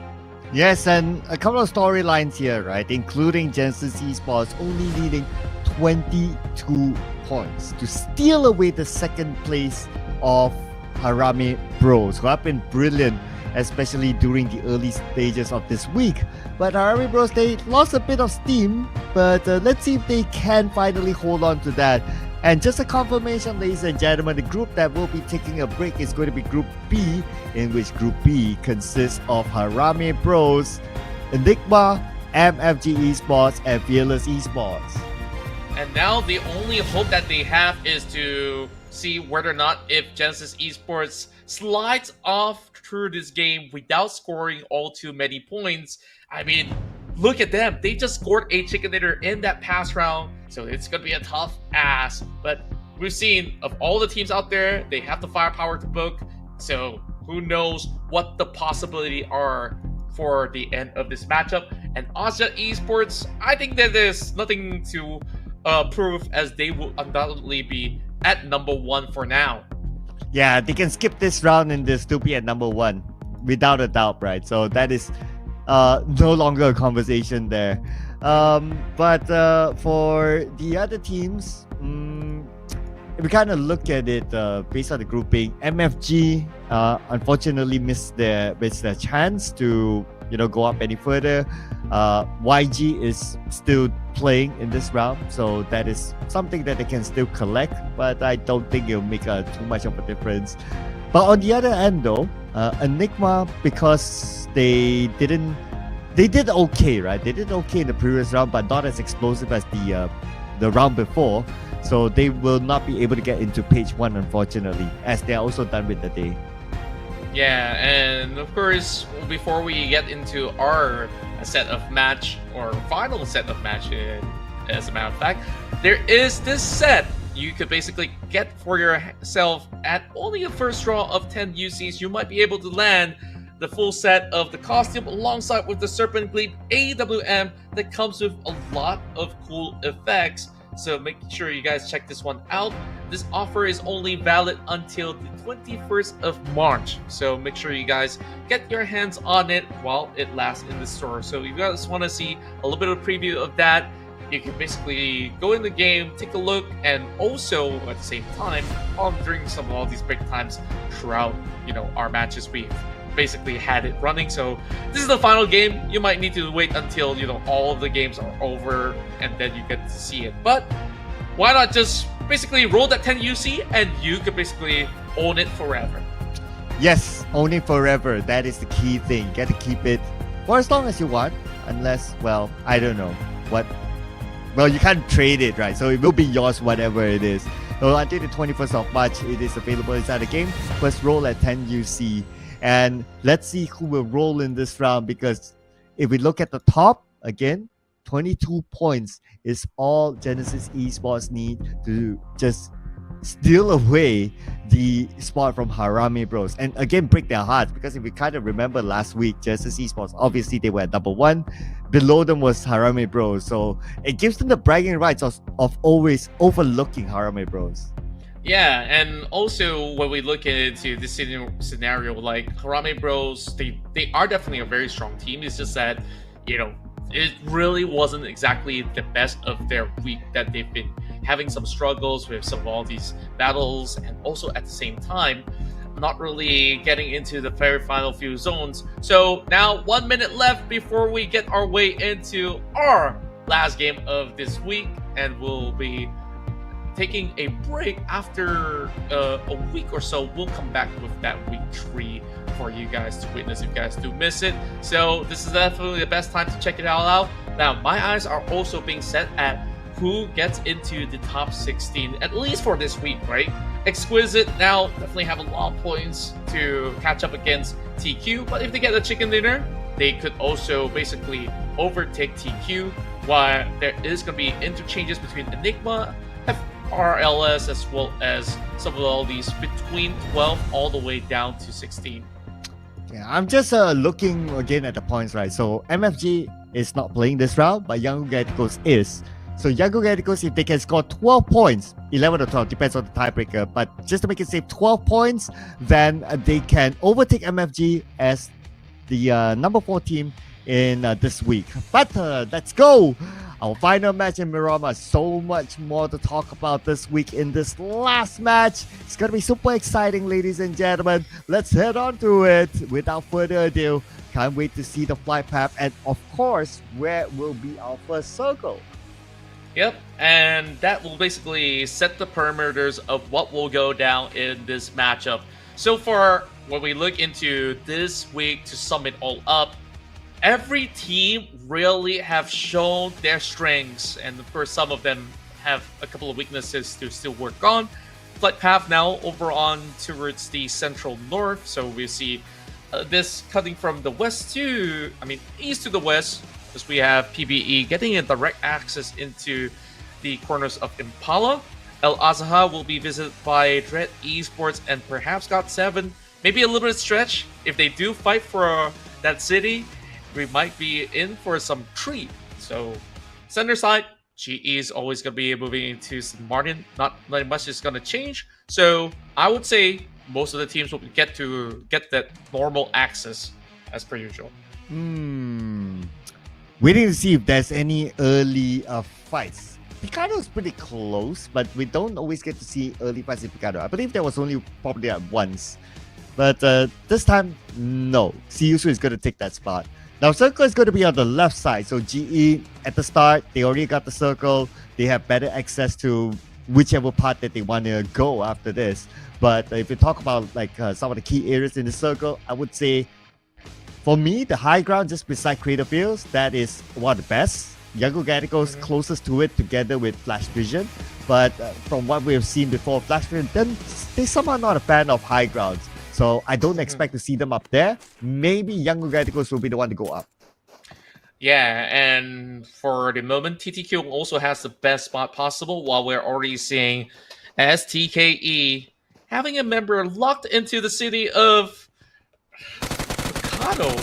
This is definitely going to be interesting, as some of these guys really got nothing to lose anyways. I mean, on a good note, if STKE gets a big win against APG, they can overtake the side of PBE. So, we'll see. Shots now fired over the side of John. He will be able to move to the ground floor safely, as those grenades are being challenged. Popped by the side of Johnny Boy. And Skymin losing so much health, but he does not have anything to heal up with. Tries to actually pick one up against the side of AI Esports. It really feels like these teams just say, pick the city, we'll meet you there. Oh, see you soon. Looks like APG picked the city to take them down. Got a knock onto Boy Shot. The second egg cooked up too long. But Insight is moving in across. Okay, more fights will happen now, but the recovery should be up by the time APG comes in. Yeah, APG making swift advancement. Boyshawn still on the ground while Red Bull takes out the machete, and Addict Boy still holds them down. My, APG.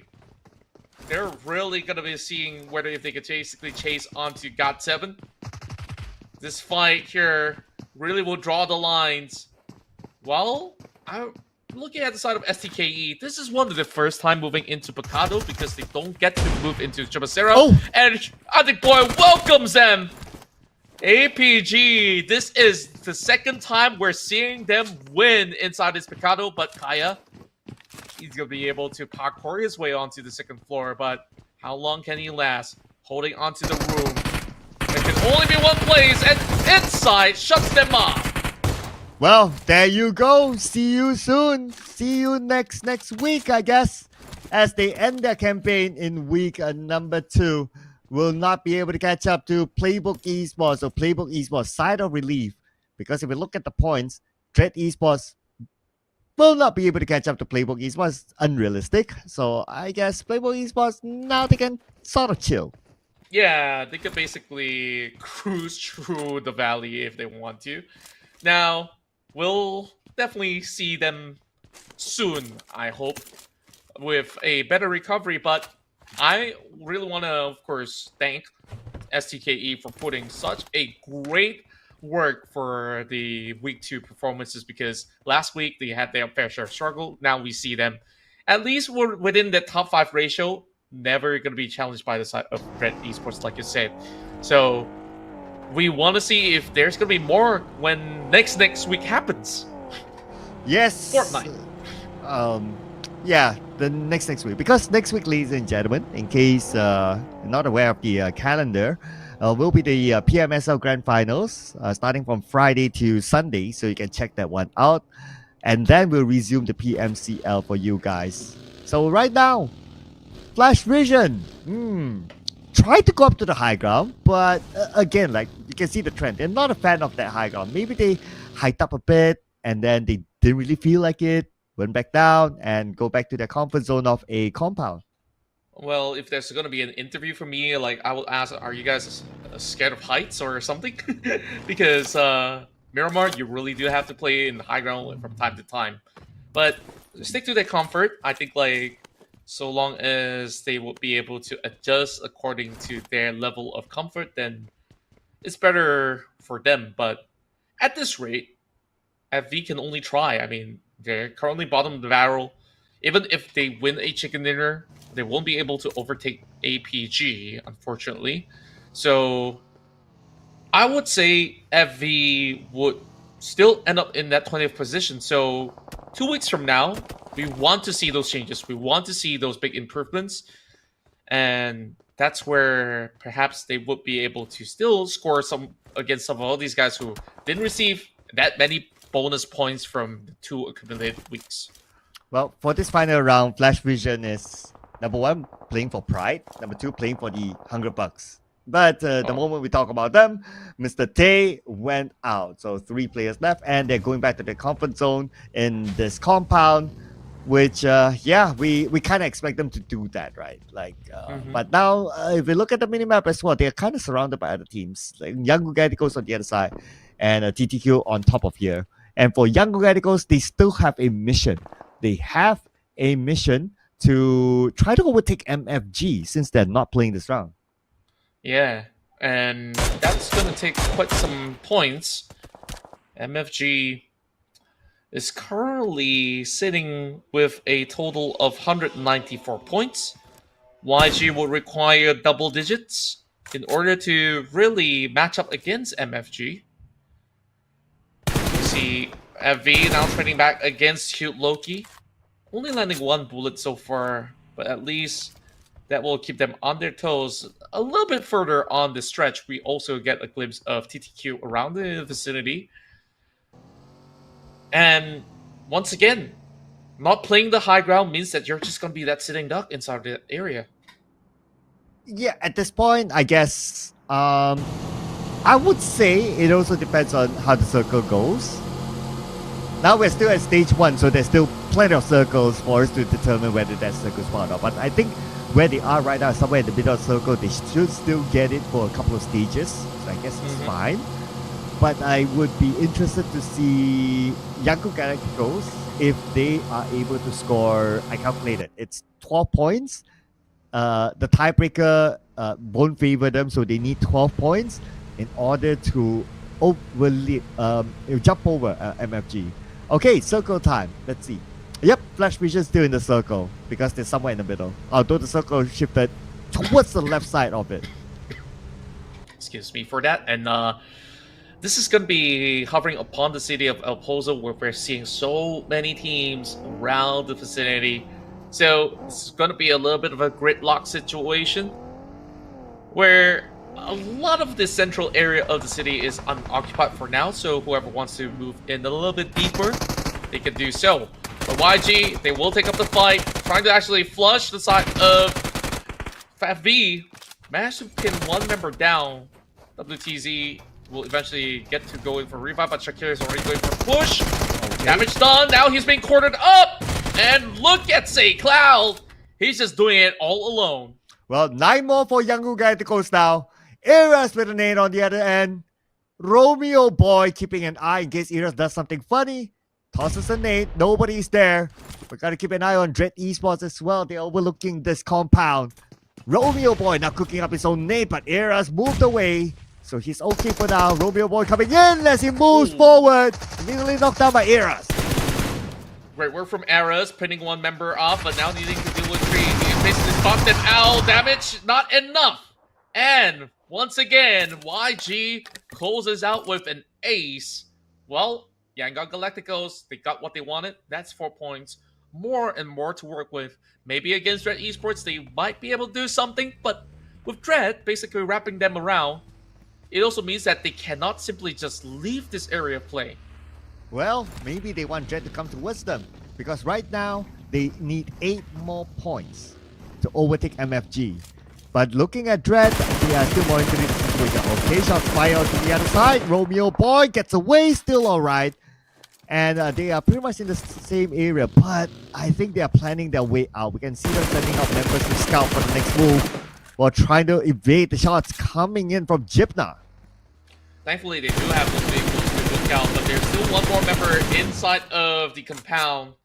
So I'm not sure if there's going to be another vehicle that he could basically use to move out of the area, while the rest of YG goes deeper into the territories of El Pozo, taking the warehouse for now. But we still have 214 Akira here with 2 Pro, trying to actually make certain advancements. Couldn't really see where the rest of 214 Akira members are. Well, TTQ gonna have a high elevated angle to work with. Jip now spots one out. It seems like they sacrificed Cute Loki in the process. Yeah, that goes. And 3 players left. They lost their multiple MVP, Loki. But they still need to find another 8 more points. Ooh, okay. It's going to be real interesting now on how Young Radical is going to manage this. But we move over to TQ. Nice long range there by Fern. Vehicle blown up. That's going to be body on the floor. Yep, let the bodies hit the floor. You know, you get my reference if you guys are a fan of Deftones. Or if you guys are old enough. Yep. Well, actually, is it Deftones? I gotta fact check again. So, with that, let's take a look at Myth Clan, where they are in a poised position to also challenge the rest of STE. They need 5 points to be sure of it, or more than that because STE is still alive. But the problem is, Myth Clan is still having only 2 members to work with, so they will have to play it a little bit more passively. Austria Esports now makes an appearance after taking that win earlier on, and here comes GE trying to see if we can catch cool in the hot weather terrain. PBE just slowly moving by. That's really taking their sweet time here by the outskirts of St. Martin. I mean, of course, it's still not too far off from El Pozo, which is why they could be around the vicinity. But the quarter now having 2 separated areas to hold out while the rest of Austria Esports sees those vehicles is like, huh, you guys must be playing hide and seek with me, so I'm gonna catch you out. Well, let's not go out and give wrong information to our new boys. It is actually Drowning Pool with bodies. But anyway, that was smart from TQ. Short range nade. Will not crack, but he now comes in. DBS. Oh! Fortunately, aim onto the floor. Austria Esports take advantage of his Skynet knockdown, but Chewy instead hold his hand. Yep, managed to at least pick him back up, and thanks for checking on the facts. I often confuse some of all these names of bands. But, you know, Grounding Pool, a little bit more of an obscure name for some of you guys out there. Cool band to check out. Well, of course, we got a little bit of time for a push from the side of the quarter, heading up the hills, trying to take advantage of the side of Austria Esports. Austria Esports got nothing to lose, but for the side of the quarter, they need these points. Ooh, Astro X behind him. He heard the footsteps. DBS, nice high ground. First shot, second shot, third shot, fourth shot. I'm counting. He got it at the end. I mean, it's Astro X that we're talking about. The top comes in on the other end. Finish off Skynet. By the way, Austria Esports, whatever it is still fight for them. It's more about getting the $100 for Austria. Yeah, and they've collected a lot of $100 throughout the course of the week. Even on day one, I mean, that was what, 3 chicken dinners or so to really give them that meteoric rise. While the top, literally having to hold over the top end of this hill, is gonna see whether if he would get the catch onto Yui eventually. But Yui now on the push, and would not have the angles for now, but will be eventually cutting through his corner. Good damage being done to top, now looking to secure that 5th point. Now they will be able to match these numbers and overtake TTQ. Wow. Okay. We switch screens right now to Young Galacticos. Eliminated at number 13 with 4 elimination points. MFG will be the happiest of the bunch. They retain their spot. Young Galacticos will stay put. But it's all up to GE right now to really put on the big performance. And 2-1 for Kira.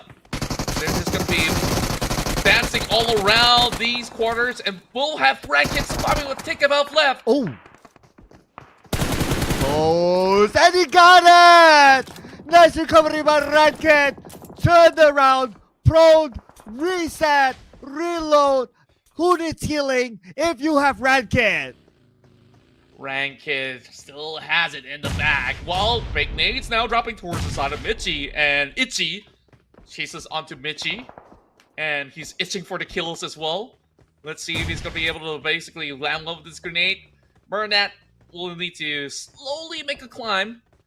Well, I do know a friend that works with a production company that loves climbing. Of course, not gonna call him out just now because he's not here anyways. So, with the rest of GE now moving over on the top side, we're just gonna have them getting the bird's eye view. So if they could basically conquer this area of play, they might be able to get enough eliminations to book out with another big win. It's okay, I'll do you a favor. Yeah, Husky loves climbing. So shout out to him. So anyway, Genesis Esports loves climbing as well, as now they have the high ground, and they're looking for 22 points. They already got 2, and they're looking for 20 more, still at number 11, so no placement points gained yet, but they could farm elimination points from this area. Yes, Husky is definitely on my mind, but I was like thinking about Zach Holman. Oh, that's true. Yep. Yeah, guys got a lot of length when it comes down to his hands and legs to climb. Yeah. Well, not only that. otherwise. Yeah. I mean, Brian Lim would know. So. Yeah. maybe. Yeah. So, anyways, back to the fields. A lot of great open coverage from the side of Exquisite, but for now, most of the players are staying indoors. Especially with the circle going outskirts of El Pozo, this is going to be tough for those who are within the city. Oh, we got GE moving now towards Austria Esports on the southern side, looking to pick up their next elimination point, but it's actually Smart taking an off angle, while the other 2 teammates on the other side where APG is at. Okay, but not making the big moves yet. But I guess they don't really need to, since they have a good spot here on top. Yeah, they're not going to be challenged at all by the rest of the teams. I mean, the only type of challenge that can come is actually from Austria, but Austria's got enough points already. I mean, they add another 8. They're going to make it more than 250 to try to match a record that was being set by GE last week. Now, TQ, 1 versus 2. Is he going to be able to pull this one off? Super Pickles now going for the push. Going to be swarming into the corner of the staircase, but that's not going to be able to be responded by the corner. But good finisher out there. TTQ, they still have a full squad. Let's see if they do bounce back, because they only need about, 2 points to retake that position. So they're getting closer and closer now. All right, looks very doable for them, because look at the teams around them. Based on our minimap, we have 3 other teams around them, and they might be forced to move by the next stage, because all of them play by the edge. So TTQ on the hunt right now while they're on the vehicle, but but at the same time, they're also scouting out for bodies. They need to find where they are. They need the information first. Yeah, so far from their track record playing inside of Repulso, they have good success rate to survive till the top 4 finish. There's still about 10 more teams to go though. While, the circle moving out to the hills is not really giving anyone inside the city any favors at all. So Red Esports, they will hold on to the warehouse for a little bit longer since it does cover to their ground for the moment. Exquisite, so far with 2. And just like GE, they're gonna have this big feel of nothingness for now. I also want to point out that Exquisite did not play with Lufa the entire day today. So, Right. yeah, and Fourth Row has been playing the entire day. So I guess they're like switching things up, trying out, preparing themselves for week 3. Because we've got to think about it. Exquisite, they're pretty okay. But for TTQ, wait a second. Okay, they got the knock, but they have to secure the elimination point before it's stolen away by probably nobody now. But they have to get the points still. Well, Big Nate popped right in front of his face, and Demios also deals damage to himself. He tries to actually get out through the vehicle. But in and out of the lobby. That was kind of entertaining though. Like the car parked when he threw the nade, and the nade immediately bounced off the car and into the face. Like, okay, you don't get to see that all the time. Yeah, and then that shift from left to right through the seats, like, very quick thinking, but unfortunately he's being pit against a couple of trucks and a tin wall to work with. So right now we carry on the journey. This final game will have the final battle in between the streets, just the way I like it. On the outside. So finally, please be consistent. It is not about the how should I put it? It is not about urban warfare, okay? We don't want urban warfare, all right? We want outside in the streets, okay? Please be consistent. Well, I like having teams to move into urban setting. And Here we go. Have Here we problems go. for them. All right. Yeah. So, sure. Yeah, you get the drill. So Yeah, TTQ sure. now receiving a little bit of a challenge. They are now outside of the play area, so they really have to move quick after reviving Edward. So 2-1 for Akira. They do have the perfect outpost, trying to actually guard everybody within the city. Spots out TTQ. Won't be able to take them out just yet. Just wait a little bit longer, and they definitely have a lot to farm for. Well, 2-1 for Akira sees GE on the other side. GE needing 8 points more. But they're also starting to collect placement points right now, so gotta keep that in mind as well. But for 2-1 for Akira, they'll be busy with TTQ. Let's go. Yeah, and they definitely do have the best advantage to overtake some of these players of STE, because STE is only left with 1 member. So they just got to win this fight against TTQ, and they should be well secured heading into the final few stages to play. 2-1 for Akira. This is their best run today so far. Well, I'm not too sure what Daryl's up to. He's still doing a little bit of a rock climbing right there, but he's not going to be able to exit all too safely. But thankfully, those shots didn't really connect to him, so PB remains to be alive for the meantime. All right, TTQ right now somehow is still okay on the outside. It's playing really by the edge.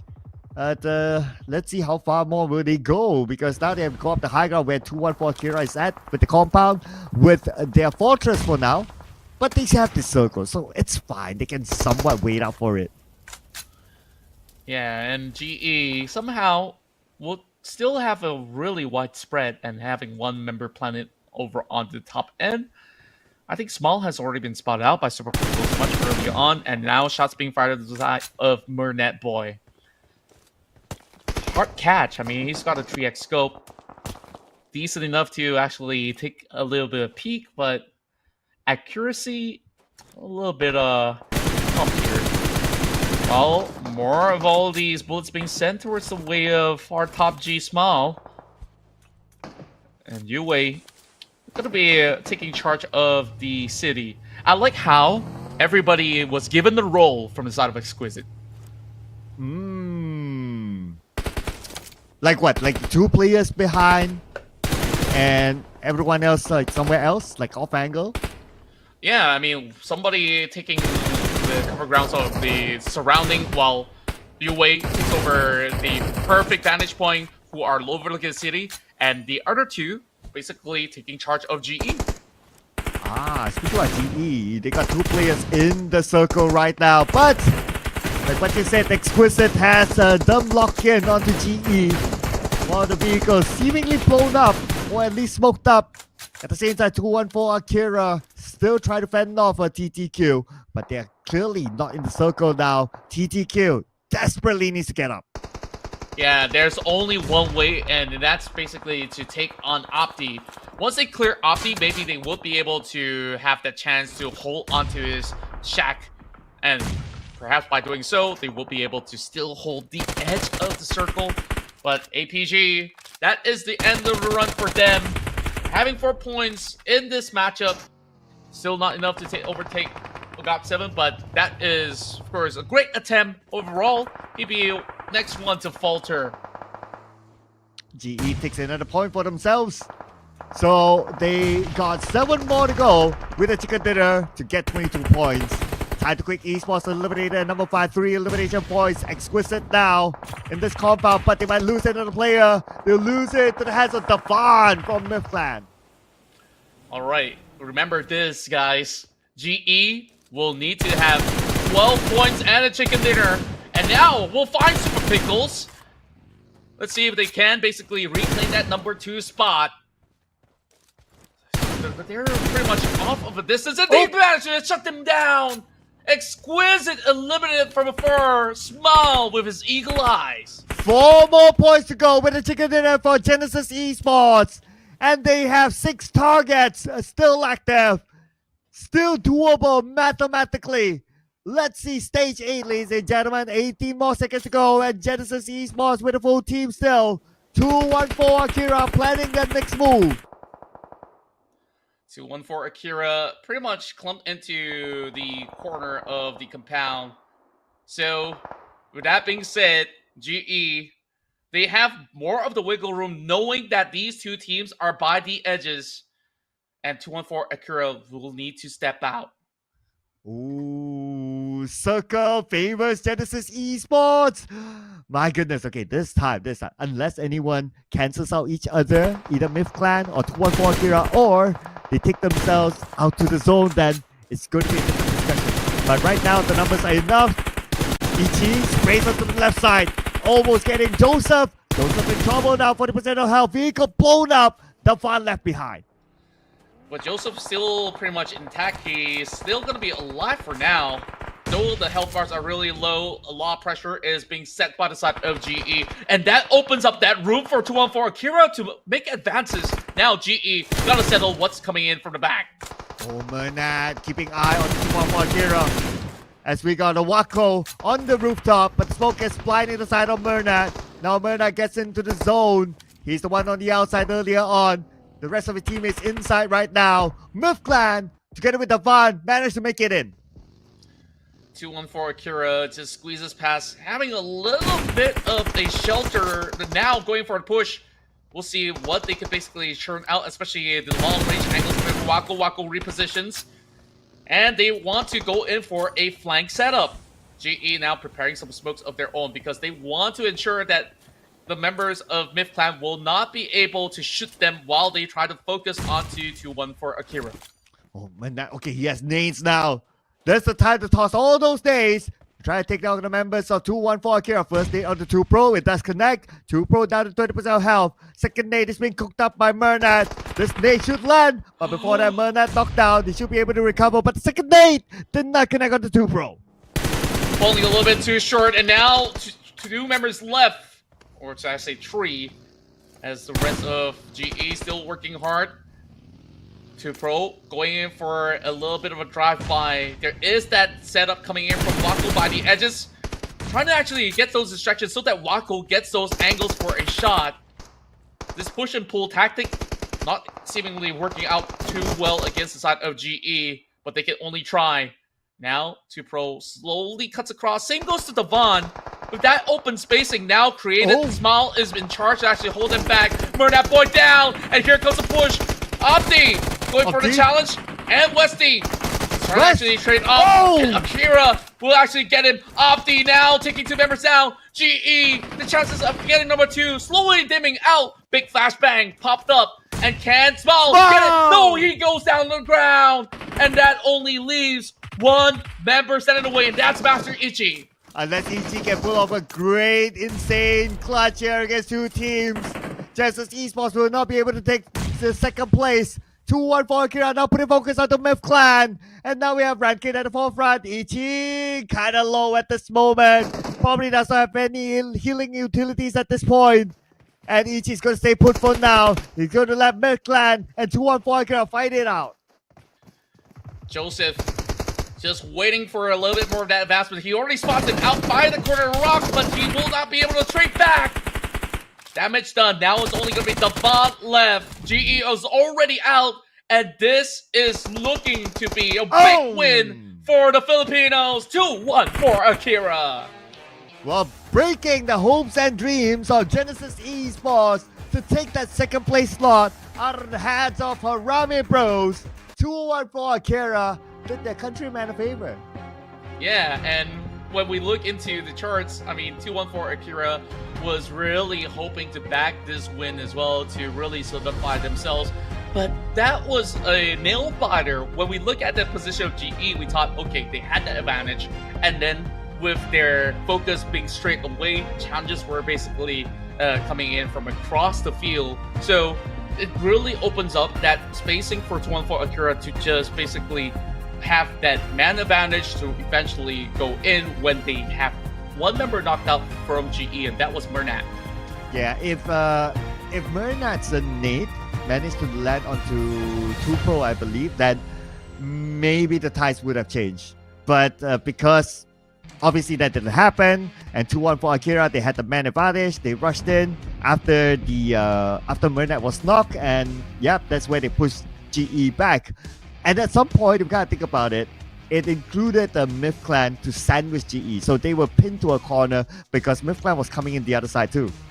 Yeah, overall, I think like a lot of all these teams really put up some of the best showings here inside Miramar. Very, very tactical plays. Even inside of El Pozo, we have seen some battles, although there were a flock of them. They have been able to cruise through in order to basically play for the final zone.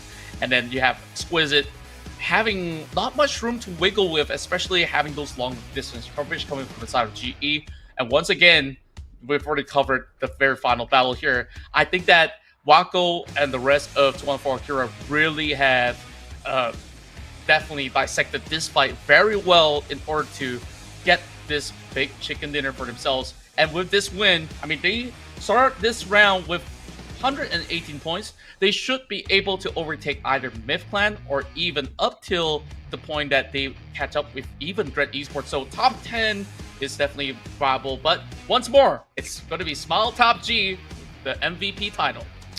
I'm probably too old for this, so I have to ask, like, what does top G, what does the G stands for? Guy? Top guy? Top girl? Top... I don't know. It's a top guy? Like, for real? Probably. Uh-huh.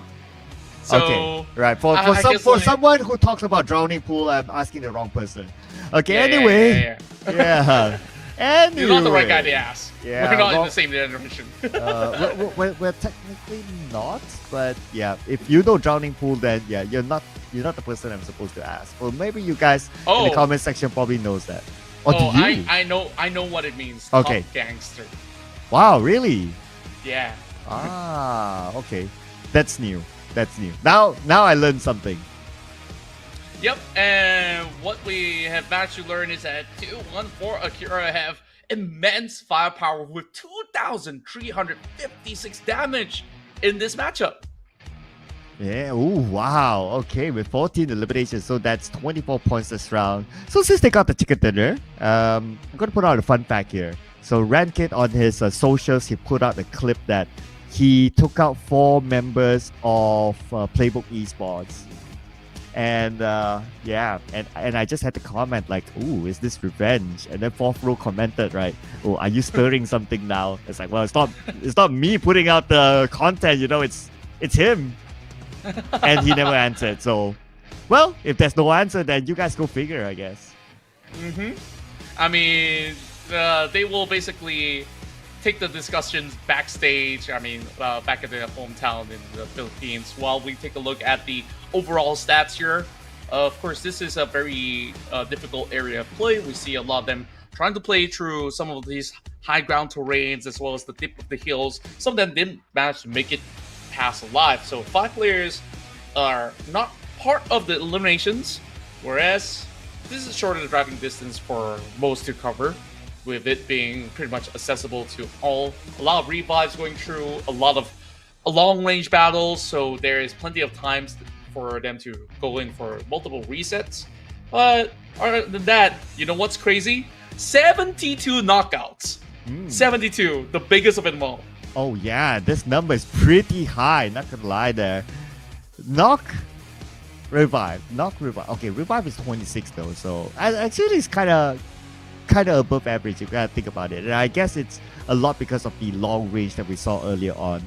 But points wise, all right. So GE failed to get 22 points. So I guess we kind of know where they're at. They will be at number 3. Harami Bros will still be at number 2. Number 1, obviously, Austria Esports. Whatever amount of points that they get or they don't get won't change that.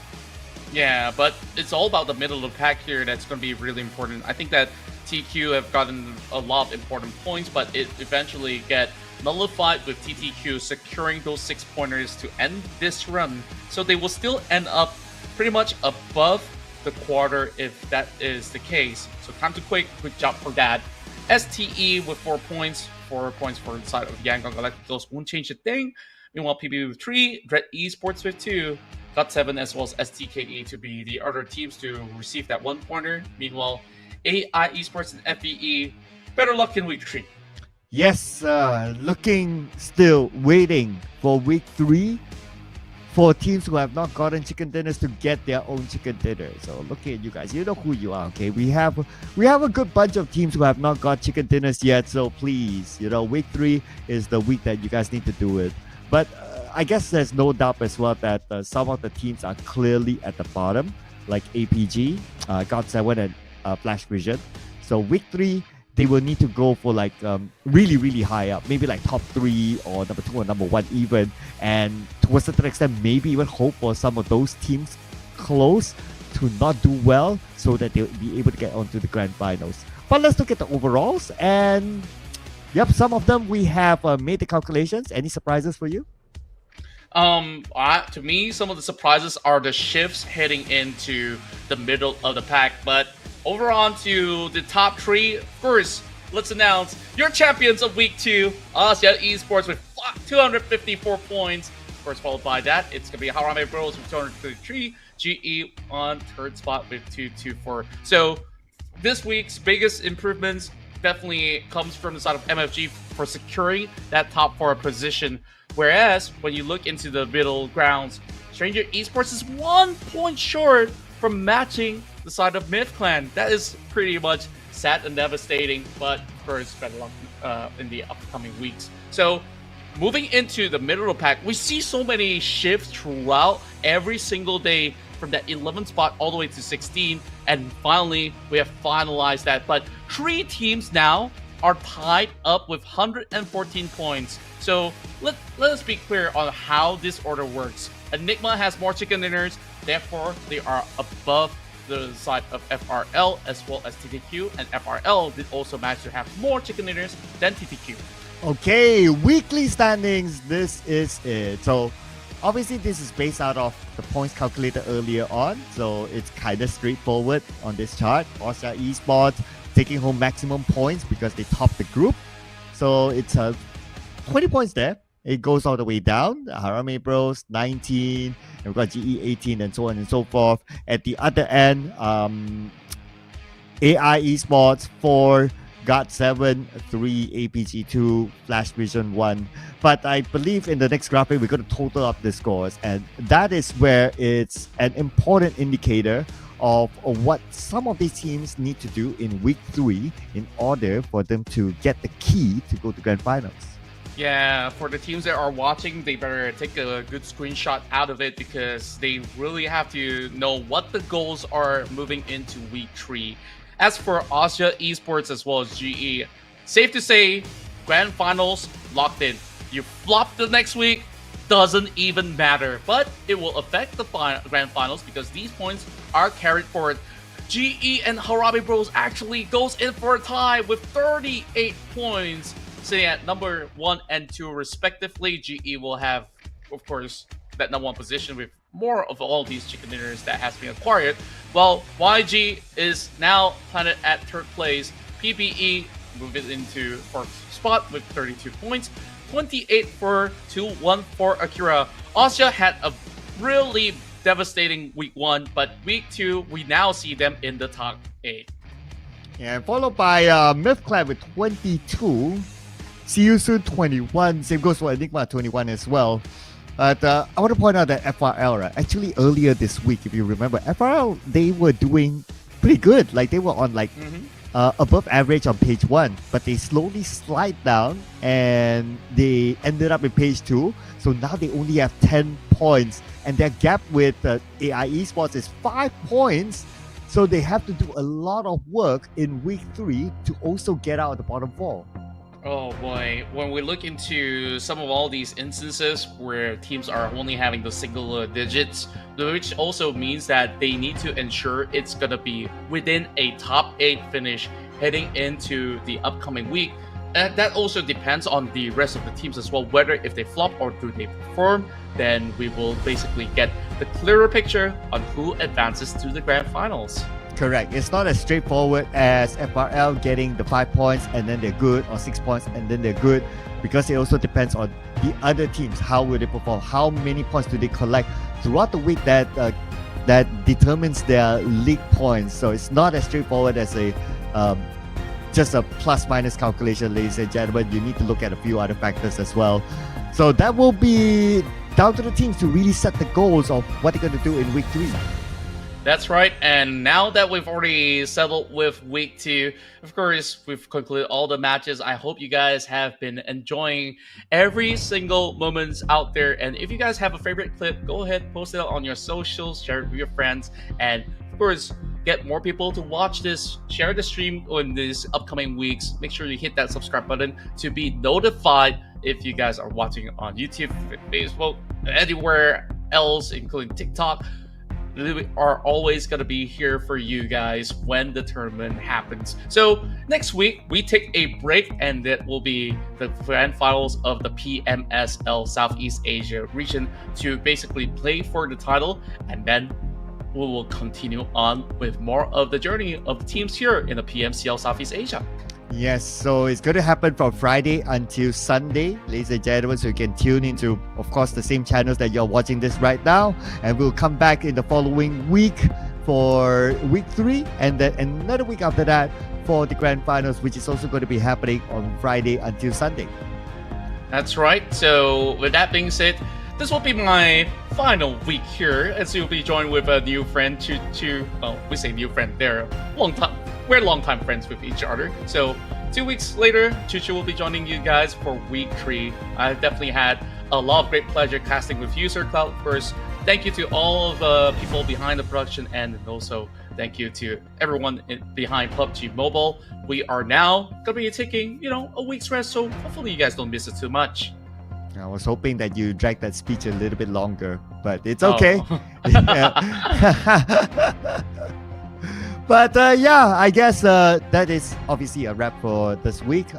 Again, next week we'll be taking a break, and then we'll be back on the following week. So if you miss PUBG Mobile action, you can tune into the PMSL from Friday until Sunday. And they're actually having a LAN event in Malaysia. So if you happen to be here, or you can make your plans to come here, do check out the social medias of PUBG Mobile to get to know what details, where exactly it's being played, and yeah, all other details, including what are the teams that are playing as well. Because at this moment, while we are still talking about this game, they are still playing and determining who are their top 16 in the grand finals.